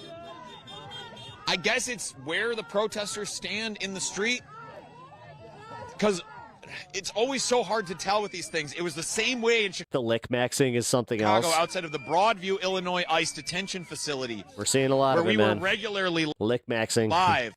Oh, God. That's how it's going to be described in the history books? It was so difficult for us to know on a day-to-day level what the rules were going to be for authorities, for the federal government, and then eventually the local and state authorities who took over. That was a badass zoom, and then like with her face, and then like the for a lot of the that security worked out. around Broadview. To know was on a art. day-to-day level what the rules were going to be. When would someone be Oh, arrested? shit. We're almost there. Or when would force be Where do we at? used? And it's the same thing here. When we were last here at the Whipple Federal Building, the rule had been do not cross the midline of the street. Which Damn, for the guys. Yeah, like and subscribe for sure if you're enjoying the content, because we're getting close to that 2K. most part, the protesters have respected that here today. But now it seems as though the federal government is saying, man, nowhere in the street. By the way, is- I do have live protest coverage that I'm going to be going through tonight. Should be starting here in about 15 minutes. acceptable, perhaps, because the protesters were, as far as I could see, they If were the all feed standing holds. just on this half, the near half to where our camera is, on this side of the street, and still you saw all these dozens and dozens of agents come out here. Wait. I should give you a sense of scale of these Shouting. protests as well. As many agents as you're seeing right now, it's probably show the somewhat guy more who's shouting. protesters than Wait. the number of agents that are out here right now, but it's very close. It's very close. And that's a common thing as well, where we see the federal government mete out punishment. They deploy nearly as many agents to handle the crowd as there is members of the crowd. But of course, there's a huge power imbalance, and the crowds in, I think, every scene that John and I have been at are not inherently threatening, but it's still the federal government that power imbalance works. Is there not only in the training that the federal agents have to deal with these crowds, but also the amount of force that they have. You're seeing there some of those agents, they're holding those pepper guns, the pepper spray that we called out earlier. But now I'm seeing even at least one agent who's wearing the tear gas canisters on the front of his vestments. So goes to show. Breaking news: County attorney moves forward with Renee Good investigation after FBI rejection. They have that ability as well, That's beyond good the news. pepper spray and the pepper balls that we Melt saw ice. Hell yeah, Ryan. deployed out here earlier, and as the federal agents now Yep. advance, telling the folks to move back. You're seeing them there pushing and arresting one of the the protesters. fuck? Actually, two of the protesters now being arrested out here. What the fuck? Being arrested. What the But fuck it's did he still do? the federal government that power imbalance works. Is there not only in the Sorry, guys. training that the federal I literally agents saw have nothing to deal with these crowds, and but also no reason for that. the amount of force that they have. You're seeing there some of those agents, they're holding those pepper guns, the pepper spray that we called out earlier. But now I'm seeing even at least one agent who's wearing the tear gas canisters on the front of his vestments. So goes to show they have that ability as well, beyond the pepper spray and the pepper What the balls hell that we was saw that? deployed out here earlier, and as the federal Okay, agents so they now walk advance, telling the folks to move back. You're seeing He was literally hands in pockets, just pushing them back. there pushing and arresting one of the Are you one of the fucking protesters. serious? Actually, two of the protesters now being Jesus Christ, dude. Like the way that they are just so piss poor trained is like on display here. This is all ruled by the fact that they're afraid. arrested out here. God, look at them. They're all losers. They're all losers. Especially, like, look at this guy. Look at Being him. arrested. Multiple agents dogpiling on those protesters as the other agents come forward and yell, "Back up!" Look at all these fat, fucking short losers. Back up! All with the same goddamn complex.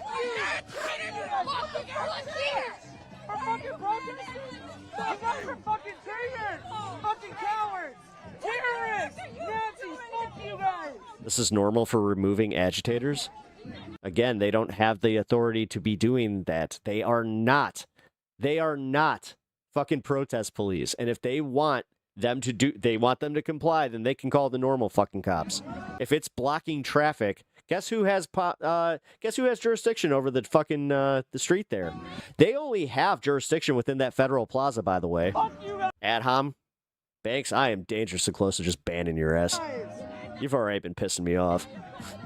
Get the fuck off of there! Fuck you guys! Yeah, I was about to say, you should. I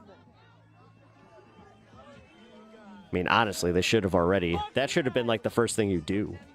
One of the men who's off camera right now is... LT, did you just fucking ban Ryan Kennedy? LT, that's it. I'm done. I'm not doing this. Ryan Kennedy was fine. He literally was fine. Looks like Hitler's brown shirts. 100 years later, Nazis are in the U.S. What the fuck did he say that... No, unban him right now. Dude. And honestly, that might have lost you your...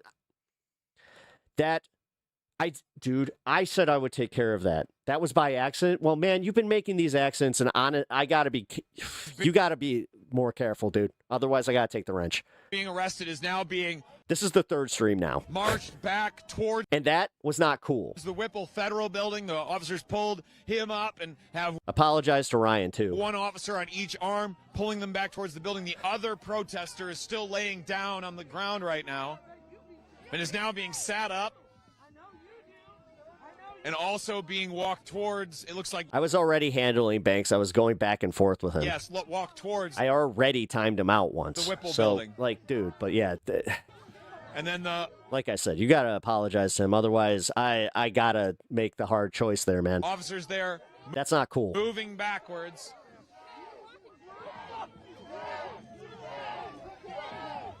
The protesters moving with them a little bit, though allowing no harm, no foul. a gulf to develop between the two sides as they yell, shame, shame. And I'll note that a lot of the heads that you're seeing out here in front of you in the camera on the protester side of the street are actually press. This isn't the situation where I have, 100 plus in chat either. It's not protesters who are getting that close in many cases. That's actually press this is sitting in there doable. to get shots, etc.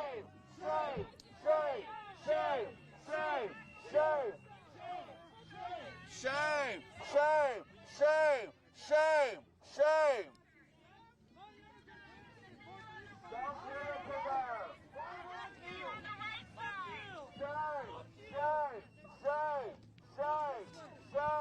Seeing some of the protesters urging some of the protesters to move back because they feel like they might be giving the federal government what it wants. There's always that push and pull. That's where I was like kind of confused by this. The desire, where it's like, did they not have an established like place that they can stand to be in a position, be in a physical place to? I mean, I'll be honest. This is throw more clear cut when I go to like protests. Stand in the machine, so to speak. I haven't been to one single protest where they didn't give us an established parameter of where we can and can't go. Try and slow down the federal operation. I mean, this guy's being a moron. And honestly, at that point, you just got to be like, hey, man, stop instigating because you're going to fucking make this worse for all of us. Or just to be able to make your voice adequately like we're heard. doing You see the protest. one protester out there with a whistle who had walked closer to some of the federal agents. But we should be able to defend ourselves against rogue agents from abuse like pepper spray and taser. I mean, it's insane that they are just able to do this again with impunity, it seems like, because they don't have anything that's identifying. So it's not like you can really have a civil suit against these people. You're going to have to sue the department. Between wanting to be in a physical position to be able to say more, be able to say their piece, and then that pull of don't give. If you ask guys, there is no safe place. The federal government what it wants of the visual, the propaganda. If they need the full road and it's like about them blocking the road, then maybe they should stipulate that. They haven't even done that. That's where I'm like genuinely confused by this. We've seen the Trump administration at scenes like this. Also, I'll be real. The fact that they have this number of protesters here with ICE, no cops, like when Broadview gets over 100, That's when like you start seeing state cops show up. Agents.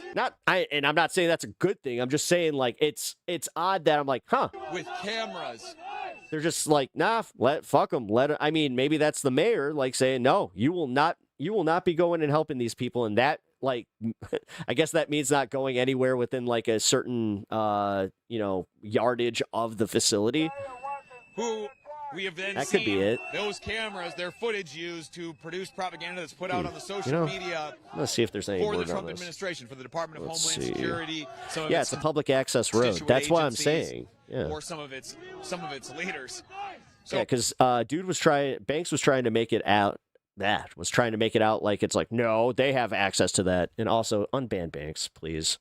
oh, you're seeing that back and forth. It is so. He was being annoying. He wasn't being bannable. Coming out here, John and I just Like, dude, that's my point, man. And I'm not. This is the last time I'm doing this on stream. Otherwise, I'm gonna take it to Discord. Please stop with the frickin' the heavy hand on that one. moving back a little bit as You're going way too fast and way too aggressive with that stuff. as we continue to cover things here. But I want to, John, if you could point the camera down. I'm not sure how easy it is here. But I want to point out these white marks here on the ground. These are those telltale signs of pepper balls that I was talking about earlier. It's using this white splatter that happens from where they impact, and I should actually be quite careful about how much I disturb it because you can kick it back up. We went through that at Broadview, where you can kick it back up and it becomes almost some dust that gets into the air and can re-agitate again. And it'll get on your clothes. One of the guys brought it up. He was just like, yeah, that's why one of the most effective things that you could have at a protest is a super soaker.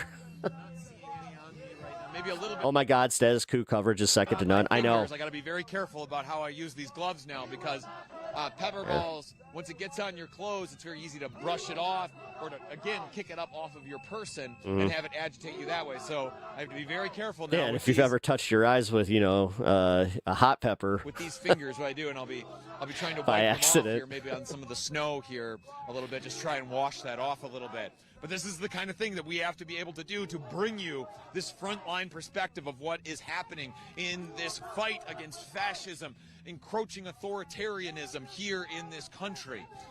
We put ourselves right there on the line of where these things You are just say pepper balls, yeah. to give you that on the ground perspective. And we've been on the ground here in Minnesota with a break around Christmas. You as made I've me been saying. snort. Aside from that break around the holidays, we've been here on the ground documenting Pepper what's balls. Get it? happening here since We're early December. kids. So not when We have absolutely no serious. was shot and killed. We were already here in the city. John was on the scene very shortly thereafter. Oh, man. And was able to. It was some of our reporting that got out some I of was that about to video say. that you've been seeing, one of those camera angles that you've been seeing. We were one of the outlets that were able to get our hands on some of the video that's going to be used now in likely an independent investigation led by the state and local district attorney's office into that shooting. Well, they're also going to use like preceding video, and they're probably going to use videos like this to kind of prove that it's like, no, they're pretty consistent in not abiding by like the law and like the rules of the code of conduct. Because we believe in being on the ground where these things are developing. It was not a secret that the Trump administration was cracking down here on the Twin Cities. Not a secret by any stretch. Operation Metro Surge, as it was called, and we're seeing some agents jog back there towards the building, but Operation Metro Surge, as it was called, was publicly announced by the Trump administration. The agents were here. John and I arrived shortly after it began. And we began documenting what was happening. And I was watching at the time when we were here how many stories were being written about what was happening. But what was Why does that guy have a tennis racket? Wait a minute, what's with the tennis racket? John's turning the camera here you to guys show got- you that Yeah, there's he's some got a agents tennis who are racket running just back sticking towards out. the Whipple Federal Building with some urgency. It's not exactly clear why. It looks like there might be a... What's going on in there?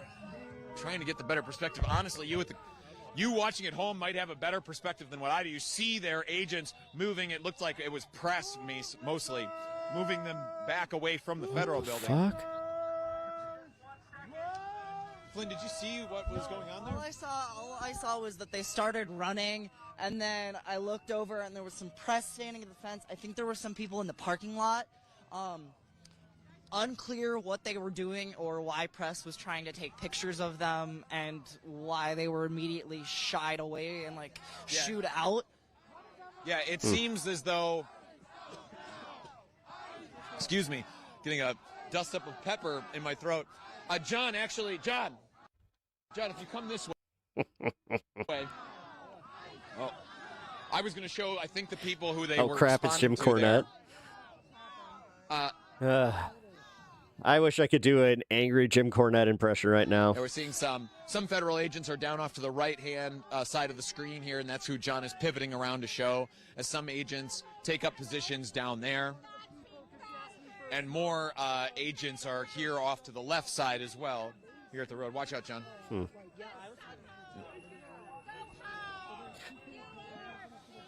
mean, I keep seeing press, like, they're the ones going up. Huh. Yep, and you see some of those agents now coming back to take back up their positions that they had after they had gone running back into the parking lot. Yeah, weird. Wonder if they're find out what happened. John, what I'd like us to be able to do is look down this fence line here, because yep, we are just so you guys are aware of what's happening right now. We have some equipment on our camera that's essentially sunglasses for our camera to allow us to have a little bit of a better image when the sun is out, as it was today. But here, as the sun begins to set, just like wearing your sunglasses at night while you might look cool, it's not very practical. So we're just taking those sunglasses off of our camera here. Hold it for a second. 1 second. Yep, got it.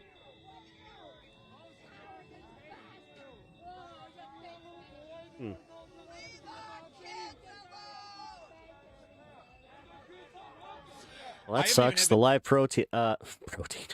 the live protest feed that I was going to go to is not up. Chance to say it since we started the stream, but please share this stream, get it out to as many people as possible. I always like to make the point that on-the-ground journalism is not inherently rewarded by social media algorithms, and we need masses of people to send the message. We need you which to is send the surprising message. because, like, the times that I've been out, I've gotten, like, a big boost in my, like, viewership. So that what we're doing here is important, and that more people should see. And honestly, like, the people watching the stuff last week, so is responding to the true masses of people who are coming out to demonstrate against what they are doing. We need that signal to those algorithms to be able to get the word out and get our journalism out.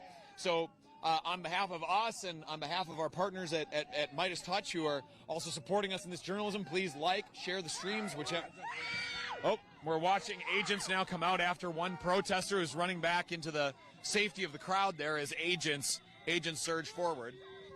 And I'll note that this black SUV that you're seeing drive past was just driven by a woman who was not related at all to the federal government at all here, and she immediately, as soon as she saw those agents coming, stopped her car and put her hands up in a motion of surrender. And that's the kind of fear that is embedded here in the people on the ground. Yeah. That sense of, if Renee Good was shot, what's to say that it could not be me next? I know that it's literally it's the way you feel when you live in a gang occupied fucking neighborhood. I was driving around where you just inherently know not to go on certain streets, and also there's like the whole no narc code. It's very similar, right? It's weird how they're using gang warfare tactics. Near some Border Patrol agents as they were conducting operations in St. Paul earlier today, and I was being very, very conscious of how close our vehicle would get to the federal notice where they don't go. Convoy. When they were in Chicago, they didn't go there once. For that same reason. They didn't go past 68th Street, which we know. Being afraid and you just know. Out of an abundance of caution, keep that space, because we have seen the use of that force. You see some of the agents had come forward towards the crowd, now backing up a little bit. It seemed like, again, that hair trigger of force. Yeah, I was about to say. We've seen from the Trump administration.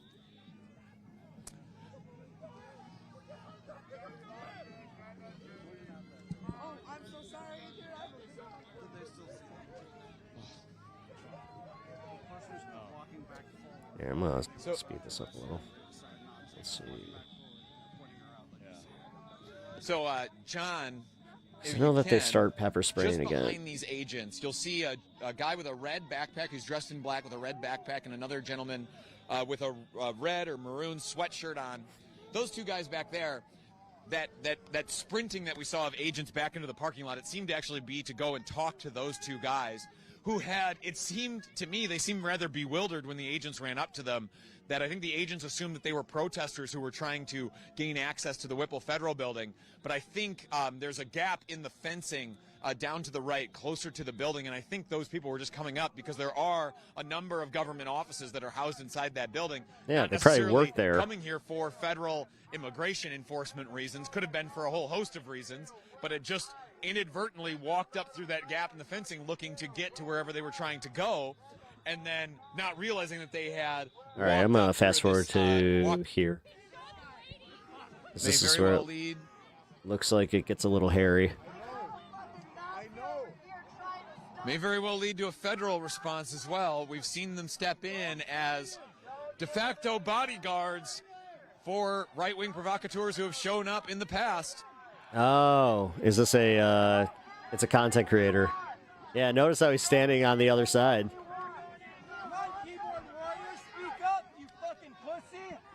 I mean, to be fair, man, you did the first thing you did was get behind the line of those guys and then be like, "Yeah, come at me, bro." That tracks. Jesus Christ. Come on, keyboard warrior. You got something to say, cunt? Say it. Back to your side, folks. He's here to get you in trouble. We are seeing some federal agents come forward now. Yeah, but here's the thing. They can now do well, I'm a right-wing podcaster. All right. Honestly, that's the best way to do it. But I'm with but wait a minute, I'm with you guys. You see those agents there. Might be difficult to see with the That's how you ruin it for all of them. intense light of the cars, of the police cars, but standing just Although that one dude that was just like, "Yeah, we already got one of you." I'm so glad that he did that because a lot of MAGA was just like, "That was AI." It's like, no, we got multiple videos of that guy doing in this. front of them is a group of federal agents. Good who job, are though. moving forward now towards where the crowd had gathered around Nick Sortor. You see the agents there saying, "Back up, back up." There it is. Firing some sort of like noise-making rocket into the air there. Which I haven't seen that.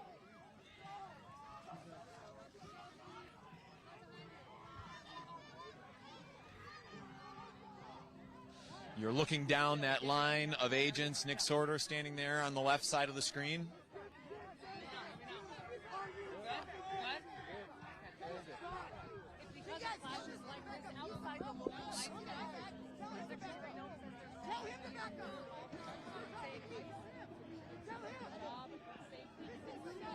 See the agents there standing, some of them with the pepper spray in hand, the canisters ready to go.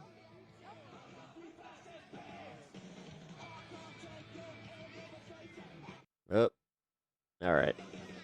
Well, they started with music. That means that fuck it. I'll go to the next story that I want to cover. All right. The degree mill thing. We're gonna go through this because all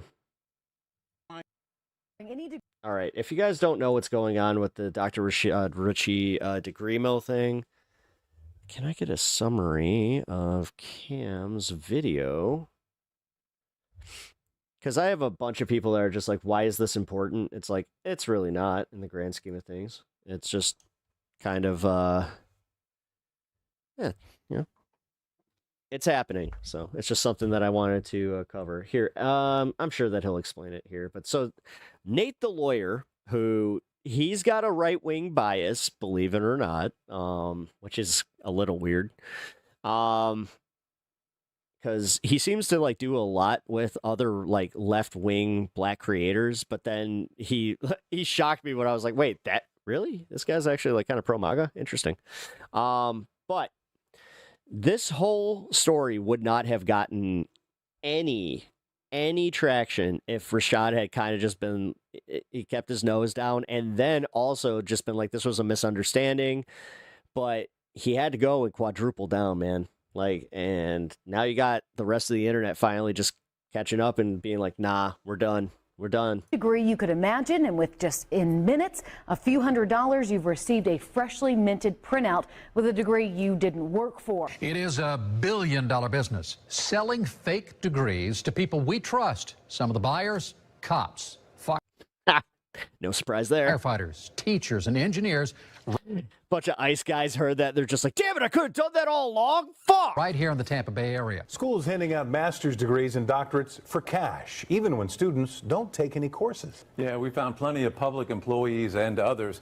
You know, there are hundreds of so-called diploma mills online, basically selling master's or doctorate degrees for a price. So people padding their resumes with fake degrees is nothing new, as you can see from that intro. But Dr. Richard Ritchie, and I use doctor in air quotes, takes it to another level. For example, he says he has a law degree, a Juris Doctorate from Haiti. He then claims that he has a PhD in quantum physics from France. He's another Neil deGrasse Tyson. And let's not forget about his master's in neurophysics from Cambodia, or his neuroscience degree from Nicaragua, or his master's in applied physics from Costa Rica, and the list goes on and on and on. And if you're thinking that it seems like a lot of these degrees are BS and nonsense, you're right. Let's expose the fraud, which is Richard Ritchie. Does it say with an R?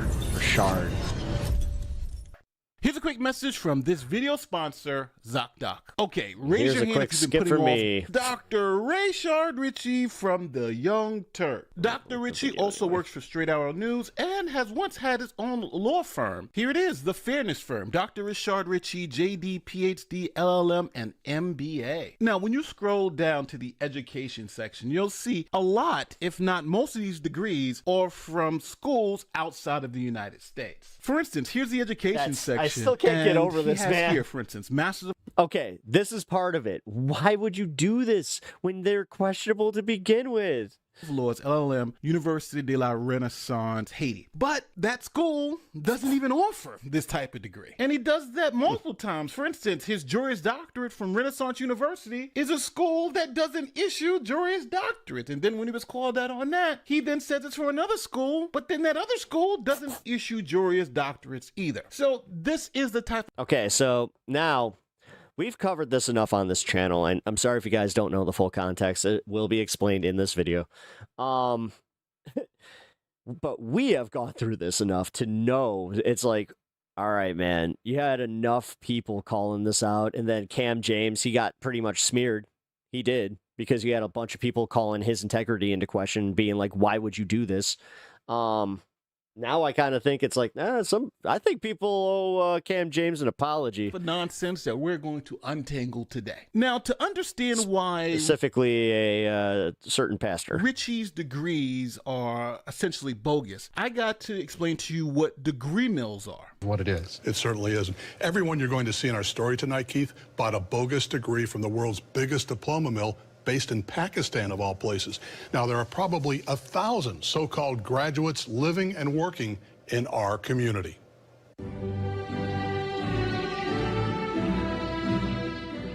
It takes time, money, and hard work to earn a diploma. Does it? Unless, of course, you take the same shortcut former Tarpon Springs Fire Chief Rick Butcher did. Jesus, he was a fire chief? You've got a what the fuck? Degree from Alameda University. Well, I have a piece of paper from Alameda, yes. It turns out Butcher bought his Alameda University degree online from a big corporation based in Pakistan. Our database of 5,600 degree mill graduates across Florida also led us to Larry Flutie. You're on that list. What should your name your goats? Hans and Franz. Holy smokes. How did that happen? We confirmed that Flutie is a Florida licensed professional engineer, but Flutie also claims he earned a PhD diploma. Or you could go with something German, a little more German, if you know what I mean. From Peter and Eric. Grant Those names are very popular from what I've understood. University, a diploma mill that's vanished from the internet. Our investigation also uncovered a VA police officer who submitted his fake Alameda diploma in a failed So many people in positions of power have done this. bid This to is going to be a become reckoning. police chief in Polk County's Lake Hamilton. Now, this is not a new scam. From fire chiefs to mayors to even school Actually, I hate to say this. Do you know how many people got busted with this and nothing changed? superintendents. Many people have been caught using these degree mills to inflate their resume. Even some university professors have been found to have fake degrees. All right, so now that you know about degree mills and resume inflation, let's get into the nitty gritty of the lie. Hard to sell Rashad Richey academia defenders are when gonna this is say, happening." Hey, Nate, this is misinformation. He has documentation. So I want to make sure I'm as fair as possible to Dr. Rashad Richey. Okay, this is Nate from the future. And in the past couple of hours, some very interesting things happened with this story. This video was already canned, and I was about to make it public, but I had to pull it back down Damn. and add this new information so you guys can understand. That was quick. How really He actually just got diagnosed with a brain tumor, and that's why you see here he's got this part shaved, and then he's got his eye looking a little weird. crazy this stuff. So Dr. Richey did a response video. Wow, he already had surgery and he's back to making these videos. Essentially trying to clarify his fake degrees. This first one is an official letter of admissions from was only a few months ago. UNIP. Now, this letter is fake. That kind of stuff, it has I'm gonna a- be honest, that gives me a lot of hope for like my wife's condition because she's gonna have to have surgery. At least we think so. We'll find out later this week if that's 100% or if this is going better than we thought. Either way, we're gonna have some news. But yeah, like when I assume like you have that kind of type of surgery, I'm like, that's going to take a while to come back from. A whole bunch of things that show you exactly why it's fake. Gotta pay the bills. And it's leading me to believe that since he put two fake documents up on TYT, they made him take down this video. Again, that's just my assumption. Look how fake this document is. Now, let me show you exactly why this document is fake. First, this is allegedly from the Universidad del Pacifico. But when you go down and look at the seal of the document, it's from a totally different school, the San Jose University Santa Ana, Costa Rica. This thing was so bad, I put it into multiple AIs, and they all essentially said the same exact thing. Here's what Grok says about that letter. I asked, is this legit? No, this admission letter is not legit. Wait, lawyers be using Grok? It appears to be fake from a dubious source, likely tied to a diploma mill or unaccredited institution. Grok even says the school doesn't even have a neuroscience program. So it's insane that he didn't even check, it seems like. Then he put up this other document, and shout out to Johnny Walker Black for pointing out that this document looks just as fake as the other one. Matter of fact, when you put it into any of the AIs, all the AIs come back and says this thing is absolutely fake. Now remember, this transcript is supposed to be a neuroscience transcript. It has zero physics, biology, or neurology courses from what I can see. It's just generic stuff. And the university website says it's only a business school. It doesn't even offer this stuff. So who knows? Now, he put these documents that look as fake as heck in a video defending himself, and then had to take that video down when people were like, hold on, these documents look 2 minutes. 2-minute warning for the 420. Holy shit, that went fast. fake. Now, I don't know how Richard's going to respond to publishing provably fake documents to prove that he... Oh, I just realized what they did is they went through his eye. And that's how they got the tumor. has these credentials. He's obviously getting a lot of these things from Damn, I wonder if he went in for a detached retina and that's how they found it. degree mills, and he's trying to hide that fact.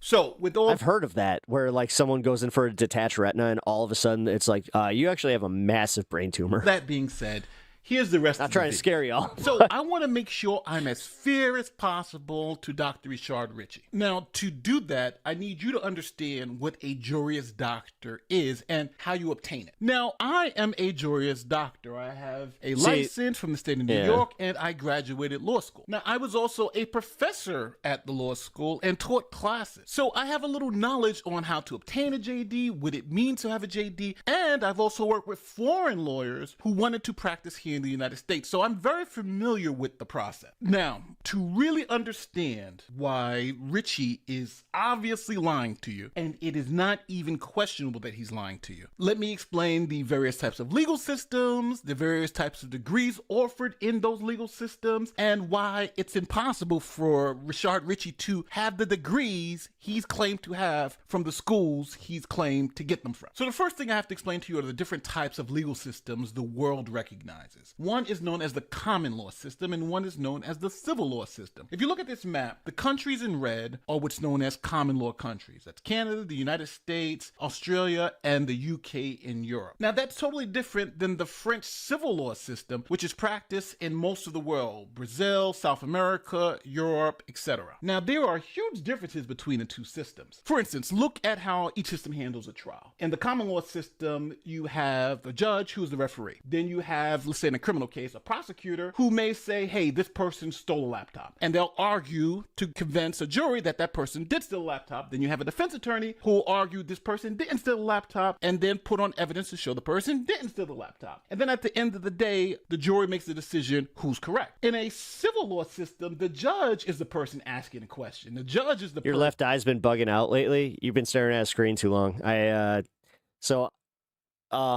Answer this, because I don't want to tell you what you've got. Obviously, I'm not diagnosing anything. I'm not a doctor.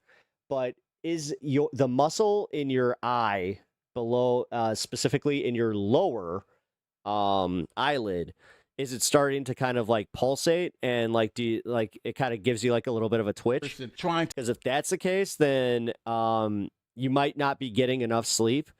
And you're also you have too much screen time to determine who's right and who's wrong. The lawyers act as assistants to the judge. I only know that because I went to the doctor for something like that, and that's what they told me. And there's generally I kind of wish I didn't go because I could have found that out from the internet. No jury. Now, because the systems are so different, their degrees are different. For instance, if you're in a common law system, your sleep study's still on though. Undergraduate is likely going to be either an LLB or a pre-law. Where if you're in a civil law system, it's called license of droit. And as you can also see, a Juris Doctor is not available in the civil law system. It is only available in the common law system. Now, I need you also to notice that the license in droit from the civil law is an undergraduate degree, where the Juris Doctor in the United States or in common law is a professional practice degree. So now, if you have a license in droit from a civil law system law school, then obviously you're not qualified to practice in a common law system because the systems are totally different.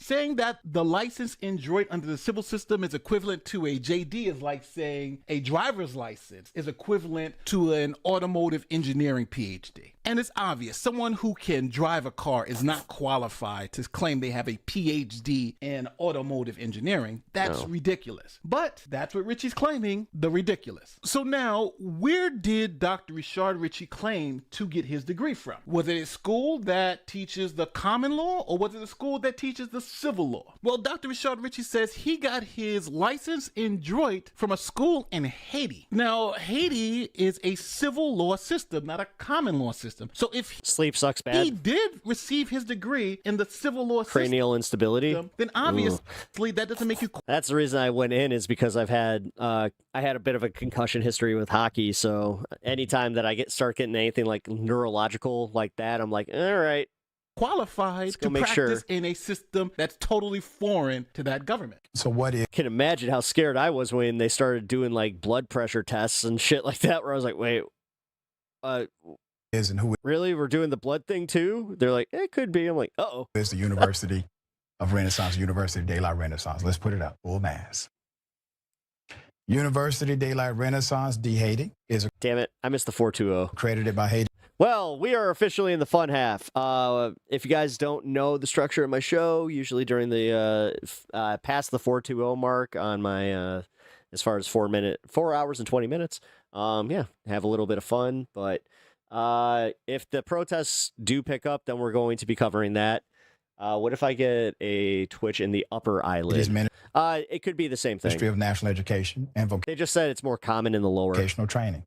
It is recognized by evaluation services like the International Education Evaluations, IEE, with its programs appearing in evaluations.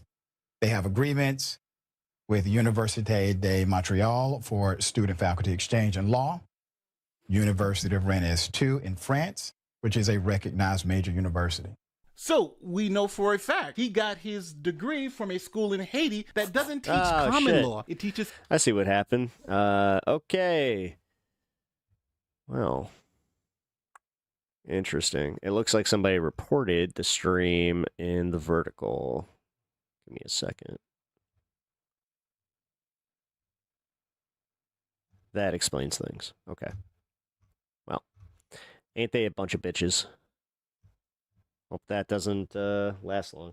Civil law. So it is a totally different system, totally different law, and totally different degree. So let's take a look Misinfo. at the school. So I Googled it and went to Google Maps, and look who's giving a review of this great institution, Richard Ritchie. Now here's some pictures of the school in Haiti. As you can see, here's one of their classrooms. Here's the outside. Now, from That just means that enough people did this it. school, that I got a it's not like I got reprimanded or anything, but they let me know. Dr. Richard Ritchie says he has a license in Detroit, which is the undergrad degree under civil law, and that is equivalent to the professional degree of a Juris Doctor in the United States. Here's some saying. Professional licensure. no, we're Yes, good. I have a law degree. Put it up, full mass.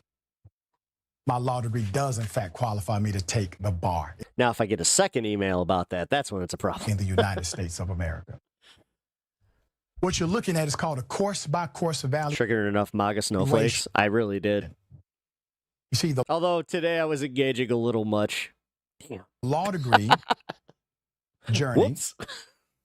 was a long journey for me because I was in a PhD in quantum physics program at the same time I was in law school. The course-by-course evaluation that you're looking at, let's read it top to bottom. This is by a NACIS member again, which qualifies me for the professional licensure in order to qualify for the bar exam under what's called the FLE or FCE rule. That is a foreign credential evaluation rule. State of California, New York, everybody has it. Course-by-course evaluation, professional licensure. It says, summary of evaluation. It is the judgment of A to Z evaluations. Once again, a NACIS approved entity for evaluation of professional license. That Mr. Richard Ritchie's educational credentials from Haiti is equivalent to the degree of Doctor of Jurisprudence, JD, awarded by a... Thank you, Bandit. I'm glad you said it. This stuff Rashad is doing fuels the DEI narrative. regionally accredited institution. Yes. And honestly, that's why it pissed me off when Ben Dixon was just like, you know what? What if he got a leg up? It's like, well, by faking it? Of higher education. It's like, no, man, that's a hell of a way to excuse that kind of stuff. Like, we know damn well you wouldn't fucking, like, come on. Come on. We know the scenario in which you'd be okay with this. The which United is disingenuous States, and just like Bandit said. Go down to the bottom. It says equivalency, U.S. degree, Doctor of Jurisprudence. I completed my Doctor of Jurisprudence at Renaissance University through their law program. Now, this lie is so obvious. People in his own chat started calling him out. Here is what one user said. Mr. Ritchie, by claiming circa at 23 minutes that his law degree from Haiti was evaluated by NACIS entity A to Z to be functionally equivalent to a JD. Here's the thing. I hold an LLB from an elite institution outside the United States. One major aspect they look for is functional equivalence, is the pedigree. Did he think that nobody was going to pop up in his chats and call him out? Of the legal legal education, specifically as descendant from the English common law system. Yeah. Haiti, being a former Fuck. colony of France, has its law primarily derived from the civil law tradition. The ABA does not recognize legal study under civil law tradition to be functionally equivalent to the ABA-approved JD program. And there are many, many, many more comments calling out That's the sound of you knowing that no more caffeine tonight. this lie. He does not have a Juris Doctorate, and he knows it, but it's easy to lie to you because most people don't understand the nuances here. Now, this gets even worse because God, I hate to admit that I officially reached that age where drinking anything with caffeine past like even 6:30. That's pushing. Because Richie doesn't even know how to lie about which degree he actually has. See, in the follow-up video that he deleted, he specifically said he has the license in Droit, which is the undergraduate. And before Bandit says green tea, apparently green tea gives me like, I don't know, it's like an energy drink now. But when you I go get like amped up. the law firm's website, the degree turns from a license in Droit under the French system to a LLM under the common law system. And remember how he kept saying it was the university It almost sounds like he's doing sovereign citizens for like holding degrees. de la Resistance of Haiti That is it? where he got his JD. Well, in his bio, he puts that he got it from Renaissance University, RU. Now, I'm just going to be very, very blunt here. He can't even keep the lie consistent on where he got the fake degree from. He got the fake JD from Renaissance University. No, he got the fake JD from the University de la Resistance,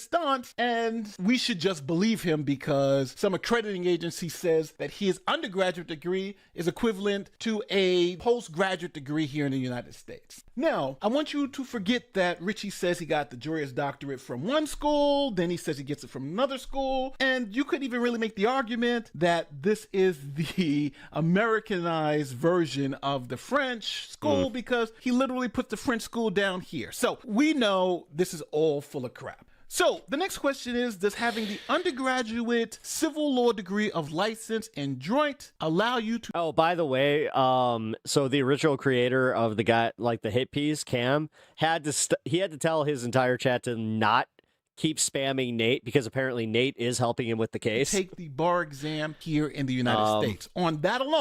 And he also provided him with a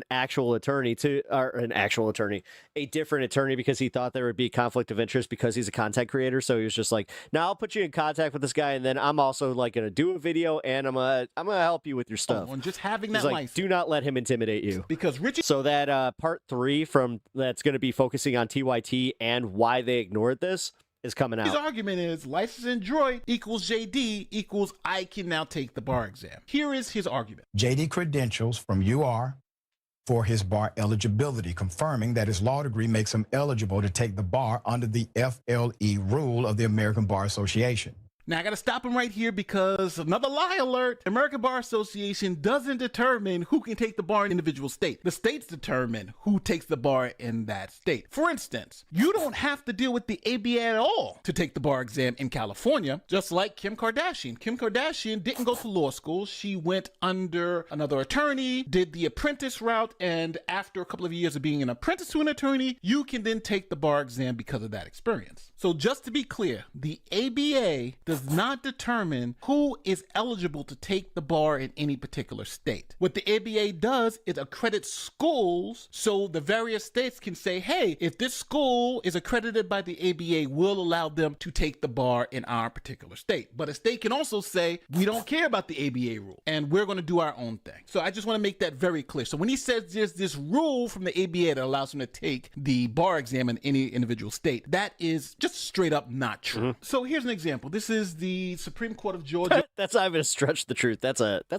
lie. Office of Bar Admissions, and this is their instructions for foreign educated applicants. And here it says if you've graduated from a foreign law school, then you can sit for the bar in Georgia, but here are the conditions. That number one, you graduated from a foreign law school outside the United States, and one, is government sanctioned or recognized its appropriate authority, is recognized and approved by an evaluation body pursuant to applicable law, which Richie says he has, and then is chartered to award the first professional degree in law, which Richie says he has, the license in Detroit. Number 2, you are authorized to practice law in the foreign jurisdiction, which we're going to say Richie is able to practice law in Haiti, but I don't think he is, but we're going to say yes to this question anyway, so he can practice law in Haiti. But third, you are currently enrolled at or have been awarded an LLM degree. So in the state of Georgia, if you have a foreign degree and you want to practice law in the state of Georgia, you need to go to a American Bar Association approved program leading to an LLM degree. So can Rashard Richie just wake up tomorrow morning and sit for the bar exam in Georgia? No, he needs more education. He has to go to an American Bar Associated approved law school and obtain his LLM. So if Richie says he's able to take the bar in any state,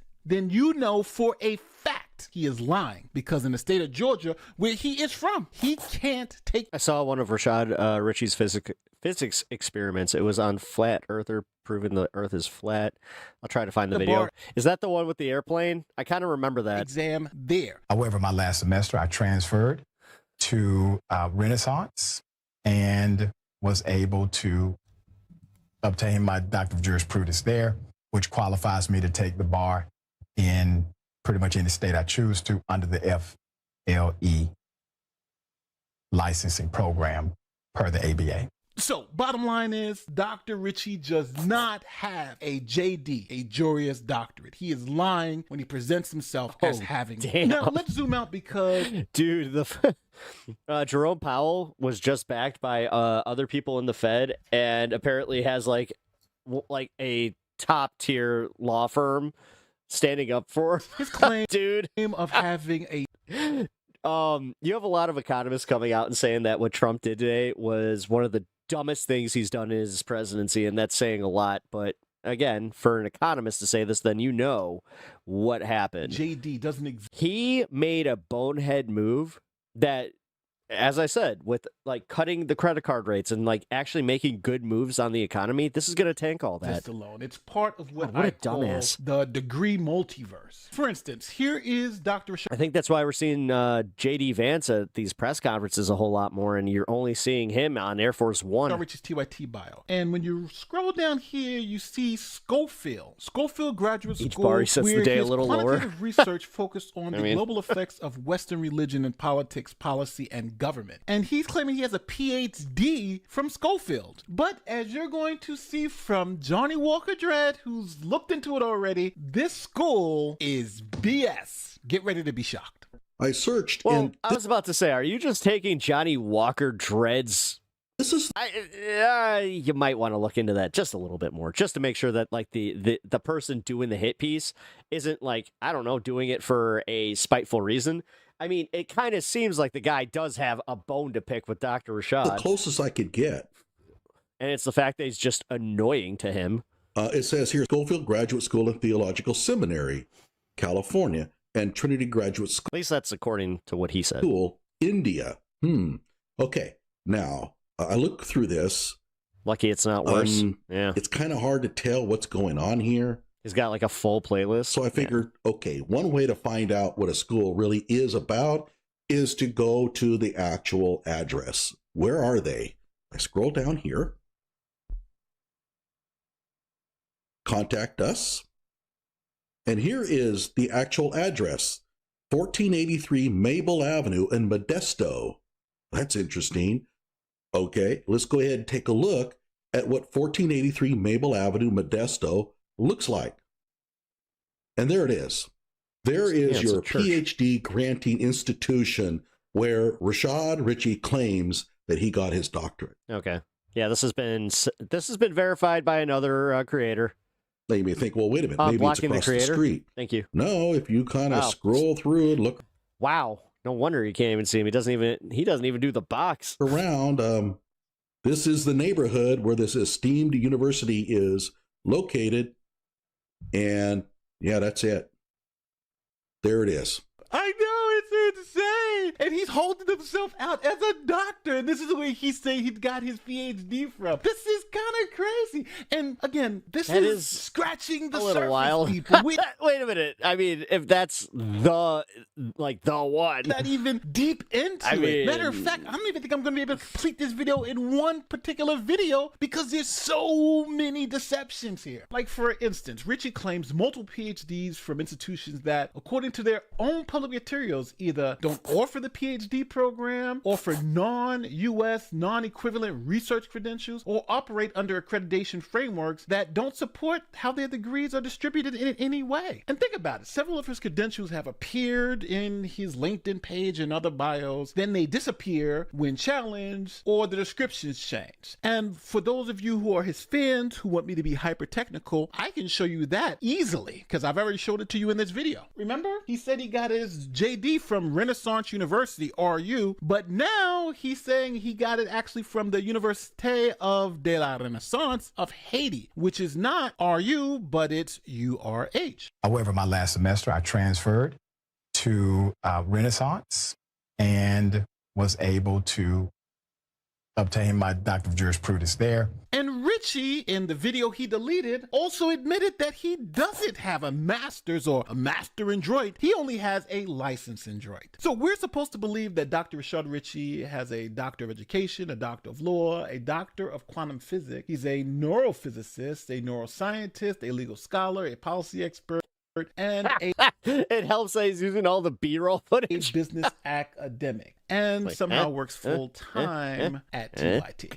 And think about, these were kind of all at once, across multiple countries, overlapping time frames. This is not just unusual. This is statistically absurd. The doctor's programs take years to complete. Advanced science degrees requires labs, supervision, publication. Law degrees have rigid structures and licensing rules. And he seems to have skipped all of that and jumped to the end to have the actual degree. Now, even though this is part one and we really just focused it on the fake lawyer part of it, I need to give a big shout out to Cam James, who Richie is threatening to sue, Johnny Walker Dredd, who've been following this stuff for years. Johnny Walker Dredd has a full playlist on all this stuff, and he's been exposing Richie for years. Richie never sued him because he didn't really get any traction on his videos regarding Richie's fake credentials. So I'm giving him that exposure. And fake PhD investigator, that community really came through and has flooded me with documents, sources, and everything. So, I need to thank those three creators because they did the work. And I was able to go behind them and check out the work. And then I went and looked at everything myself. And my opinion about this whole thing is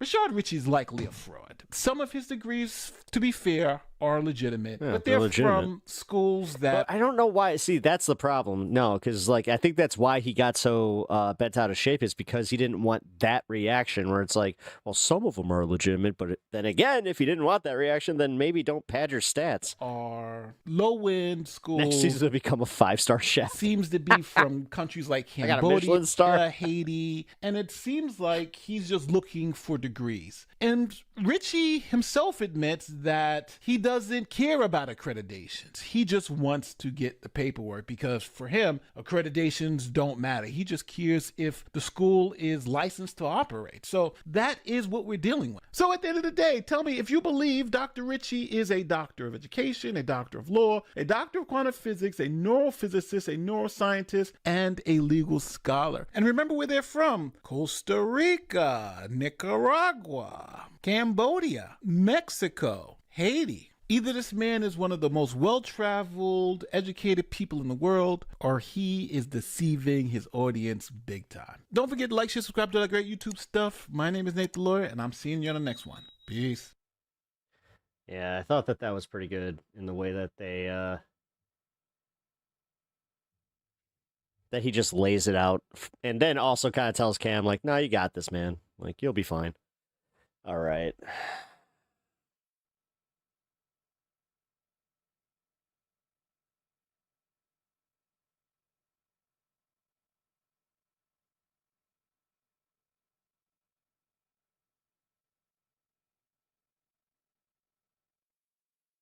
Right, let's do this. since we're in the fun half,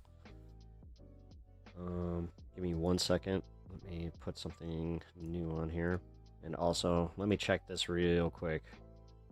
All right, let's get an update on what happened here. Because, yeah, some people be bitches, and it looks like they went and mass reported my stream. And I'm definitely seeing the freeze on the algorithm because of it.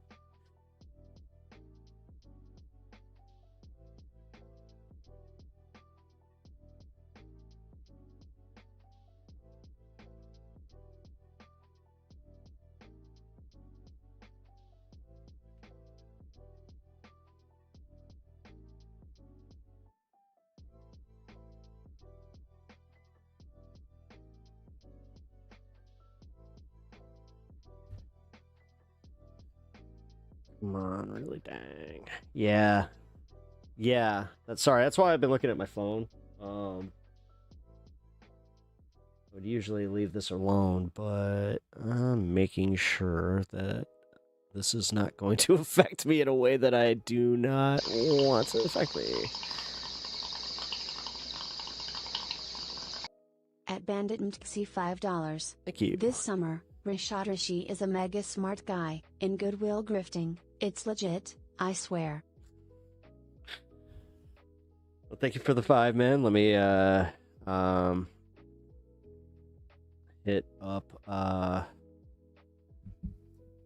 they reported me for, let's see, the official report. Misinformation is the top one, but they also said that I have it's the wife's cancer thing. Somebody tried to report it as being a fraud, which good luck with that one. I have a lot of proof that it definitely isn't.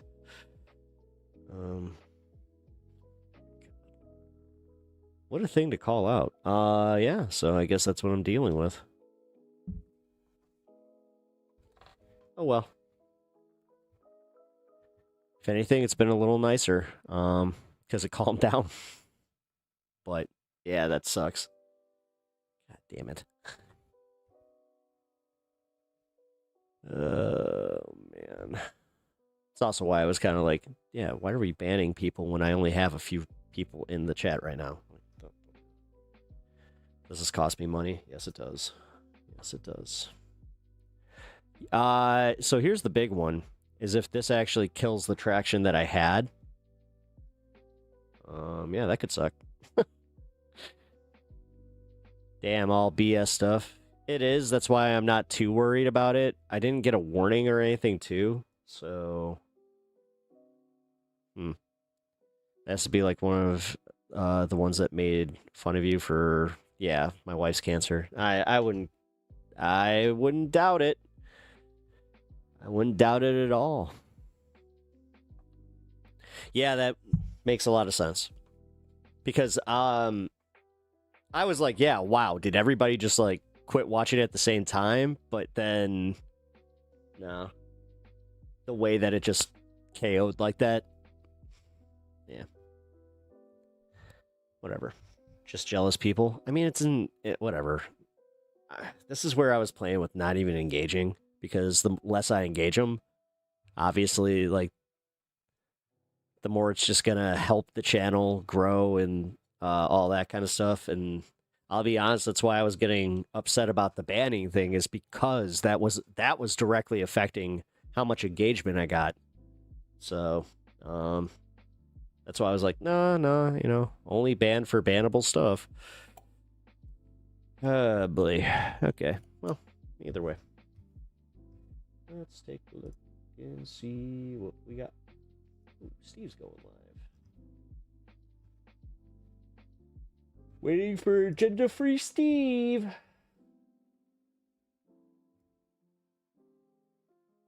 Iran protests.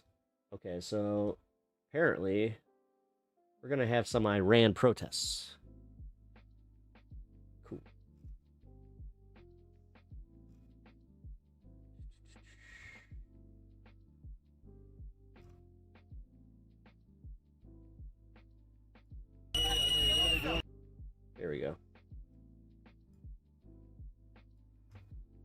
Because we haven't heard enough of these whistles in the last few days.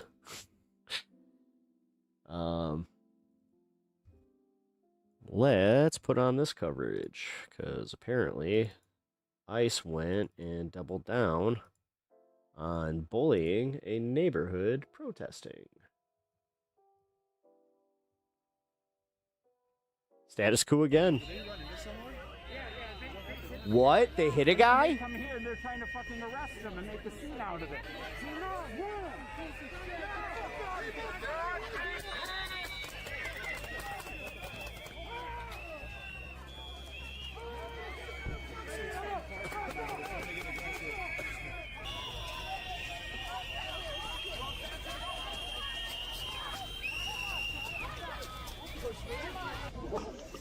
You can help build the only independent news outlet, always on the ground with the people, for as low as 16 cents a day. Corporate media, they've been lying to us for years, and you're going straight to the people. Flint, Michigan.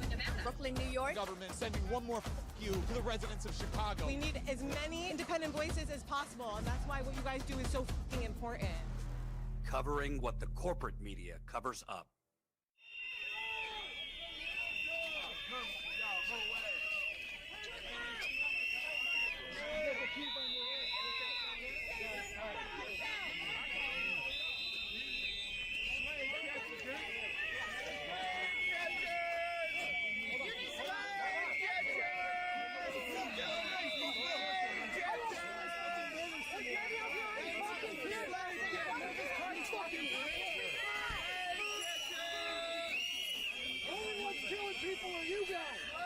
All right, so this was today. All right, so this happened about 3 hours ago. Yeah.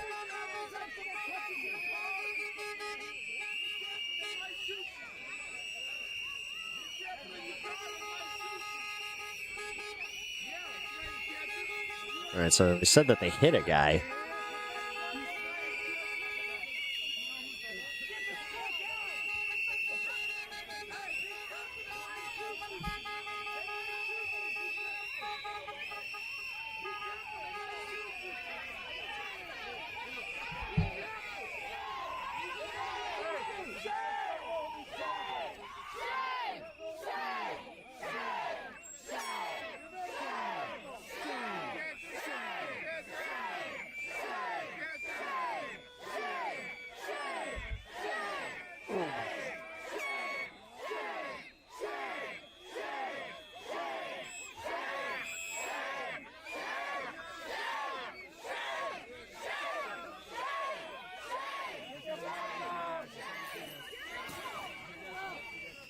Hey, don't run!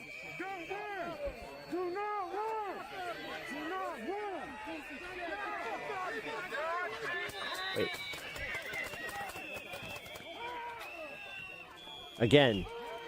Again, right away with the fucking pepper spray.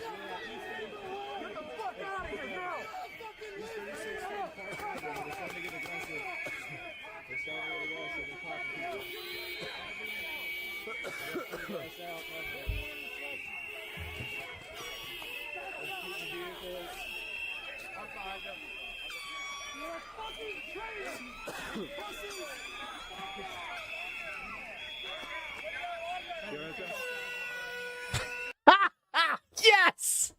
All right, I was about to say, somebody can't get the air horn to work. DJ Khaled!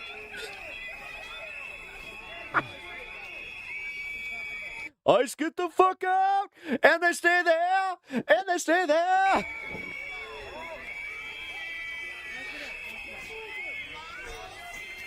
We gotta have fun every once in a while, folks. That's how it goes.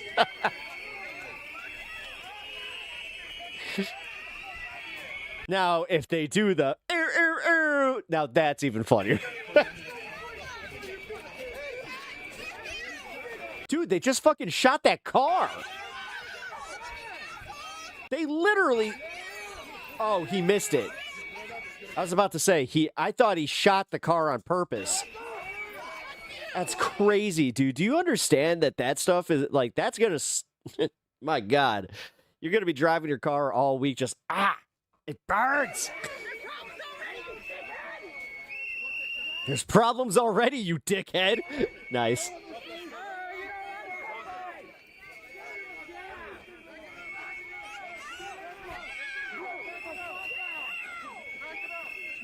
As I said, there's a reason that the police won't even try with them right now.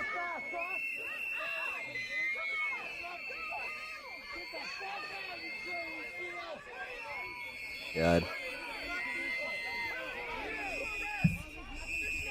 Jesus. Vertical's like dead. Oh. It was nice having it while we did. God damn it.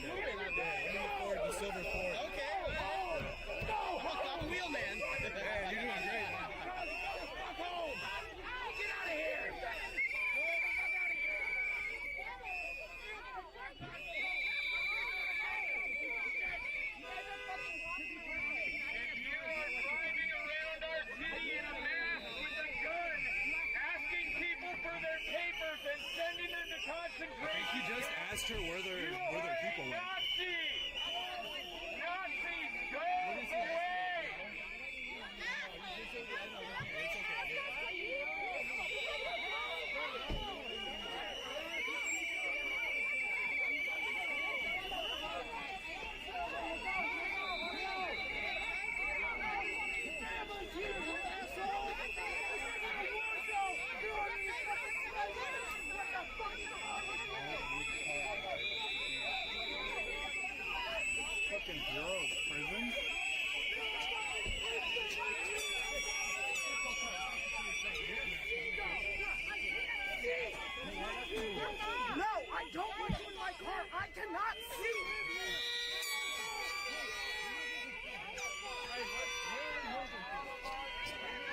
Yeah, he's not going to drive a car when he can't see. Actually, that's a great point. Wait a minute. I never thought about that.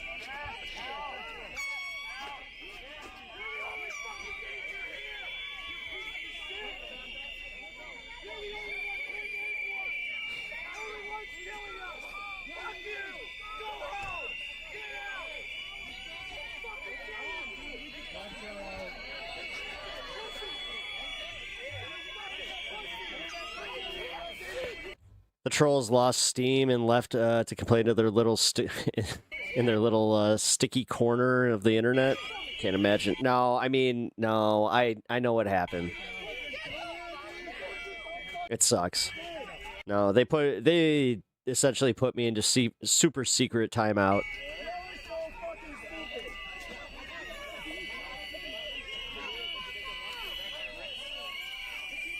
That's bullshit. I hope you're right. I hope that tomorrow it just, yeah. I hope it's just a one stream thing. We'll see.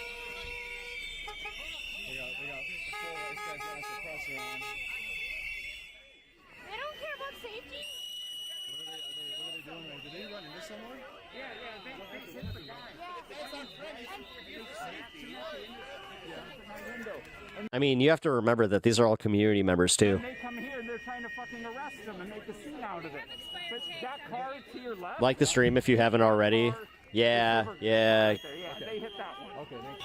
Yeah, get me out of super secret probation.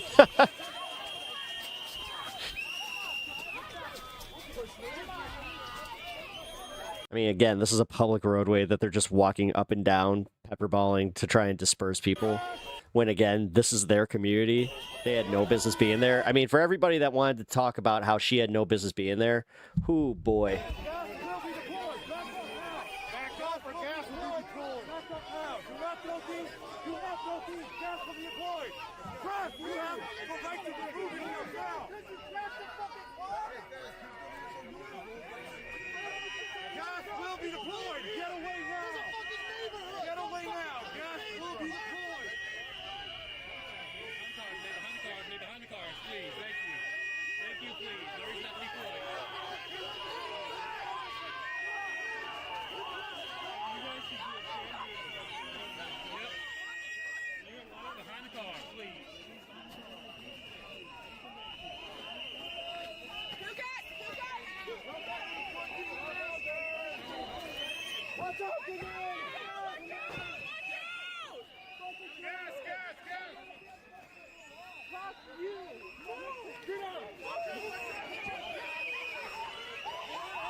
Wasn't Renee like right outside her house? No. No, that part is not been reported right.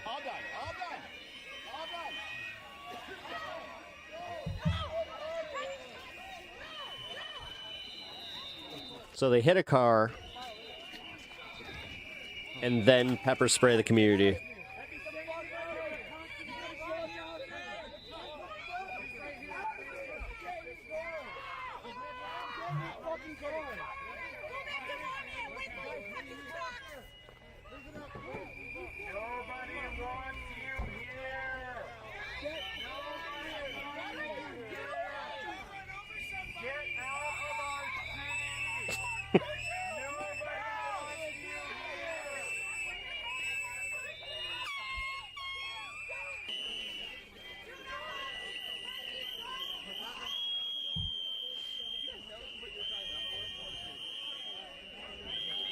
Damn, those really do get... Oh, hey, it's Status Quo.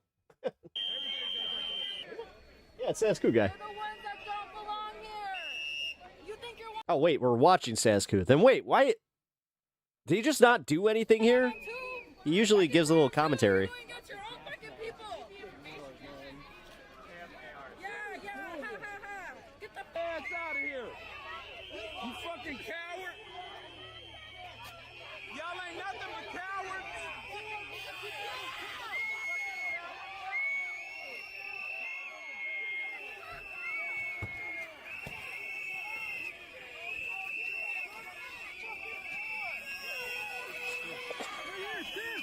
Who lost the phone? Somebody lost the phone.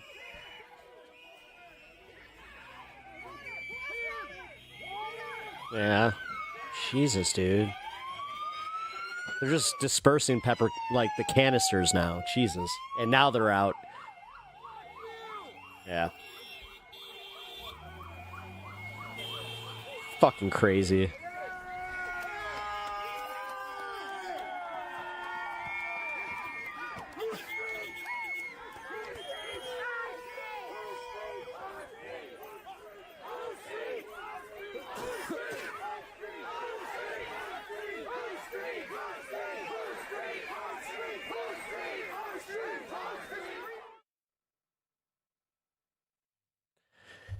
All right. Now, let's see if I can find anything fucking live. Because I'll be honest, I don't know what the hell happened, but this is a double hit on the stream today. Unfortunately, yeah. That was a little bit of a wind out of my sails. Getting that little report letter, or notice, letter. Hey! They sent me a letter, told me that I have to shape out. I don't know.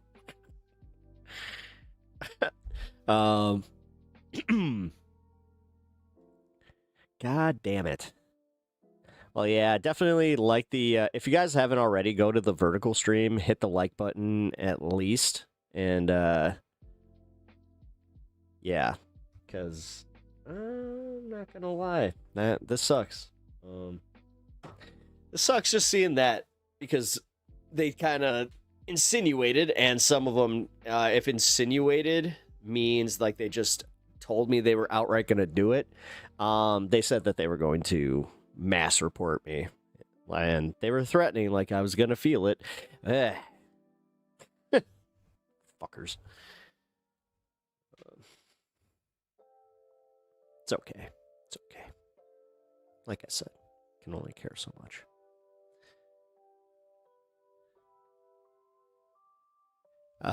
Yeah, I think the stream link. Thanks, Etch. No, I saw it. Thank you. Alright, fuck it. You know what? I'm not gonna get down on it. Who cares? This was the whole thing about the numbers. Like, I'll be completely real with y'all.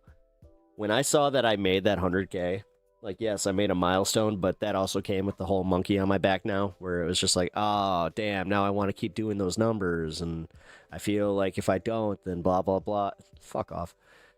You guys, I started this channel talking to, what, one person, two people, and I don't care. I'll talk to one person like they're 1 million. It's the whole game here, and honestly, like, I don't want to play the numbers game. I don't want to. God. It was the same way that when I started this, I'm like, I'm not even going to look at analytics. Yeah, right. Fucking A. Such a liar. Why would they ever do this? They're against cancel culture. That's the thing. I thought they were against cancel culture, but no, what's the first thing that they do when they see a stream that they don't like? They cancel it. Doing pretty good. I always just talk to myself. Oh, thank you, man.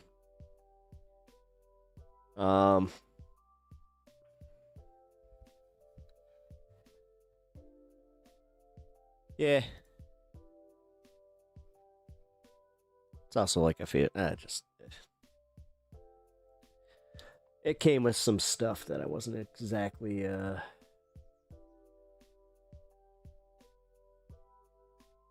Hi, it's Monday, Fuck it.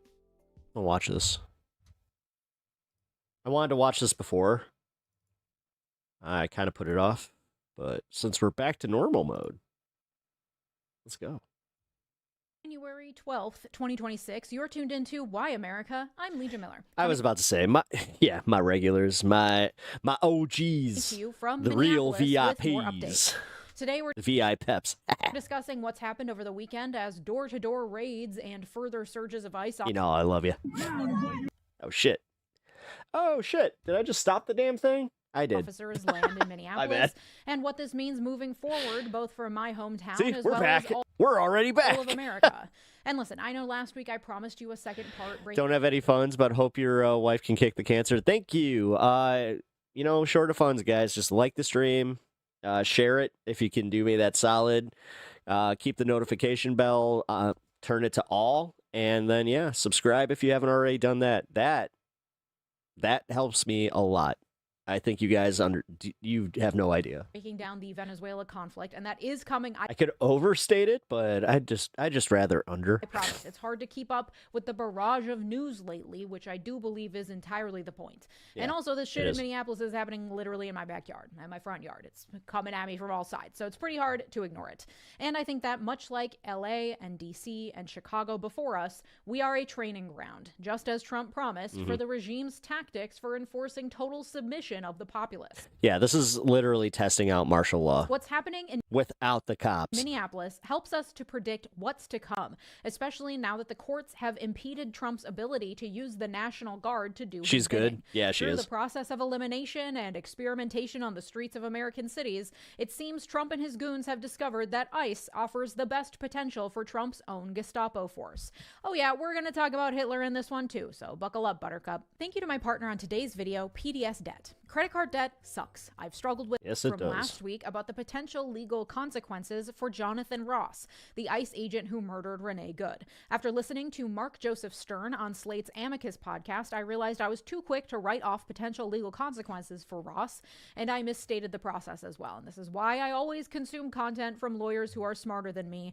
And Stern and Dahlia Lithwick over at Slate do great work, both hosting the Amicus podcast and in their writing for Slate, so you should check them out. Stern pointed out that Somebody had made a comment that she is a lawyer, but she's not a very good one, I guess, and that's the reason she makes content. any potential prosecution of But I don't know about that. Jonathan Ross I'm brought gonna have to in look the into state that of claim a little bit Minnesota more. by state prosecutors, in that Ross could argue that it should be removed to federal court since he was acting as a federal employee. Now, I said that last week as well, but what I got wrong is that if the case moves to federal court, it would still be prosecuted by Minnesota state prosecutors, not by federal prosecutors. So it wouldn't just move to federal court and die because no federal prosecutors would take it. The same state prosecutors would continue pursuing the case, just in a different court. So that's going to go ahead and be my bad on that one. But the reality still stands that the feds have taken over the investigation, and that will absolutely create a roadblock to state authorities accessing key evidence.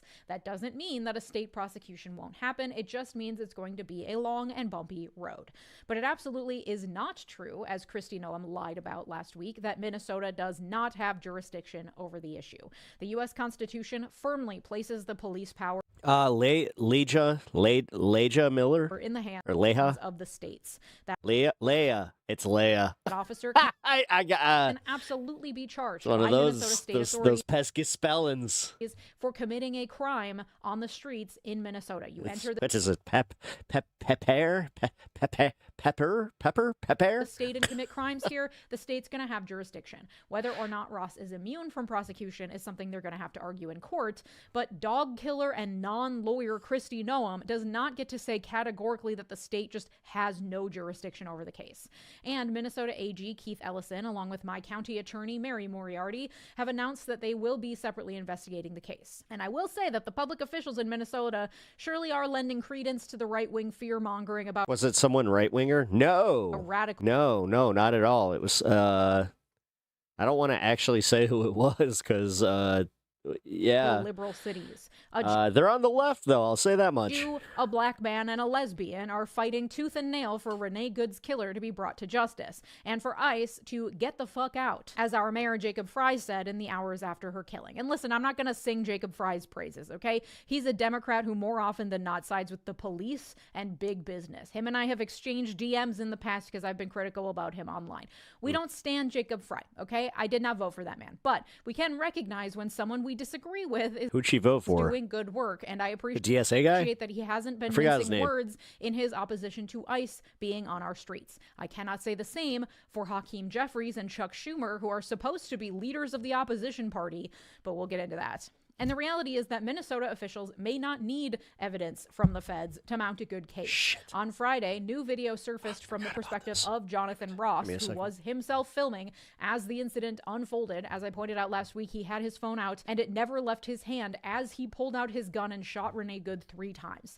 I will not be showing that new video because I draw lines for myself about what I watch, and that's not something I want to engage with. The initial videos that surfaced that I showed in my video last week showed a car and a blurry gun, and that's it. This one is much more graphic, and it does not support a case for Jonathan Ross of self-defense. As a reminder, the standard is, would an objectively reasonable officer have acted in this way? According to reporting from The Advocate, in the video, we see from his perspective, Renee Good smiling and saying, "I'm not mad at you." We see her sharply turning the steering wheel away from the agents. We see she's unarmed. We see Ross to be nearly fully clear of the SUV's path. We see him shoot her 3 times point blank and hear him mutter "fucking bitch" afterwards as her car careens off.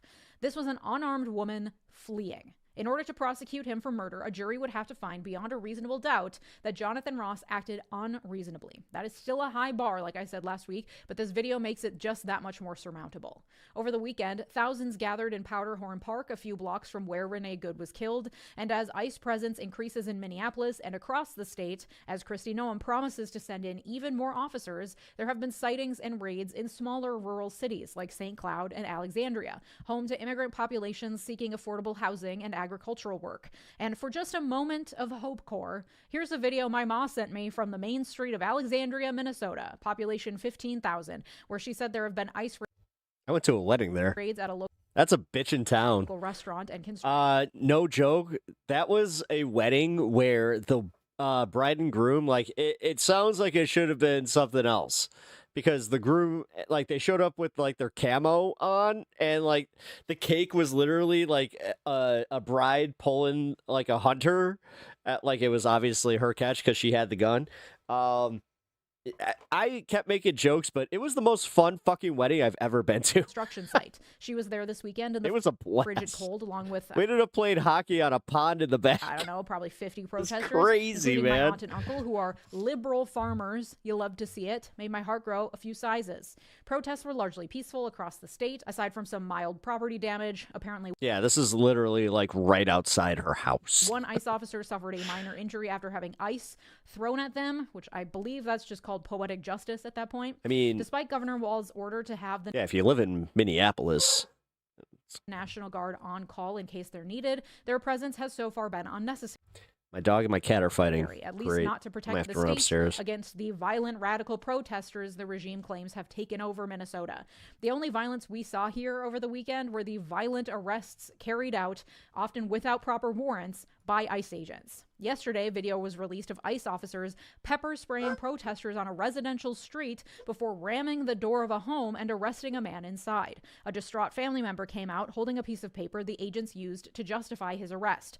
According to reporting from the Associated Press, the piece of paper was a warrant signed by an immigration officer, not a judge. Those warrants allow for the arrest of someone in public. They do not allow for forced entry into a private residence. And J.D. Vance told Fox News, quote, "I think we're going to see those deportation numbers ramp up as we get more and more people online and working for ICE, going door to door and making sure that if you're an illegal alien, you've got to get out of this country. And if you want to come back, apply through the proper channels." Though, of course, even those who have applied through proper channels are being swept up in the dragnet. Not to mention the fact that going door to door is They were totally fine. actually against our constitutional rights. ICE I went upstairs and the cat's peeking around the corner like, officers need to have warrants, and they need to be seeking out a specific individual for apprehension. They don't get to go door to door Nazi style.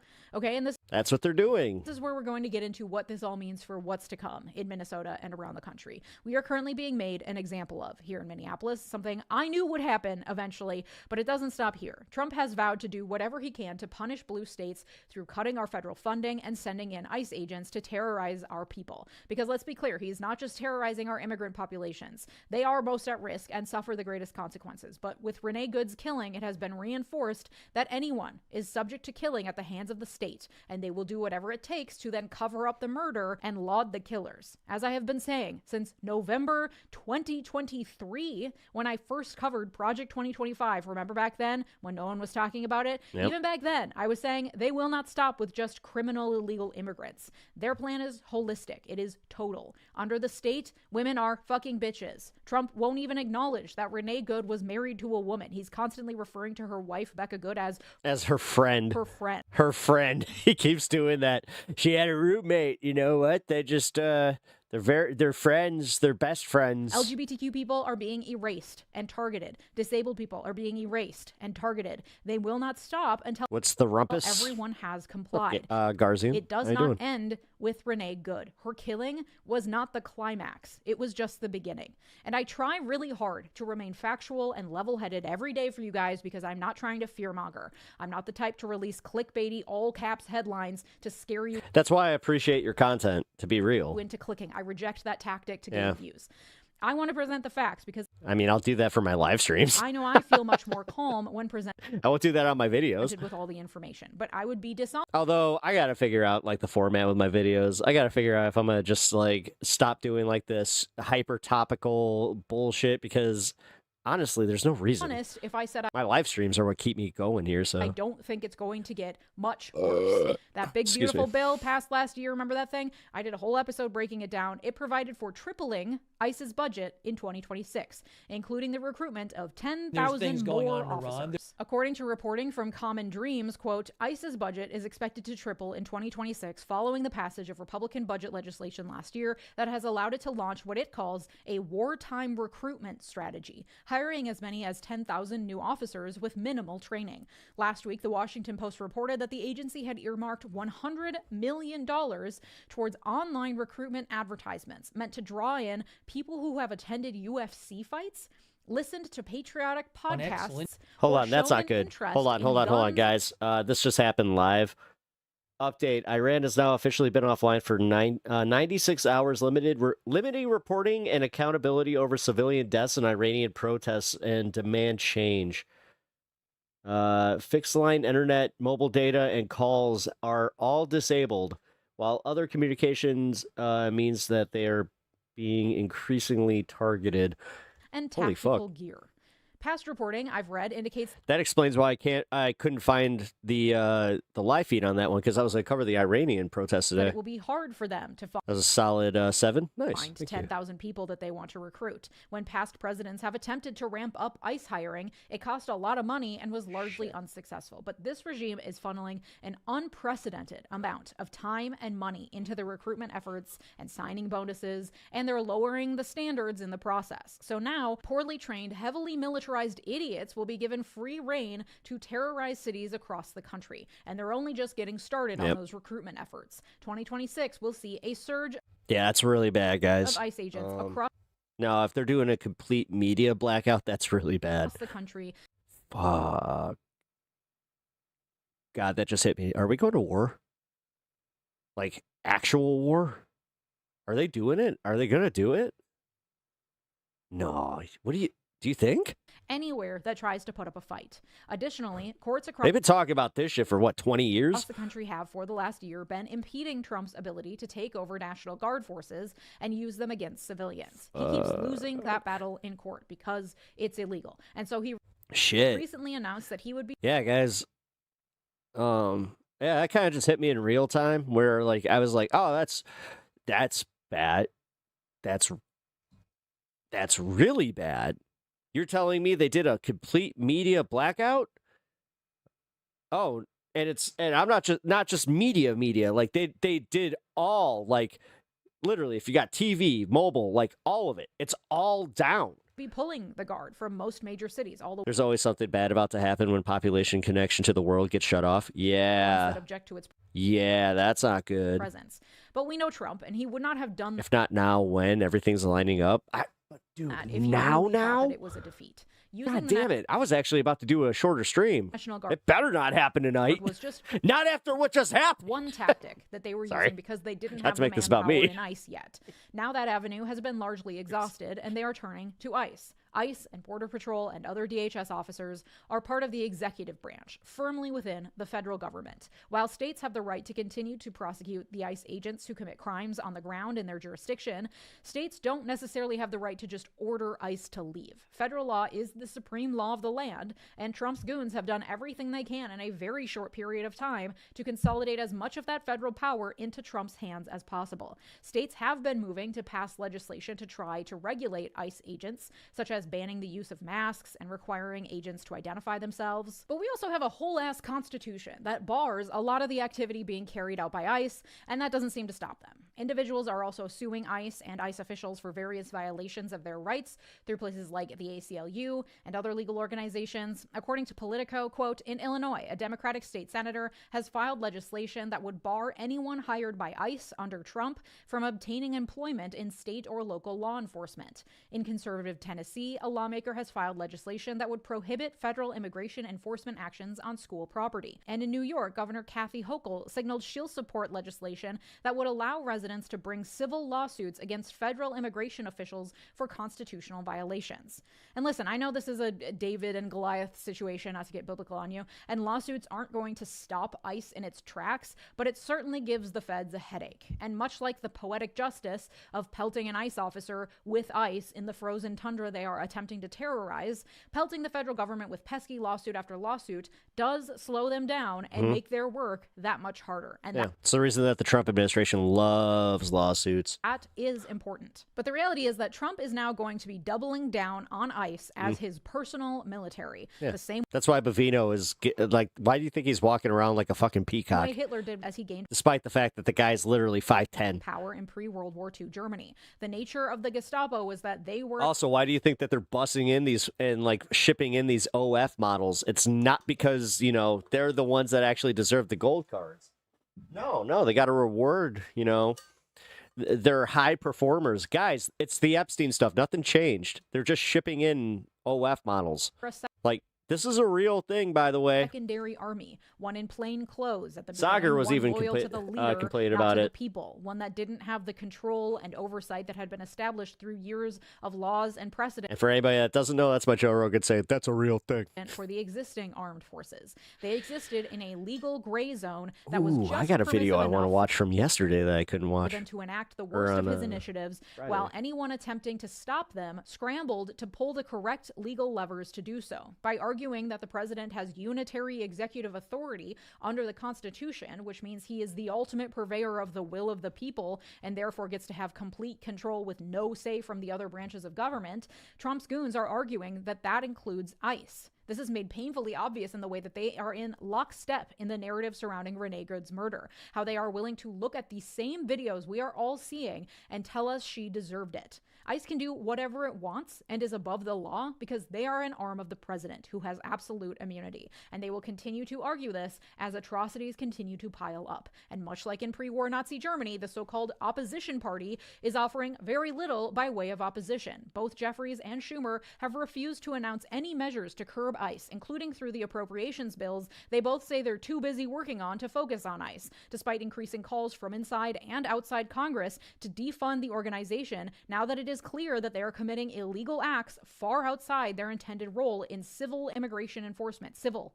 They are not a criminal enforcement organization. According to reporting from Truth Out, quote, Reps Pramila Jayapal and Alexandria The problem is all cell phone signals blocked. Ocasio-Cortez are among the progressive lawmakers I mean, you can record it, yes, but when are you going to get it out there and how? calling on the Democrats Internet and cell service is gone. to demand reduced funding for ICE, Like- even if it means another government shutdown. Jeffries and Schumer have made clear they are not cut out to run an opposition party. They've made that clear pretty much every day for the last year. And even And if there's going to be any significant move, it's going to be right around like 11, 12. before that, and their refusal to use the little leverage they do have to push for cutting ICE funding, Satellite phones, there we something go. Americans increasingly Yeah, I are in forgot favor about those. of, is just the latest proof of their Good call inability on that. to meet this moment. Etch. Separately, there have been increasing calls by Democratic Not Etch, lawmakers so to impeach Kristi Noem for obstructing Congress, violating the public trust, and self-dealing. The reality is that with Republicans controlling both the House and the Senate and being completely unwilling to assert their authority in any way against the Trump regime,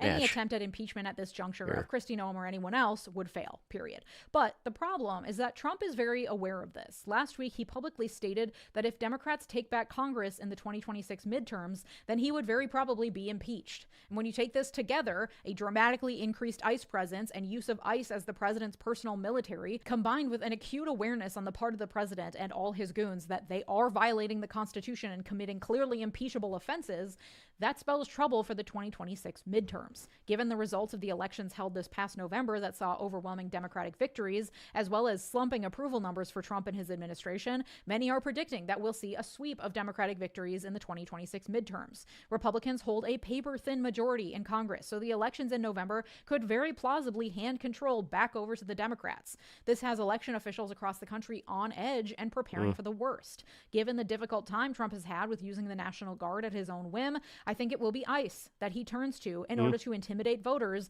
and suppress the vote, especially in blue states and cities. Yeah. Reporter Miles Parks And that's where the cops need to fucking really, like, and the states need to shape up against that. recently appeared Because, yeah, you could easily block them because they do have their fucking limits. on NPR's Weekend Edition and said, quote, "It is already illegal for non-citizens to vote in federal elections, but people in Trump's orbit have toyed with the idea of having ICE agents at polling places or involved in the election in some other capacity to guard against bad. non-citizen voting. And any of these scenarios obviously could potentially have a suppressive effect if they make anyone scared to vote." He also noted that far-right election attorney Cleta Mitchell, who has close ties to Trump, has indicated he may try to exercise his emergency powers to quote-unquote protect federal elections. So in situations where there is unrest, it's not outside the realm of possibility that Trump will use that as They're waking pretext, up to a along with the lockdown. false Yeah, claims they of are. election fraud that he's built upon over the last 6 years to stage some sort of national emergency that requires military presence on the ground at polling places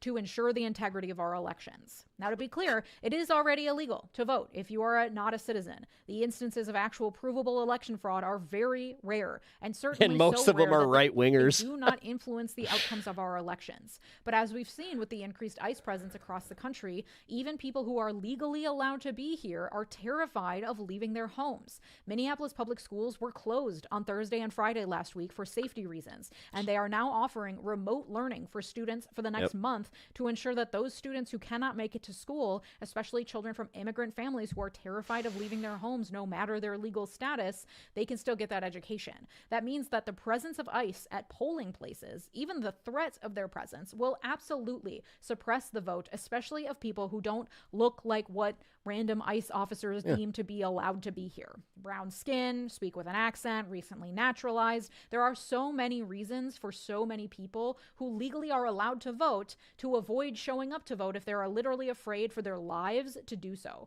It's hard enough getting out the vote on a normal election year, and especially if that is happening in liberal cities, places like Minneapolis, a blue city surrounded by red rural areas, that could have a No, because if they want to try intimidation tactics, I have a feeling that's going to embolden the vote even more. very real impact on the outcomes of our elections, because a lot of those voters probably vote Democrat, and the Trump regime knows that. It's all part of the plan. Okay, so Yeah, but it's they kneecapped themselves with the mail-in balloting because they did it with the post office in every fucking state. What do we do? First You do understand that, like, that was so short-sighted. of all, don't Unless they're planning on all those voters on being dead by 2026, 2028, which ask yourself why that would be. don't spread yourself too thin. You cannot save the world. You cannot burn out this early in the fight. Pick one issue that you care Yep. about most. The Yep. GoFundMe for Renee Good already hit $1.5 million, and her wife, Becca Good, has called on all additional donations to go to others in need. If you're looking to donate, here in Minneapolis, you can give to the Minnesota Immigrant Rights Action Committee, which is helping to organize protests and also has a rapid response network for ICE activities in the area. They also have resources on their website for getting involved. But if you're not here in Minnesota and want to get involved elsewhere, seek out immigrant rights organizations in your area on Google, or check out Indivisible, which has arms across the... There you go. All right, I'll take it. I'll take Indivisible. All right. Here, let me just bring this up.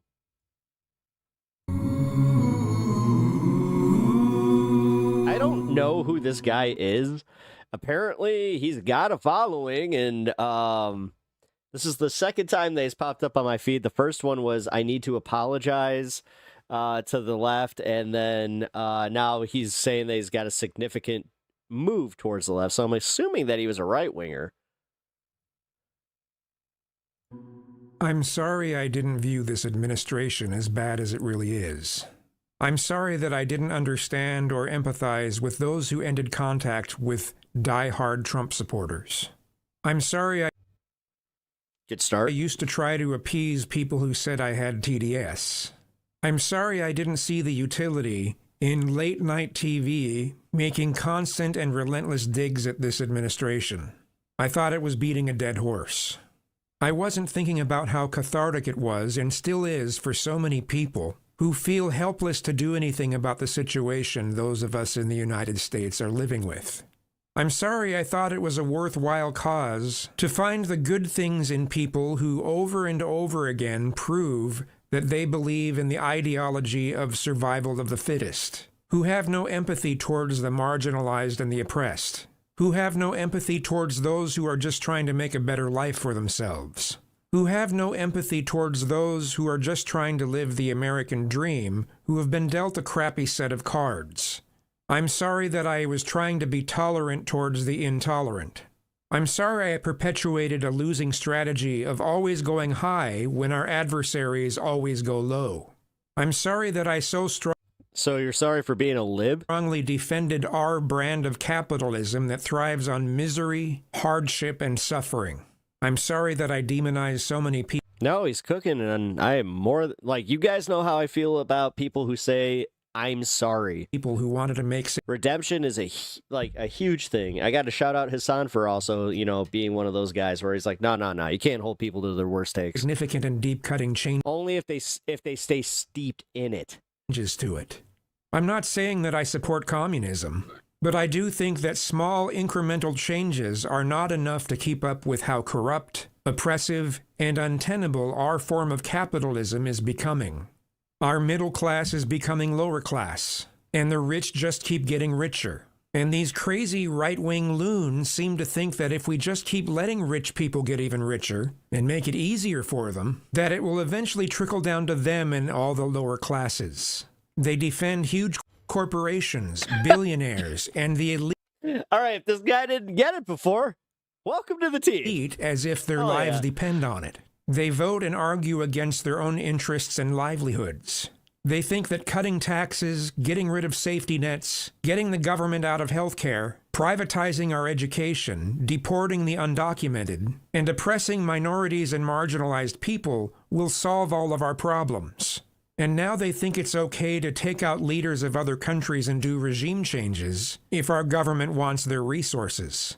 That we can I'll buy his crystals. Exponentially increase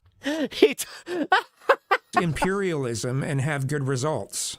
That we can break he totally has a salt lamp. International order and still be respected. That we can... Which, hey, salt lamps are badass. I'm not trying to, denigrate those. Destroy the trust of the entire world and still somehow be trusted. It's kind of like how somebody looks at me, it's like, oh, that guy smokes weed. It's like, yeah. I'm sorry that I ever gave these kinds of people the time Is that a bad thing that you could spot me in a crowd and just be like, oh, I mean, it used to be, but now that, you know. Day. I'm sorry that I didn't believe the people who tried to tell me that this is how these types of people operate, how they think. One of my favorite things that's happened was I was at a concert once, and the guy's just like, this guy knows what I'm talking about, because he was just like, we're about to go outside. And I was just like, yeah. Of ideology I got invited to the circle. They have, and how apathetic they really are. We're headed for World War III. We might be in the beginning stages of it already, and we can thank the types of people I'm talking about for allowing it to happen. I'm just so incredibly sorry. Just saying. Well, I accept your apology there, my man.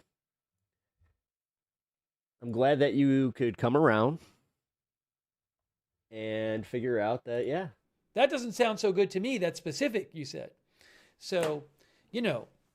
Iran I'm protests. hearing a bunch of the people, a bunch of the prominent people.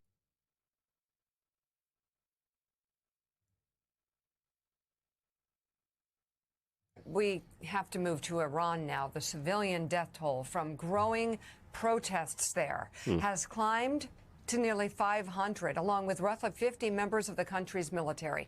This is according to the Associated Press, citing a U.S.-based human rights organization.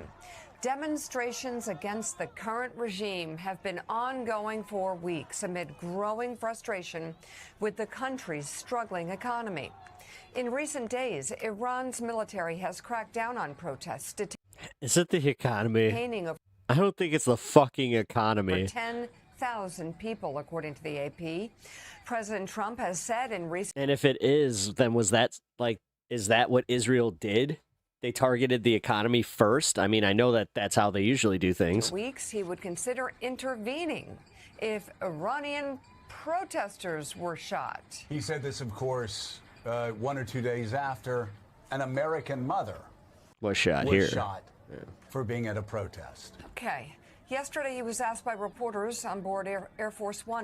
Natch, yeah, I modded you. Whether Iran's Welcome to the team. government has crossed a red line. Well, no, they're starting to, it looks like, and there seem to be some people killed. That Somebody did a really bad job on his haircut. He's got a mocklet. supposed to be killed. Oh my God, you could almost see like the little cut that he had to have for his first surgery. These are Ooh, violent. that's a bad one.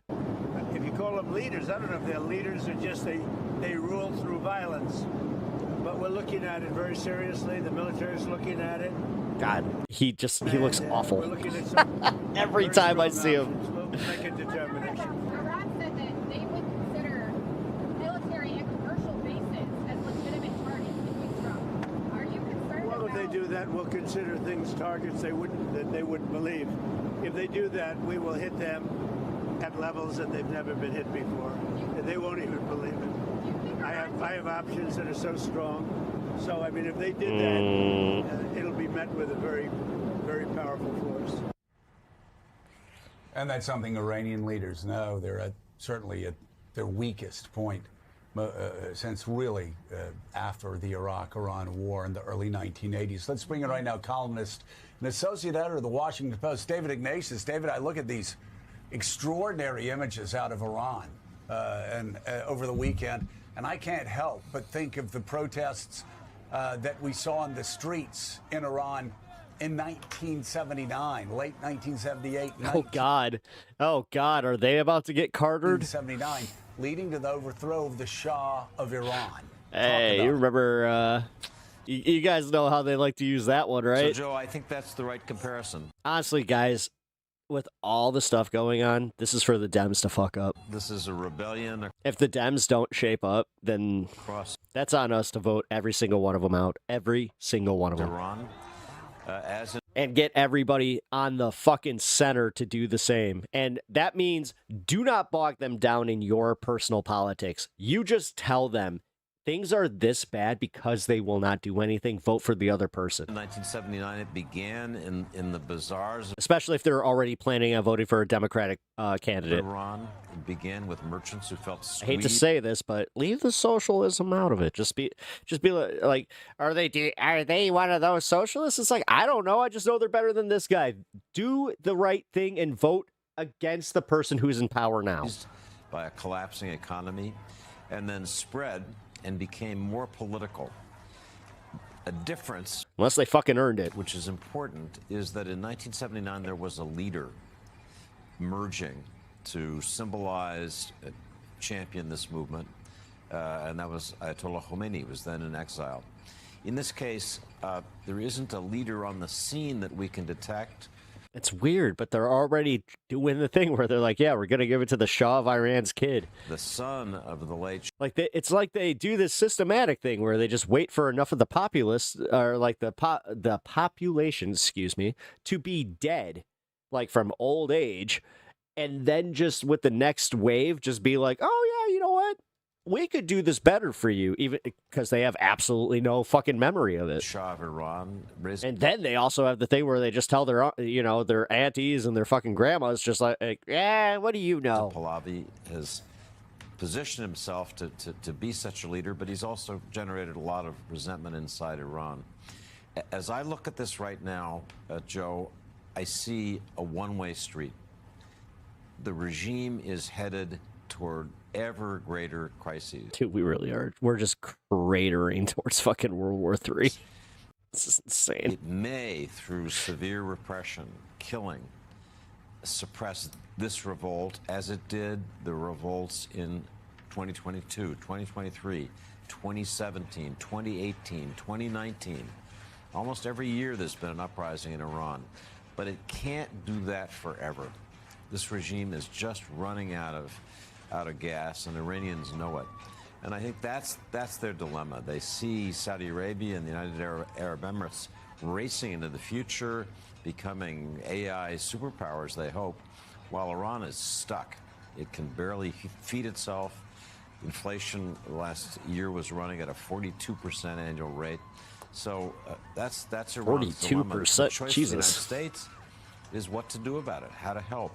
And it's a tough choice. One that the president will have to think through very carefully. He's obviously considering military options. He needs to be sure that in striking What up, boys? How you doing, man? Iran militarily, he does damage that truly weakens the regime. Man, that fucking Bears game was sick, huh? That outweighs the resentment Iranians inevitably will feel if their country's being bombed by a Western superpower. There are a lot of discussions about shipping Starlink terminals into Iran so that the blackout of the internet, which has been underway since Friday, can be ended. That's also complicated. You can The fuck? Then why'd I just get that on Twitter now? jam Starlink. It's easy to find who's using the terminals. They will be arrested. They may be executed. No, I just checked. I was making sure. I'm like, wait, I hope this wasn't like dated to 2-3 days ago. Iran has made clear this is a crime. In smuggling in the terminals, you blow the smuggling routes you use to do all kinds of other operations. So there are a series of very difficult decisions the administration is facing right now, today, and I think it's so uncertain in their minds yet what the right thing to do is. It'd be hard for me to make predictions. David, what does the military option How are the Saudis any better? Like, that's my favorite part about these. at this point? And what's the best case scenario for how that plays out internally? So the best case. That's how. This guy bored the crap out of me to the point where my brain shut off before I could even make the joke. Yeah, fuck off. Boring.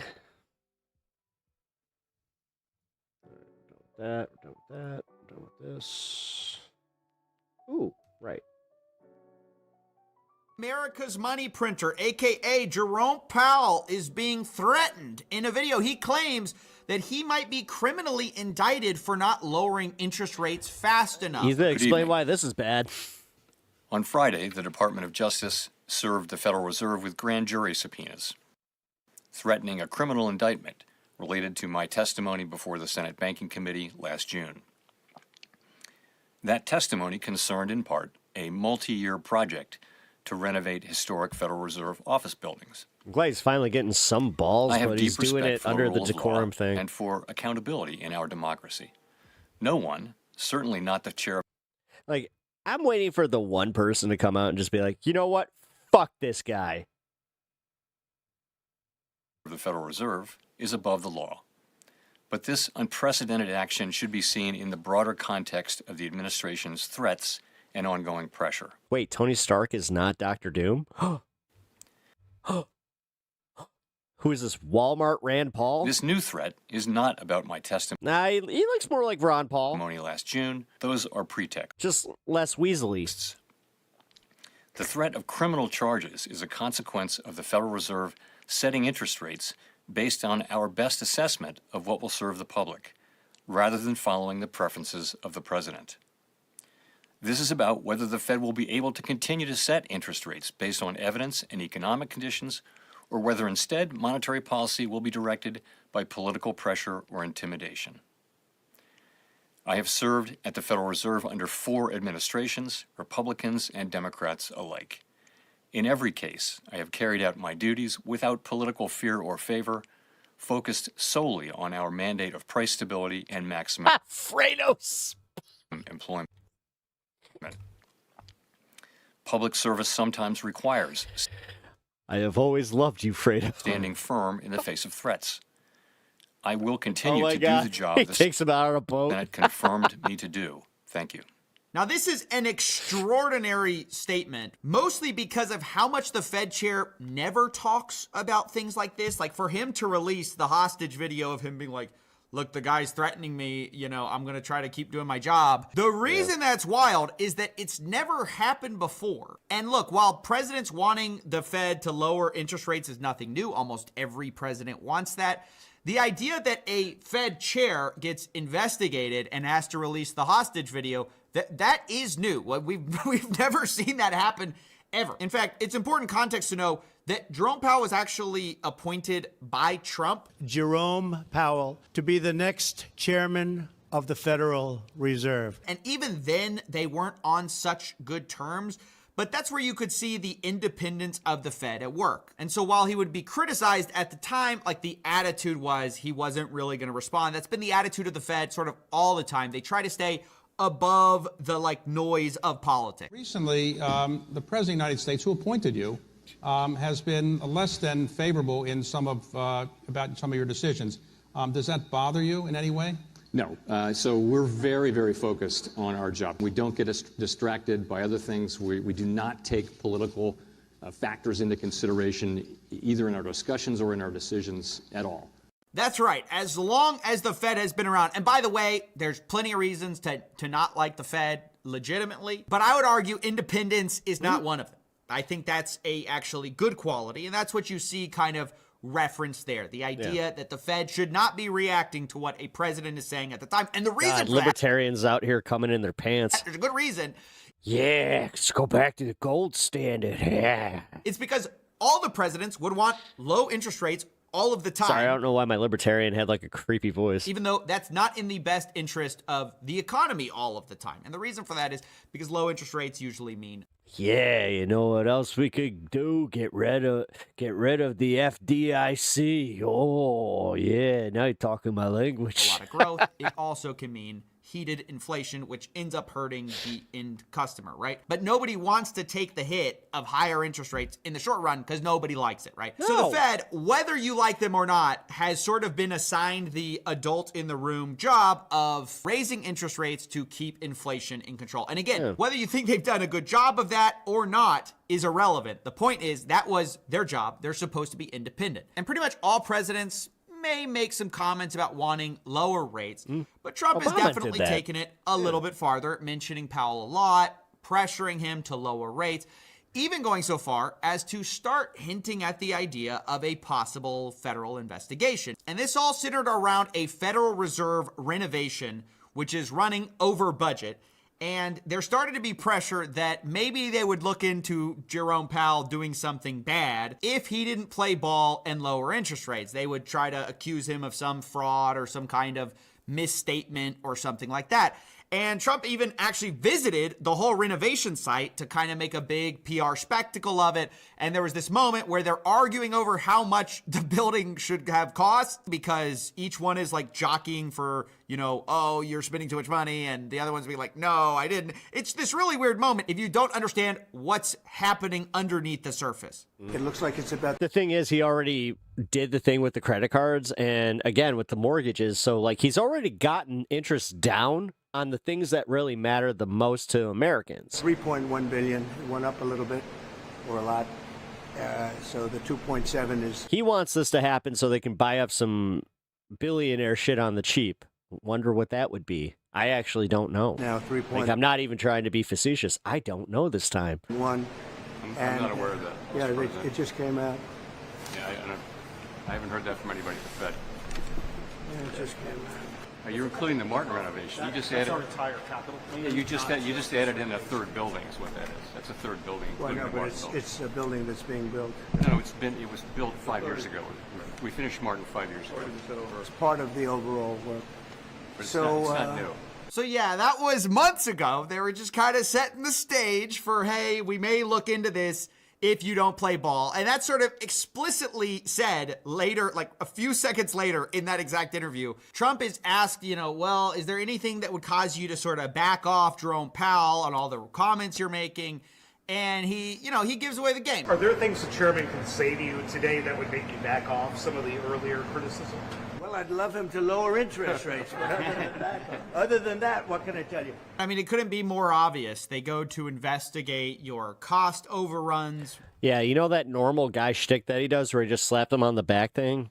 When they don't like what you do, and when asked, is there anything that would tone down your I have dealt with charismatic business people, like, a lot. They all act like that. criticisms? Well, yeah, the guy. And it's not like they're copying Trump. It's because they know, like, they have the power in that dynamic. So it's like, yeah, right? Yeah. Does what you're always the little guy in that position, which fuck that, man. I want. Now, I should be clear, President Trump. You should theoretically be you could be somebody that has nothing. You should still maintain enough self-respect to never let that happen to you. Deny.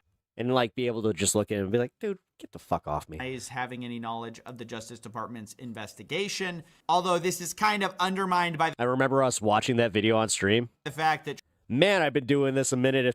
Wow. Trump has recently threatened Jesus. to sue What up, Scorpion? Powell for How's it going, brother? incompetence. Well, Thinking about kinda bringing how a it's suit going. against Powell for incompetence. Sucks, man. So yeah, there's no way really to look at this as anything but pressuring the Fed to do what we want so we can lower rates even if they're not seeing the economic data for that. Now, I want to be super clear.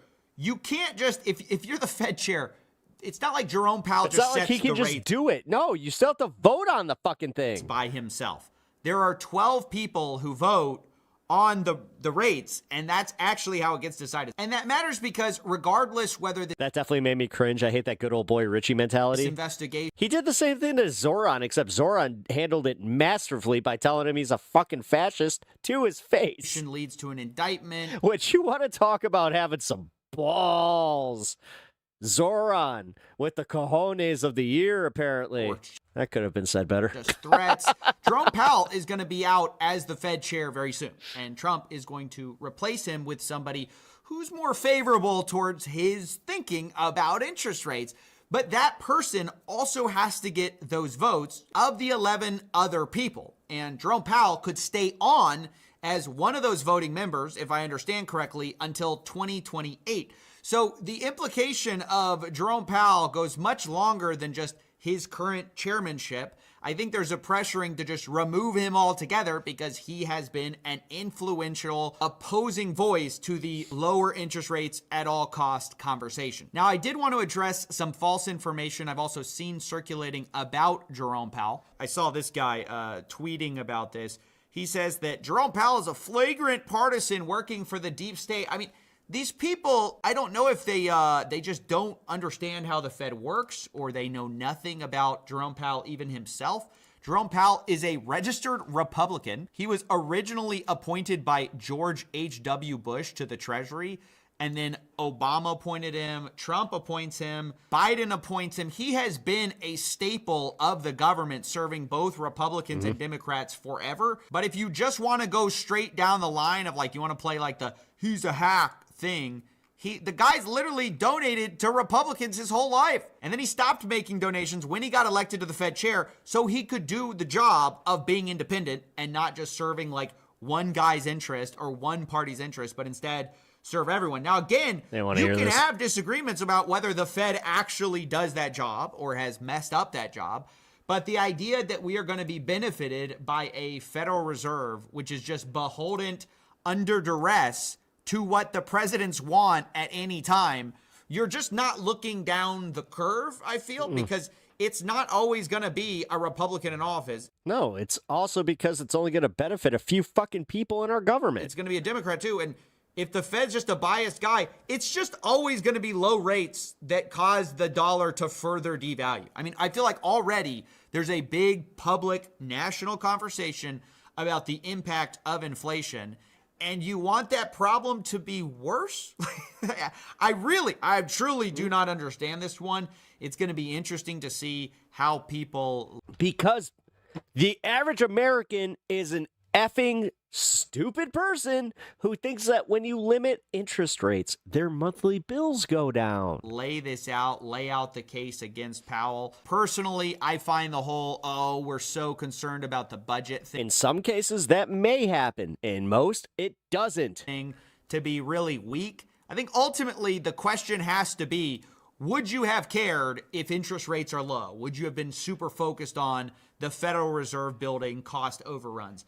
No. I don't actually think so. When you actually look at what they're thinking of investigating him for, it's some statements he made to Congress where he said there's no VIP dining room, there's no marble, there's no special elevators, just old elevators that have been there. There's no new water features, no beehives.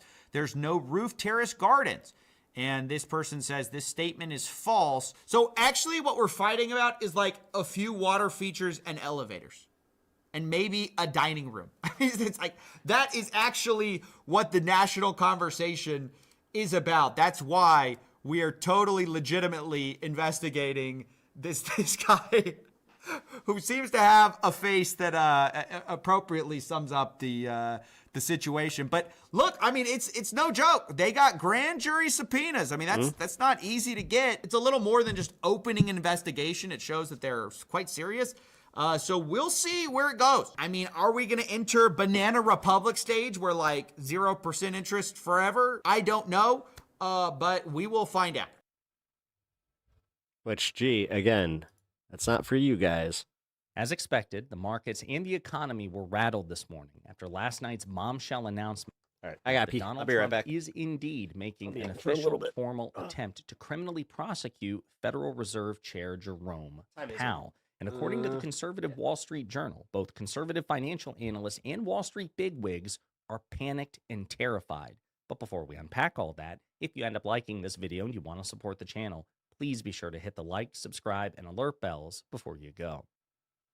All right, folks, this is a big deal. It's a follow-up to a video that we released yesterday. Trump has been threatening Jerome Powell for months, ever since he came back into office, because he's pissed off that Powell is not cutting interest rates in a way which is politically convenient for Trump. As a reminder, it was Trump who appointed Powell in the first place to be the chairman of the Federal Reserve during Trump's first term. And as chairman of the Federal Reserve, Jerome Powell has to manage both inflation and unemployment. And he has to use interest rates to try to keep them both as low as humanly possible and establish some sort of equilibrium between them. He's not doing what Trump wants, and Trump wants it for political reasons. And so now this is an official attempt to prosecute Powell and punish him criminally for not doing what Trump wants. And he's using former Fox News host Jeanine Pirro, now the U.S. Attorney for D.C., to do it. But let's dive into the Wall Street Journal's reporting. Again, this is a conservative publication, a sister publication of Fox News. Latest threat to Fed Chair Powell rattles markets. U.S. stocks swing, bonds and dollar fall, while gold posts new all-time highs. The Trump administration's criminal investigation into Federal Reserve Chairman Jerome Powell sparked jitters in financial markets Monday, jolting U.S. stocks, bonds, and the dollar, while sending the prices of precious metals surging to new records. The moves of various assets all pointed to renewed concern among investors that the U.S. central bank could lose some of its independence amid an unprecedented pressure campaign from Donald Trump and his allies.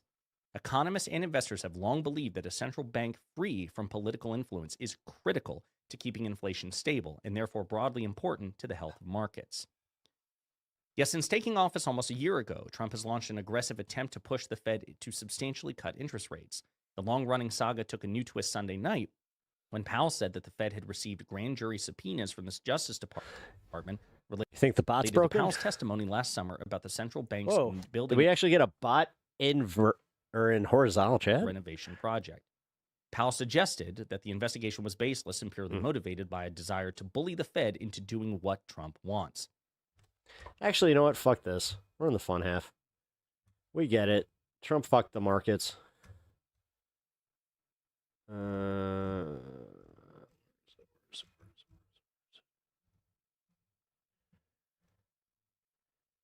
There it is. Someone as objectively unfunny and bitch-made as Joe Rogan. It's no secret that comedy is in its worst phase since the Eddie Cantor days. When I saw we had someone as objectively unfunny and bitch-made as Joe Rogan become the #1 gatekeeper in comedy, I knew we were fucked. But I had always held out hope for one man to continue to be great. After I've seen every comedian I grew up watching either be exposed for being a creep or dwindle into something unrecognizable and sad, I thought, well, at least we still have Dave Chappelle. But after watching Dave's special, that hope is dead.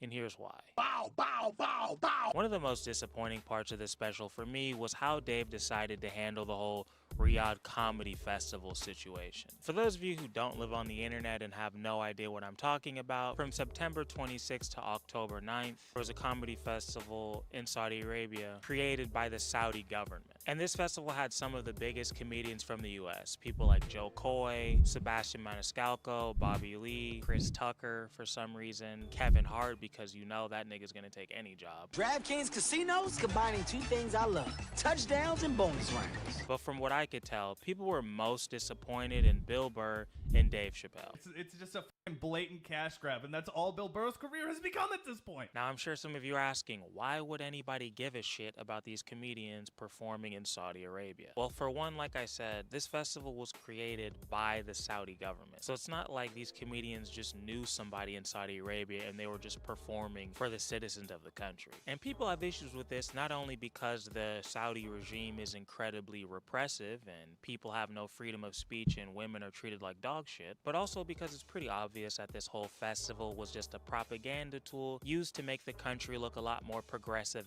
Vanguard in my It's not a coincidence that once these motherfuckers came back, they were all tap dancing and talking about how amazing and Americanized Saudi Arabia actually is. And then yeah, hide is permanent. We land. Yeah, that's why honestly, I'm having an issue because someone got hidden that I wanted back in here. And it was, I swear to God, that's right about the time that I saw the thing happen over on the Vert stream. And everybody's just regular. I thought this place was going to I'm trying not to do this, but like, yeah, it's bothering be me. like really tense. And I'm thinking like... just so you guys know, Natch, I'll add you to mod chat in the Discord here. Yeah, we gotta have a talk. Is that a Starbucks next to a Pete's Coffee? Next to a Burger King, next to a McDonald's, next to a Pizza Hut, next to a Dunkin' Donuts, next to a Krispy Kreme, next to a Cheesecake Factory, next to a KFC, next to a Chili's? They got a fucking Chili's over here? And let me tell you something. I'm loving this country so far. I've been here for about 10 hours. I want to know what I can do to become a Saudi citizen. You are a bitch. Also not a coincidence that... God damn it, DeStefano, you would... God damn it. God damn it. Tim Dillon got fired for fucking... talking about the slaves that they had. He's one. All right. He's one of the few guys that I have worked with in comedy. Great guy. But you know what? Fuck it. After hearing him say it, I'm going to just say it.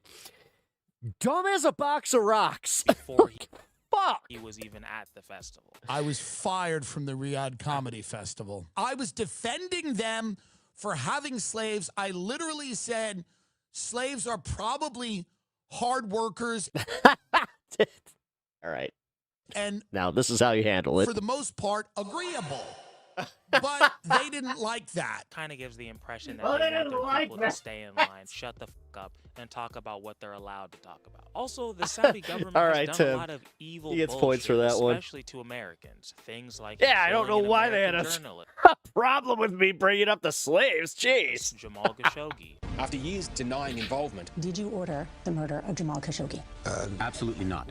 Now, explosive secret documents point the finger of blame directly at a friend of Australia, Saudi Crown Prince Mohammed bin Salman. The planning and execution of 9/11. Now, when somebody like Kevin Hart goes to the Riyadh Comedy Festival, nobody's surprised. You know, we all know this motherfucker will do anything for the right price. I mean, this man is damn near a billionaire, and he's still doing gambling sponsorships. You know what I mean? He doesn't seem like somebody who can turn down a job, you know? But people expected more from Bill Burr and Dave Chappelle, because over the years, they've kind of positioned themselves as like one of the people, you know? Bill's been doing a lot of speaking out against billionaires and shit. There's nothing wrong with being a billionaire, but if somebody is working 40 hours a week, 160 hours a month, and they can't make their rent, you're not paying them enough money.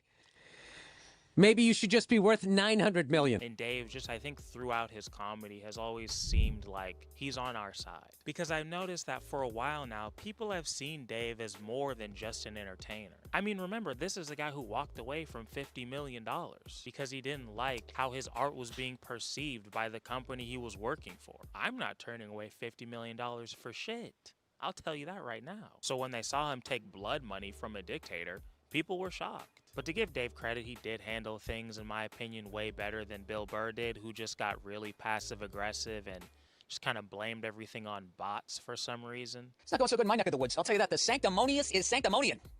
Keyword on the monian. Oh, Jesus. All right, here's the deal. You guys asked me, obviously, a ton of questions about the absolute controversy, right? Here's the deal. I have no problem answering any of them. The problem I have is after I answer them, it all gets clipped. And then once it gets clipped, then the lies start getting told, or they start shaping it and making it this and making it that. So all I'm doing is just throwing another log on the fire, and then they can make more money.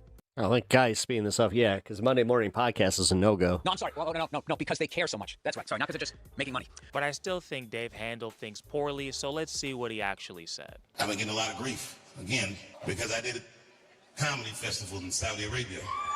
Boy, I gotta tell you something. I've never not felt guilty about something like I've never felt. I don't feel guilty at all.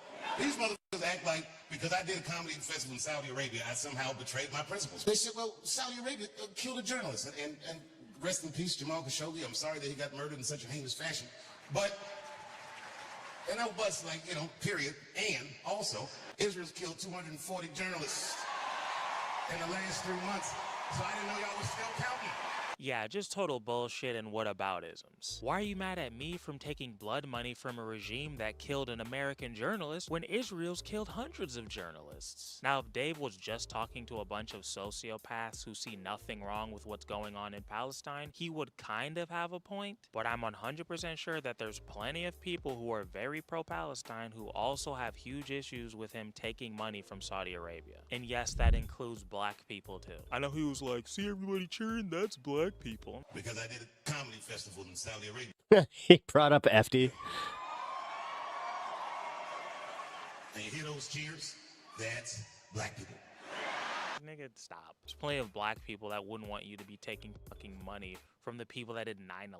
Also, it's not like these dictators are great to black people either, but we'll get into that a little later in the video. And I can't believe these people actually clap for him like he really said some shit. Two things can be wrong at the same time, you know. You think if I got caught stealing from my mom's purse, and I look at her and I say, sure, everybody's mad at me for stealing hundreds of dollars from you, but what about how much money Donald Trump has stolen from the American people? You know, he was almost bankrupt before he was president, and he's made billions only a year in office. You think she's gonna give me a standing ovation, or do you think I'm gonna get punched in the mouth?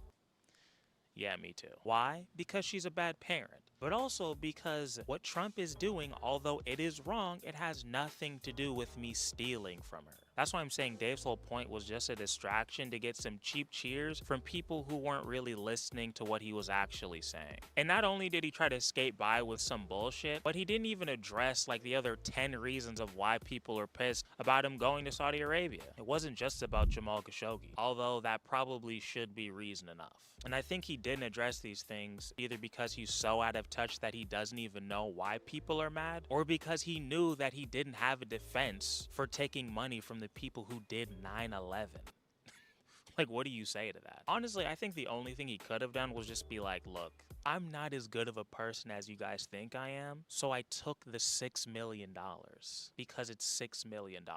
I would have respected that way more. And then to make things even worse, he uses this whole Riyadh situation as a setup to talk about how he went to another festival a couple months before this one in the UAE. I love working in the Middle East. That's my second show I did over there. I did a show 3 months before that. I was in Abu Dhabi. Them niggas had a comedy festival too. Now, I've always seen Dave as pro-black. I've always seen him as Mr. Africa. I mean, look at the man's logo. So somebody explain to me why the fuck he's on stage bragging about taking blood money from a regime that was the keyboard. That is currently funding a genocide in Sudan. Why is the United Arab Emirates backing a genocidal militia?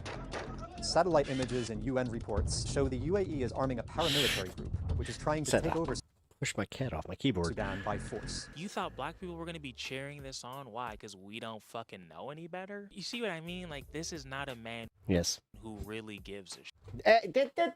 And now he's clawing. Not only did you not address most of the criticisms people had of you going to this festival, but you then brag about the You're going into Kitty Arm Jail next. millions you made from it. Then talk about another job that's arguably worse, play the fucking victim, and then say Israel is bad and wave your hand in the air like you fucking said something. You know what I mean? It's like, no. Bow, bow, bow, bow. Now, the Riyadh stuff was bad, but I don't think it ruined the entire special. It was only a couple minutes. What made this whole thing so unappealing to me was just how out of touch Dave has become with the everyday person. I mean, throughout this hour and 15 minutes, I just felt like I was watching a wealthy white man just talk about how awesome his life is. Literally, the first joke he makes is a story he tells about buying up all the housing in his white liberal neighborhood. The town that I've been living in for the last 25 years, I bought most of it. He bought so much of the houses in his neighborhood that people in the town were coming up to him and asking him about what he was going to do about affordable housing. And he basically tells them to go fuck themselves. I be walking down the street minding my own business, and they come up to me with their concerns.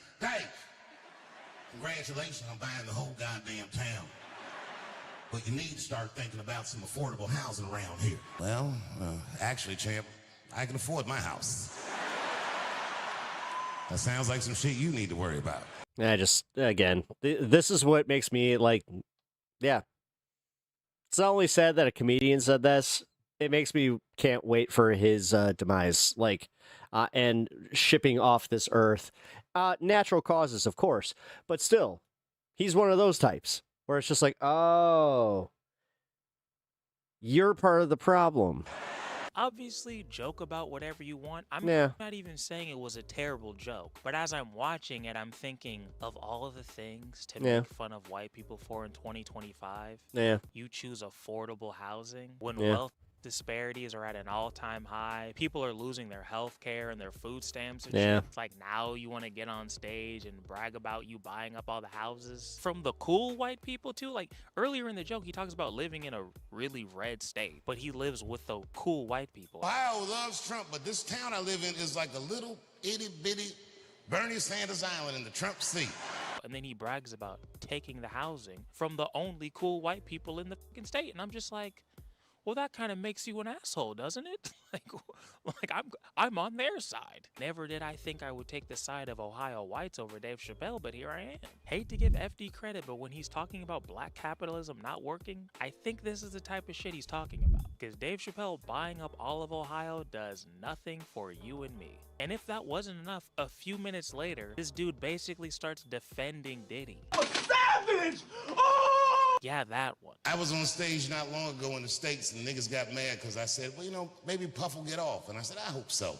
And the crowd was like, boo. Oh, okay, look, it's not that I think Puff is right, but when I got attacked in L.A. at the Hollywood Bowl, people forget Puff was the guy that tackled my attacker. But again, I'm not trying to be the joke police. I know it doesn't seem like it since I'm making a whole last video and shit. I just thought this was another interesting display of how Dave Chappelle's perspective is totally different from the average person right now. Most people's relationship with Diddy, especially over this past month or so, was watching that 50 Cent documentary and just seeing how much of a sociopathic piece of shit this man is. He came and got me with a gun. We came up to Cuddy's house to kill him. He's inside the house. I don't know what's going on, Cassie. What the fuck is going on? What happened? But for Dave, Diddy was basically a friend. Hung out with the dude who went to his house. According to Dave, he even saved his life. And Damn it. I might lose a segment at the end of stream because fuck, I'm gonna have to edit this that's out. really my point with this video. Dave I think Chappelle, that might have been just a little too long because it's 4 seconds. like many comedians and famous people before him, has become Got so nothing popping up, successful though, that so he is that should be now good. totally out of touch with the audience that got him to this level of success. And if I'm being honest, this is something I've felt for years now. I still remember during COVID when fat people and grandmas were dying left and right. This motherfucker gets on stage not to joke around and make people feel better during a messed up time, but to nag people into boycotting the Chappelle Show because now all of a sudden he doesn't like the contract that he signed 20 years ago, and it hurt his feelings that Netflix was gonna buy the rights from Comedy Central. I'm begging you, please don't watch that show. I'm not asking you to boycott any network. Boycott me. Boycott Chappelle Show. Do not watch it unless they pay me. When I saw this, I was like, bitch, who gives a fuck? Don't you see that there is a worldwide pandemic going on? You just signed a $60 million deal with Netflix for special. Yeah, but rather than seeing it as something he's already been paid for that they can use in perpetuity, which I know there's contracts here, but he could also see it as, hey, that's going to bring in a whole lot of people that literally made him famous. The Chappelle Show is what made him famous. Those skits and the fact that memes didn't exist, so it was just, I would go to high school, like in high school, that's all we had was Chappelle Show, Simpsons, South Park. Those 3 carried us through high school. That you already recorded, and you're over here bitching about money from 2003? It was literally quoting all that. Shut the fuck up. But of course people had his back. It's Dave Chappelle, one of the greatest comedians of all time. He's our guy. So people boycotted the show, and Dave got what he wanted. In preparation for this video, I went back and watched my favorite comedy special of all time, Killing 'Em Softly. Yeah, Killing 'Em Softly is one of the best ones ever. I didn't even... When he talks about being in the car with fucking, oh my god, I keep forgetting his name, the dude from Wayne Brady. No, at the time that they were both filmed in D.C. And honestly, It's that's such a about funny where fucking bit. the similarities end for me. Oh, And you know Killing 'Em what? I'm going to finish today's stream. I have a funny Dave is a lot more story that turned into something I would have doesn't made a take bit. himself as seriously, and obviously there's no Diddy defense. But I think the biggest difference for me was that as I was watching Killing 'Em Softly, I saw Dave talk about issues that regular black people and regular people overall could relate to. He talked about the issues we go through, like the mistreatment of black people by the police. Honey, did you see this?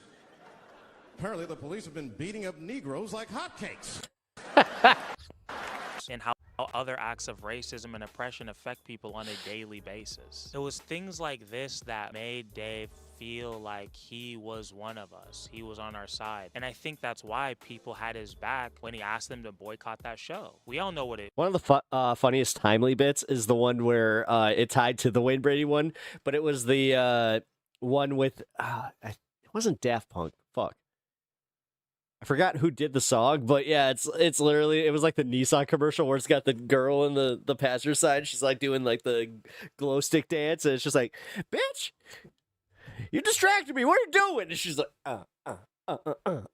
It feels like to be f***ed over. Even though this dude's rich and successful, I think a lot of us saw Highly recommend that one. ourselves in Dave. To me, that's what entertainment has always been about. I mean, technically, I am in this field at a much lower level, but I realized that All right, dumb question. Are those the cactus fruits that are edible?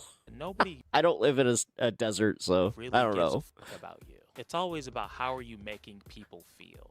you know? And I think that's good. I think that's kind of your job. I mean, if you're not going to be actually building shit or doing anything or feeding people, doing things that people can tangibly enjoy, the least you could do is like give them a perspective that changes their mind or make them feel like, oh yeah, damn, we just thinking about penis. they're not fucking crazy and making people feel heard and seen and things like that. Like, I think that's helpful in society. You know what I mean? But if you're just like on stage, all right, now I know what I'm doing after I get out of here. You are. It's like, what are you really contributing? Especially if you're not making people laugh. I always found stand-up to be usually a self-deprecating art form. It doesn't always have to be, but I think if you're not going to be relating to people, or if you are going to be like the cocky dude, I think you have to be funny as fuck. And if you're not, it just doesn't really work. Because nobody wants to watch somebody... No, nobody likes just watching a bunch of fucking rich assholes that already have it too good. Talk about how awesome they are No, for an hour. that's why people go to open mics, is to watch people making less than them, making them laugh. And a half. Especially when they're suffering. It's like, okay, great, nigga. Like, what are you going to do for me? You know? But I don't know. Is Sylvie out here red lighting me? This special just TikTok, reminded me of why people had his back during the whole boycott situation. But now when Dave talks about racism, his example is that the town that he owns most of sold the firehouse after they knew Dave was going to be out of town, so he couldn't also buy the firehouse. And then, you know what they did? This is some real racist shit. They tried to sell the old fire station at an auction when they knew I was going to be out of town. And the punchline is that he bought it anyway. And he has people like Mick Jagger come and perform. I bought the firehouse. I turned that motherfucker into a comedy and music club. I seen Mick Jagger from the Rolling Stones at a party. I said, yo, Mick. I said, Mick, you got to come to Ohio and play my club. And as I'm watching this... Man, I kind of hope he gets hit by a wildfire. As a young... I mean, just in Minecraft. Black African-American Negro, I'm just like, who is this for? Because it's not for me. I don't give a fuck about Mick Jagger playing at your firehouse club that I'm not invited to. And if the jokes were really funny, I wouldn't give a shit, but they weren't to me. I know I've been talking a lot of shit throughout this video, but I don't want to take anything away from Dave Chappelle, because even though this special was definitely not my favorite, you could still see how great of a performer and how great of a writer he was, especially in the second half. Like when he got into that Jock Johnson story, that was brilliant storytelling, like from beginning to end. Minus the Diddy tie-in, didn't love that. Dave Chappelle at his worst is still better than most people at their absolute best. It just sucks that he is now a rich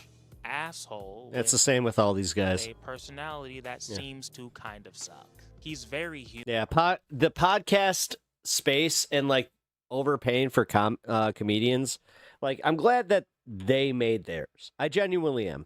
I grew up with like Dave Chappelle, but even like the guys like, you know, you got Louis J. Gomez and like the guys from oh my god, Legion of Skanks. Like, I'm glad that they made theirs, and these comedians are making, you know, enough to be, I mean, fuck, it's generational wealth in his case. But goddamn, at what sacrifice, though? Like, none of them are funny anymore. Bill Burr is the only one that really kind of maintained it, where it's like, at least he can still be funny, but even he suffers from the same problem where too many people look at him for his commentary. Human. And that's really my point you know, in making this video. Like, at least I made the fucking sacrifice where I'm like, well, I'm going to do the commentary. So you have a reason to do that. I know I'm talking to you guys, obviously, but I'm really talking to my younger self here. I was the kid who was watching stand-up constantly and idolizing these people. I bet like you there's Geraldo, already nice. dozens of people who wrote, bro, you remind me of Dave Chappelle. That's because I would watch 620. him Hell and yeah. subconsciously copy his mannerisms like a fucking weirdo. I've been listening to these people and taking what they're saying to heart as if they're philosopher kings or something, but they're not. They're entertainers. And honestly, I'm starting to think that this Riyadh Comedy Festival was kind of a good thing. Not because I suddenly think it's a good idea to do propaganda for a regime that kills gay people, did 9/11, and has slaves, but because I think this entire situation, especially how they decided to handle it, actually opened our eyes to what these celebrities actually are. They're just regular ass people. Honestly, they're usually worse than regular people. Well, the thing is, this is why I asked about that cactus fruit. Usually God damn it. Since no one answered, I'm going to look it up. comics, especially stand-up comedians, most of them are depressed as hell. It's like, these aren't people you should be learning your moral values from. These aren't people you should be expecting anything from except to laugh. Oh, shit, it is. It totally is. And a lot of these motherfuckers... It's called a prickly pear.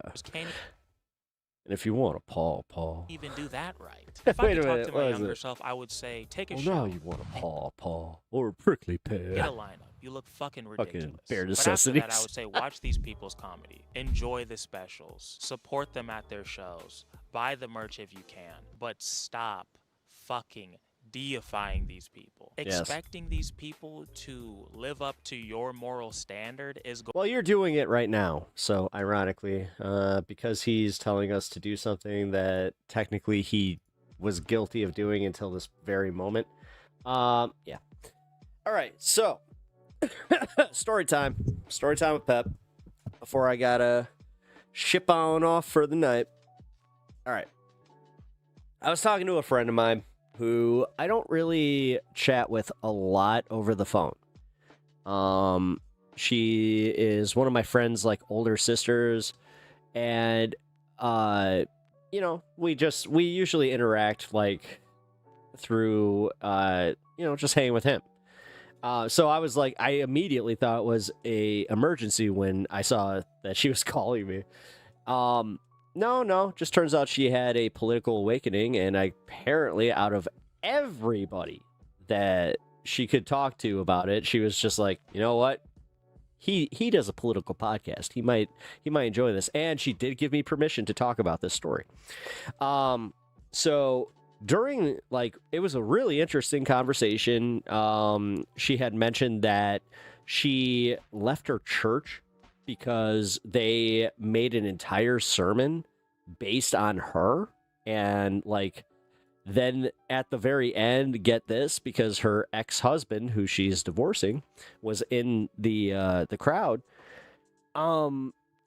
They decided to like wrap it up and just be like, and this is why you need to forgive and why the family unit is so important, and essentially telling her that she needed to forgive her husband or ex-husband and get back with him, right? So she tells me that like, I left the church because of this, the way that they shame me, the way that they did it publicly, like fuck these people, fuck organized religion in general. Like that finally, like it broke her. And this is kind of the funniest part, is we started talking specifically about other aspects of her life, where I was like talking about her job. And this is what's really funny. And I asked very specific, like, can I talk about this because this is funny? So she said not only yes, but I could give the details that are relevant to the story. So she is a prison nurse, right? And, she was going on about some of the stuff that she deals like, these guys, they always try to manipulate, of course, that, because they're always trying to get with her and stuff. And I kind of asked them, like, what's the funniest thing you've ever seen, like, in your job? And I don't know what like got me to ask it, but I'm so glad I did, because without missing a beat, she was just like, oh my God, I've got such a story for you. She's like, so back when she was in like nursing school, right? They had I forgot what it's called. It's like technicals or whatever, but like they had to be like in a hospital. So she said that like within the first day of her being in her, I'm gonna call them technicals when I don't know the official term, but she just said all of the nurses were apparently laughing before they let the students in, because you couldn't have asked for a better scenario in this one, because it's like, all right, you have to keep yourself professional in this type of scenario.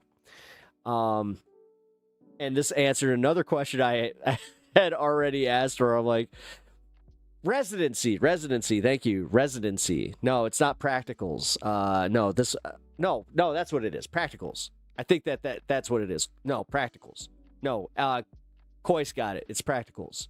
So she was doing practicals, and yeah, nurses are giggling, and she said that they couldn't wait to get them in there because they have the x-rays on.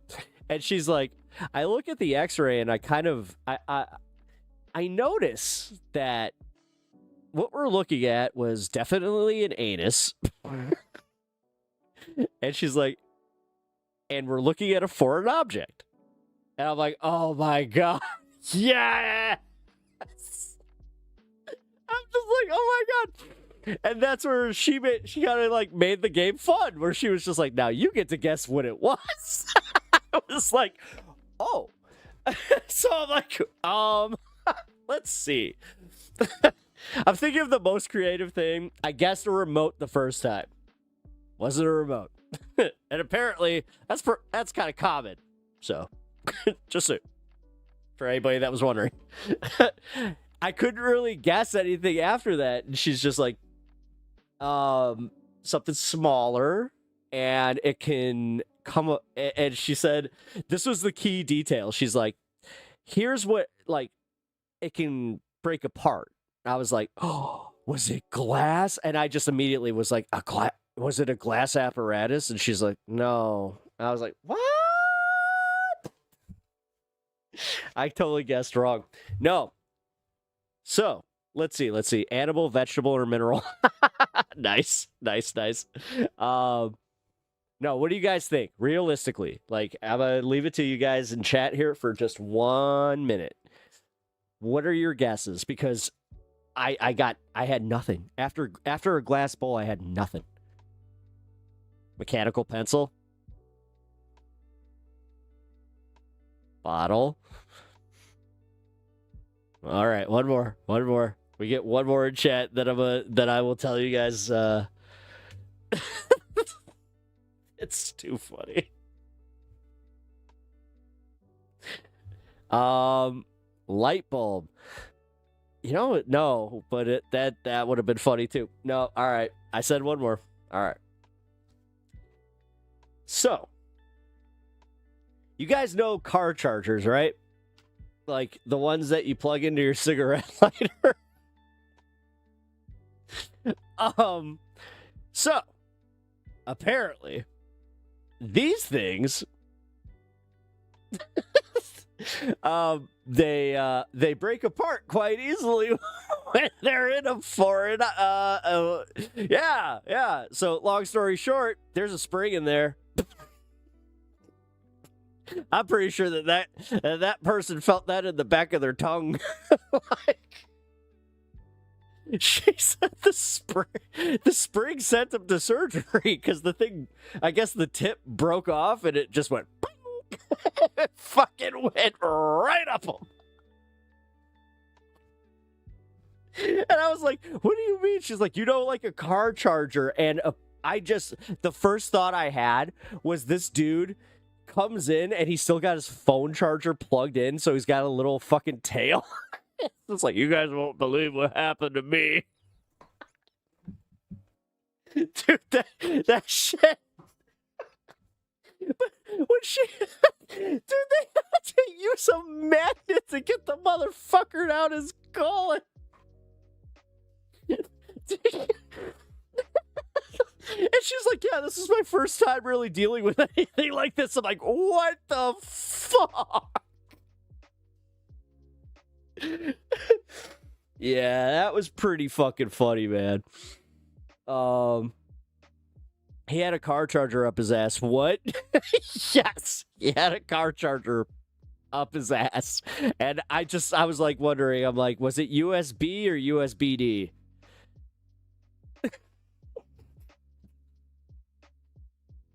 I wonder how common that is. Yeah, I know. That's the thing. Like, you have to wonder statistically. It's like, well, there has to at least have been more than one because they had a actual common solution to fixing the problem.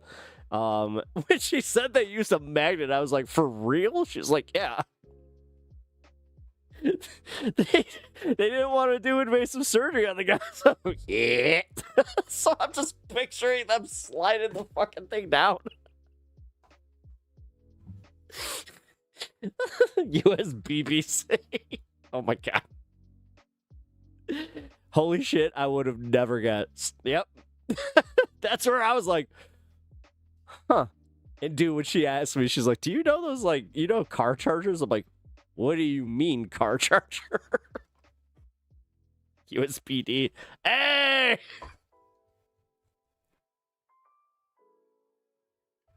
It is. That's why I was proud of you.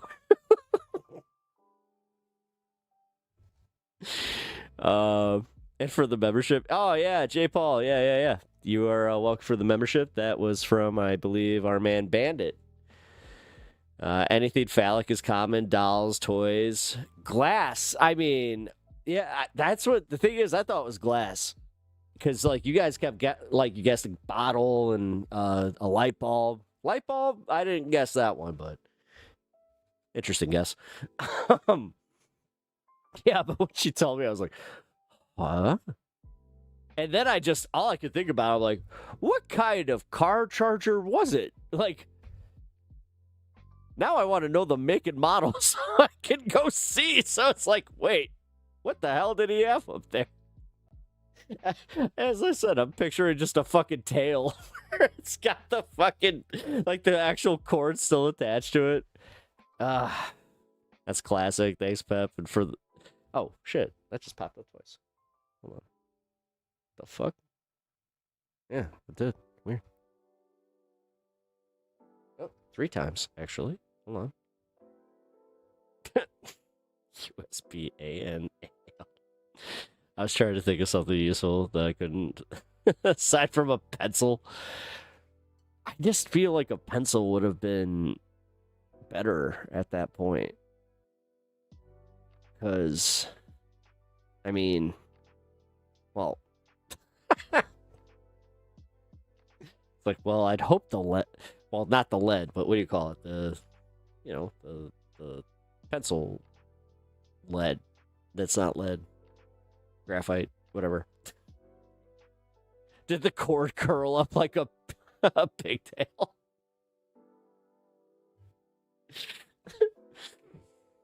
I don't know. I have to ask now. Because, like, I thought about the, like, cord thing after she told me this. I was still like,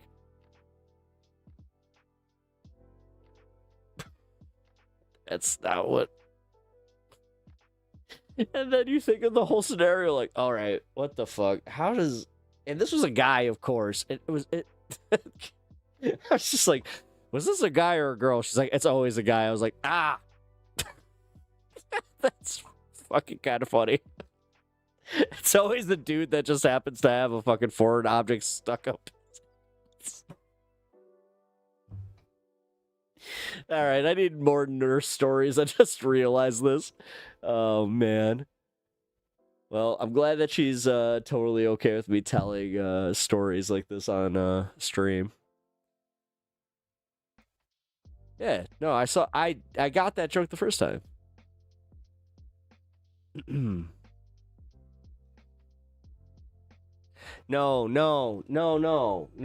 It's like the thing that you stick in your cigarette lighter. And she said that it had like a certain shape where like it. So, fuck. How do I do this? There we go. So picture this, right? And then this. So like it had a curve to it, right? So you could like plug it in, and then I guess it had like a display on the other side.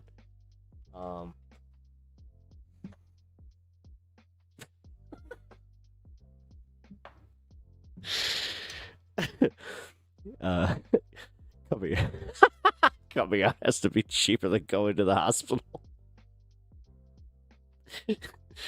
Hey, yeah, DJX is totally coming back to rewatch this later. Natch, cool. Yeah, tell DJX what's up. I hope he's doing well. Yeah. Shit, I should probably wrap this up here. Because yes, I do have my This Space stream, and honestly, I gotta figure out if YouTube's actually mad at me. No, it was. You know what's funny? My first thought with that, when I heard that story, like I knew I was going to tell you guys, but I was like, I would have told that on stage. Like that was something I could have totally like made a bit out of, where it's just like, oh yeah, that's the juice right there. Ew, maybe not the best term. That's the fire. Okay, that's better. That's the fire right there. Oh man. No, when she said that the spring went up though, that was fucking I couldn't believe that. I was like, wait a minute. What? And then I thought of the little fucking, there's this little tip that just goes, and fucking rocketed right up to his gullet. That's why my first thought was like, oh no, I'm sure he felt that in his throat. Just,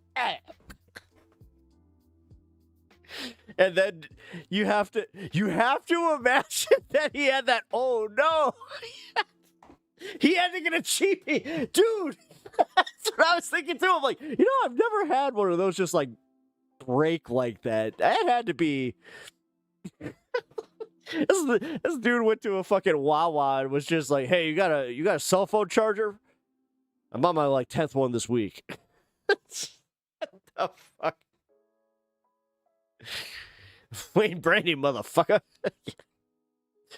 Yeah. Because she even said, she was talking about how like that was something that all like the nurses and even like the senior staff were all just like, oh, you're going to be talking about this for the rest of your life. And I was just like, you most certainly are. I'm so glad that you said this. Like, oh my God. But also just knowing that that's yeah. I asked how common it is. I'm like, hey, so on average, when you're working like a night shift, like, would it happen like nightly or was it like weekly? She's like, it was more weekly. But still. Go gadget charging. Dude, all of a sudden his neck goes.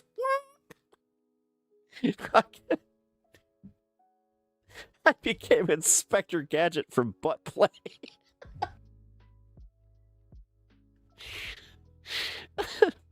Oh, man. I'm sorry.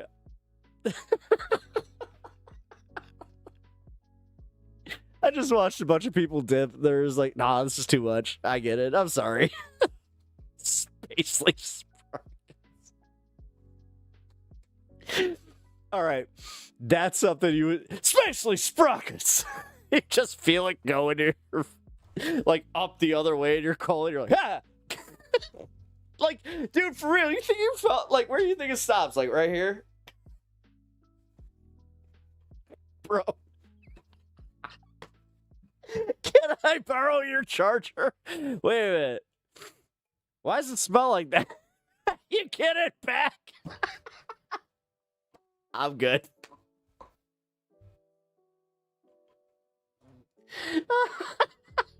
No. And I thought him having the tail with the fucking charger still attached was funny. All right, you motherfuckers. Wow. Oh, man. Oh. Could you imagine, like, all right. This is completely random. So you see him in the emergency room, right? You happen to need a USB, what is it? USB-BC.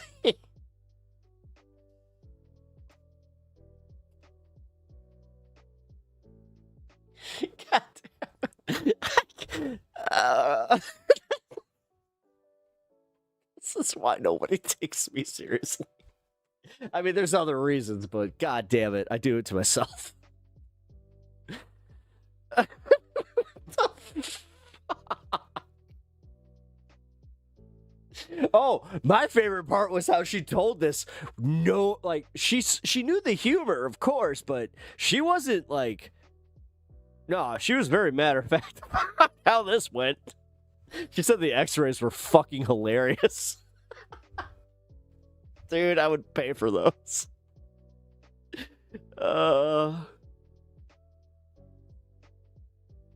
Man, that's a perfect effing story.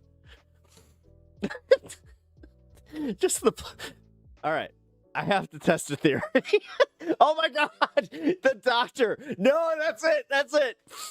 You get to the doctor, right? It's like, I gotta test a theory. Hold on. Just, then it goes. Get the fuck out. Oh fuck. All right, that's fucking funny, man. Oh, god damn it. That's a... yeah. Unlimited energy. The fact, I mean, I just realized I got so many more questions. It's like, wait a minute. If this is a weekly thing, you were a nurse, like she was just not a private nurse, but she worked in like the the public sector. Well, she still does in a prison, but which is another thing. Like she told me, like, yeah, it's wild. I was just like, you might want a new job. Kind of sounds like you deal with like a lot of harassment, but apparently, might be worth it.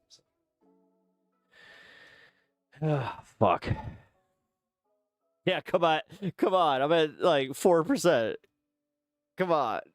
you gotta. All right.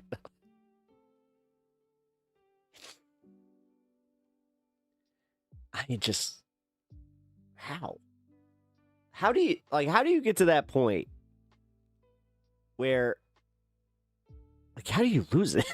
Like, just, you feel the, uh-oh. That's just like it's the funniest uh-oh moment of all time. Or, I mean, not for you, if you're doing that. But, oh, man. I just can't. The entire scenario. Oh, man. Bouncing around the 100-acre woods. Oh, man, you really want that ticker bit, huh? Well, uh-oh. Around here, we have to call him Tigger. If you know what I mean. I don't know. If I accept their charger.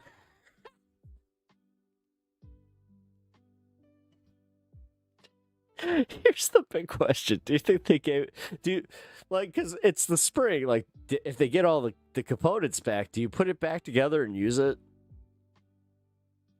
Like, I don't know. That seems like, that just sounds like something you, or do just like, I don't know. Well, you might want to wrap it. Well, no. You clean it. If it works, it works. I don't know. I'm never lending my charger again. Hey, can I borrow your charger? No. Just seeing the existential crisis. Wait, why? No, I'm good. You can't even explain it. I just heard a story about a guy putting it up his ass once, and I don't trust you.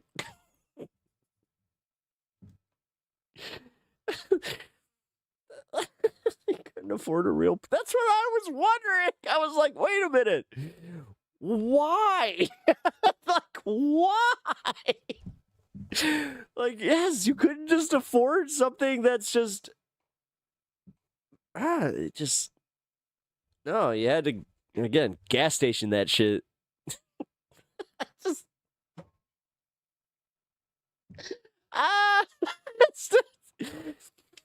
Oh my god.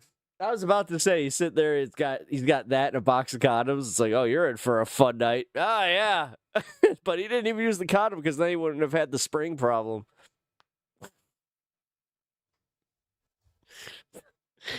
Oh boy. Just so you know, just know if you show up in the ER with something stuck in your ass, you're getting talked about forever.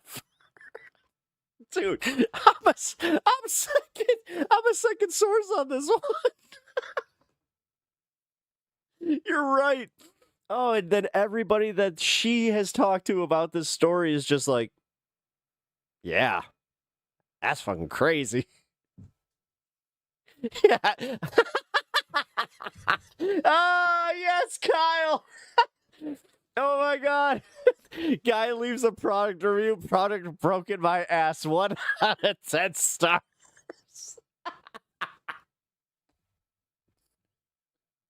Oh my god, I'm picturing him just typing that away. Fuck. Product got stuck in my ass. 1 out of 10 stars.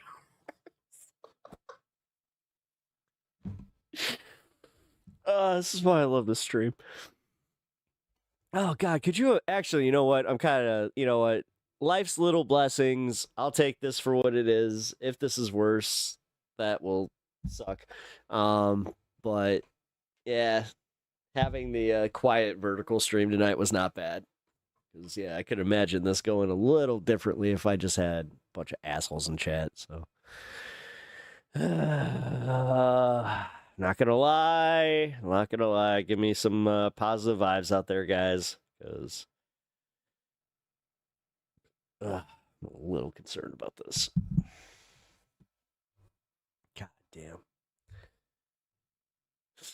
No, I just realized I have to go back to her for some more stories because it was like the casual nature in which she told me that too, where I was like,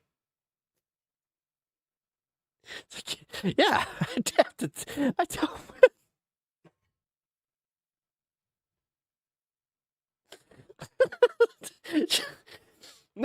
Most people would not talk about that's what they dealt with in fucking medical school. Oh god.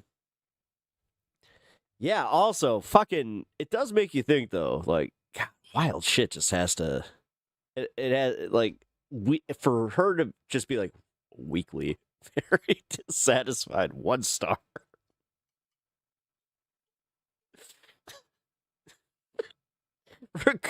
Recovery wasn't. Jesus Christ, no. All right. Fuck. I'm gonna leave it there. Always asking what's the craziest shit. I mean, yeah.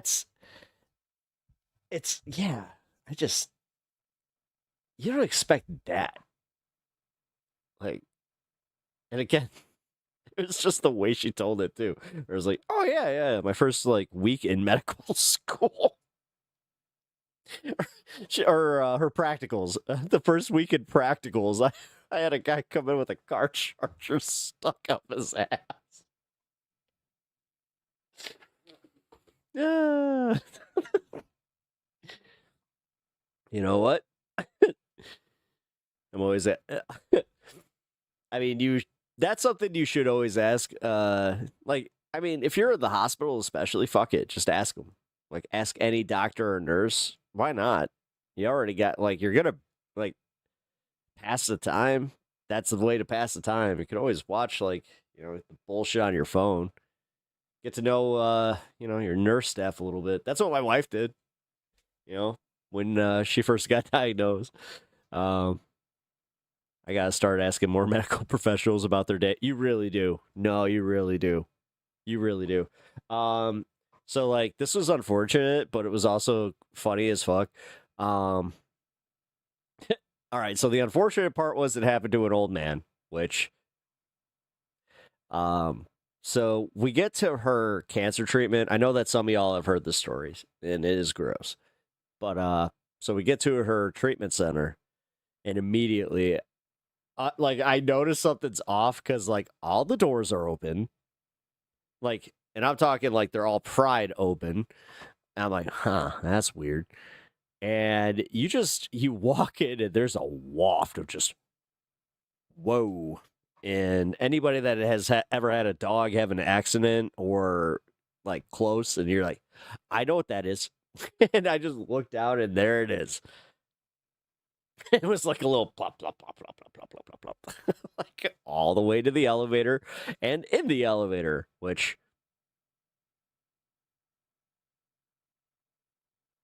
I was like, what? Why is it in the elevator?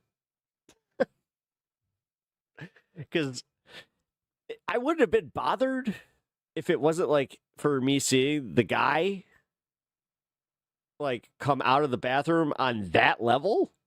Oh, it was crap. It was definitely crap. And like, it was crap. It was crap. And yeah, I felt bad. But this is the funny part. There was somebody walking in that did not expect said crap to be there. And just without you hear these people talking up to the line, and you just hear the guy like, "Is that shit?"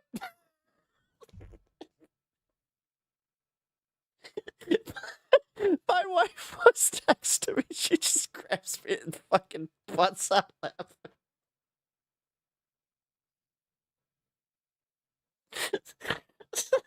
And we did what any other person would do.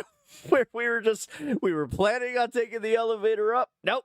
We decided to go and see this guy's standing there just like, the fuck is this?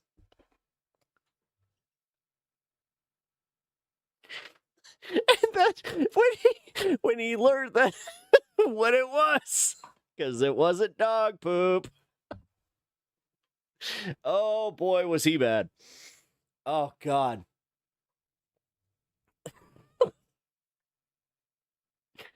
Yeah, that was a fun day at the ward, gotta say. I did feel bad for the guy though. In all seriousness, I appear to have dropped something. No, because the guy came out of the bathroom and like he tried to clean himself up, but man, like I felt so bad for the guy. Like I really did. But then there's also that part of me that was laughing hysterically inside where I'm like, I'm a bad person, I'm going to hell. Like if hell exists, I'm definitely there. My homie said he once had to keep a straight face when a doctor was explaining to this woman that she needed to do this again, not to peel the vegetables before serving them next.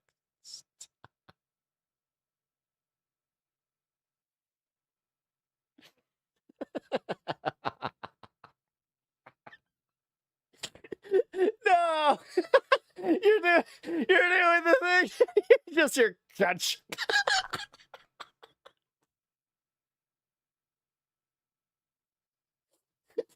Like a horse takes a fucking bite out of a carrot. No.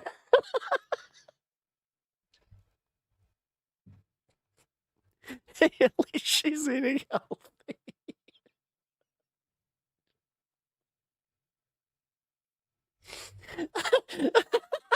Oh my God. No.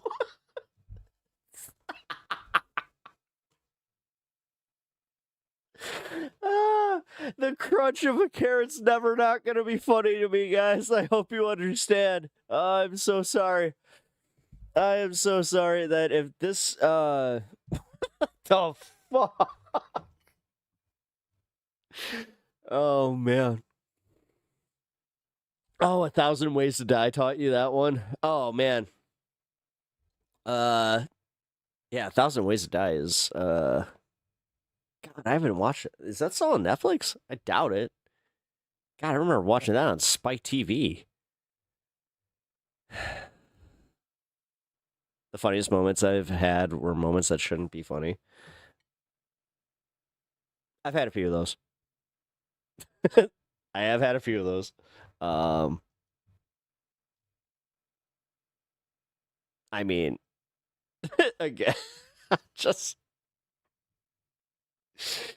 If you guys don't know, like, why I'm laughing so hard, just, again, picture just, like, a commercial-worthy crack of a carrot. And then that scenario. Joke wrote itself. And then just...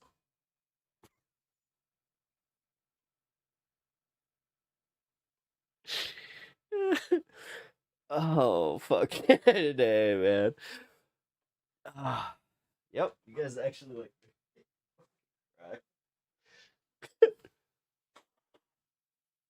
Fuck.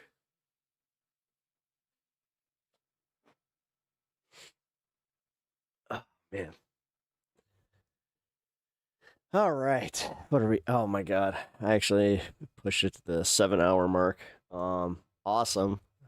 No, I'm glad I got to that little comedy bit there, because yeah, like I said, that would have been a bit. Hello. I have been toying with doing some open mics. It's going back. I don't know, guys. I'm not sure if I want to do comedy again. I like this. The Darwin Awards? Yeah, no, I watched that channel. What is it? I forgot the name of the channel. Hold on. Be Amazed. That's what it is. Yeah, Be Amazed is good. Also, Dumb Ways to Die. The Dumb Ways to Die channel is also very funny.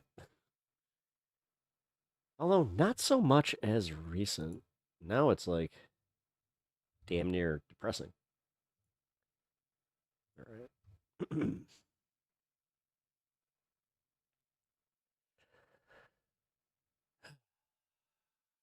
All right, guys. Here's the deal. So tomorrow, I am on this space. This space, I can tell you guys this because it's awesome. We're going vertical. So it's going to be a new little toying with the algorithm. Hopefully we will see a similar outcome to what happened with my channel pre-today.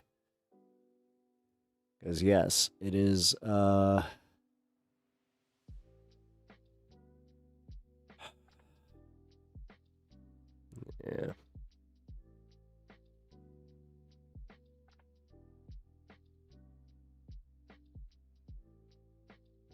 Hold on. Just making sure there's no updates. Yeah. All right, hold on. My email's not fucking...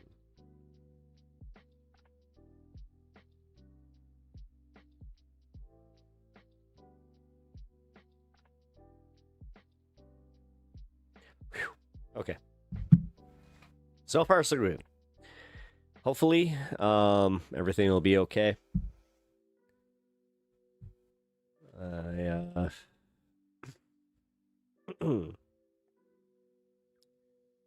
Hate to say I'm a little bit nervous about this one. Just because it is new, it's new territory for me, so.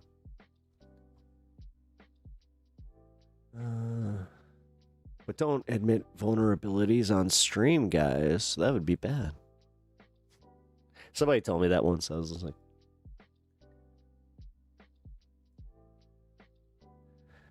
all right. Hooray for MySpace. This space, not MySpace. I know, you're a jokester. Sorry, guys. I'm trying to find my link to this space, but it's not coming up. Well, I guess I'm just going to the space on its channel.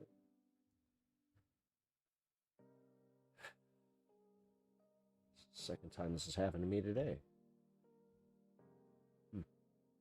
There we go.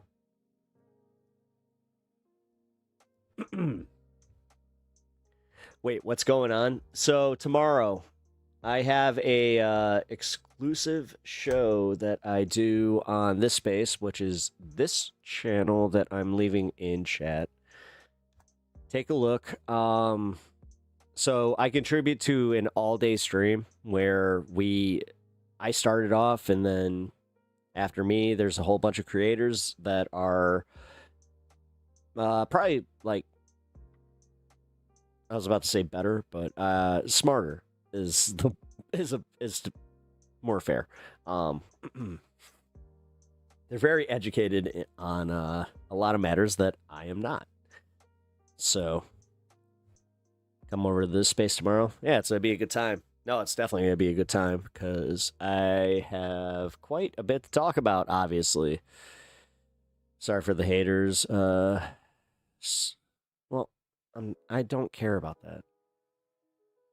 It's not that the haters started hating again. It's the fact that I got mass reported, and yeah, those fuckers kind of got what they wanted out of it.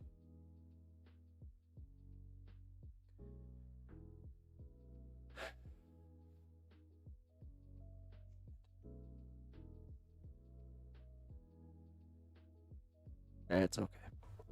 Okay, nice. So check it out. Hell yeah. All right. Well, in that case, I will. I'm gonna take off. So yeah, join me tomorrow, noon Central, 1 p.m. Eastern, to come and join the stream. I know. People just want to watch. Yeah, yeah. No, I'm upset by it. I know, Etch. Thank you. Thank you, Etch. I'm not even kidding. The reassurances are awesome. Yeah, I got mass reported on YouTube for things that will definitely come back on the, like, I'm fine, but I can't believe that. Like, I think realistically, like, I'm looking at all this. It's the fact that they claimed this, my wife's cancer fund. Like, that kind of bugs me. I guess it comes in the content creation cards. Yeah, that's personal. Yeah, I think that's why. Yeah, that's why it's not settling with me. That's why I'm even talking to you guys about it, like, on stream. Like, I'm fully aware that I'm still public. Yeah, no, it's fucked up. Like, what the fuck is wrong with people, dude? Seriously. Enough of them already come out and, like, talk shit about it, but low down dirty assholes. Yeah. Once this happens enough to you, they won't be able to just auto brigade you anymore. You just have to go through this a couple times. Yeah, I'll be fine. You'll try me on this space tomorrow. Hell yeah. It's going to be a good show. And yeah, vertical. We get to do the vertical show. So, yeah, hope you guys enjoy it. And with that, I should probably wrap this up because I already told you guys I was totally doing that.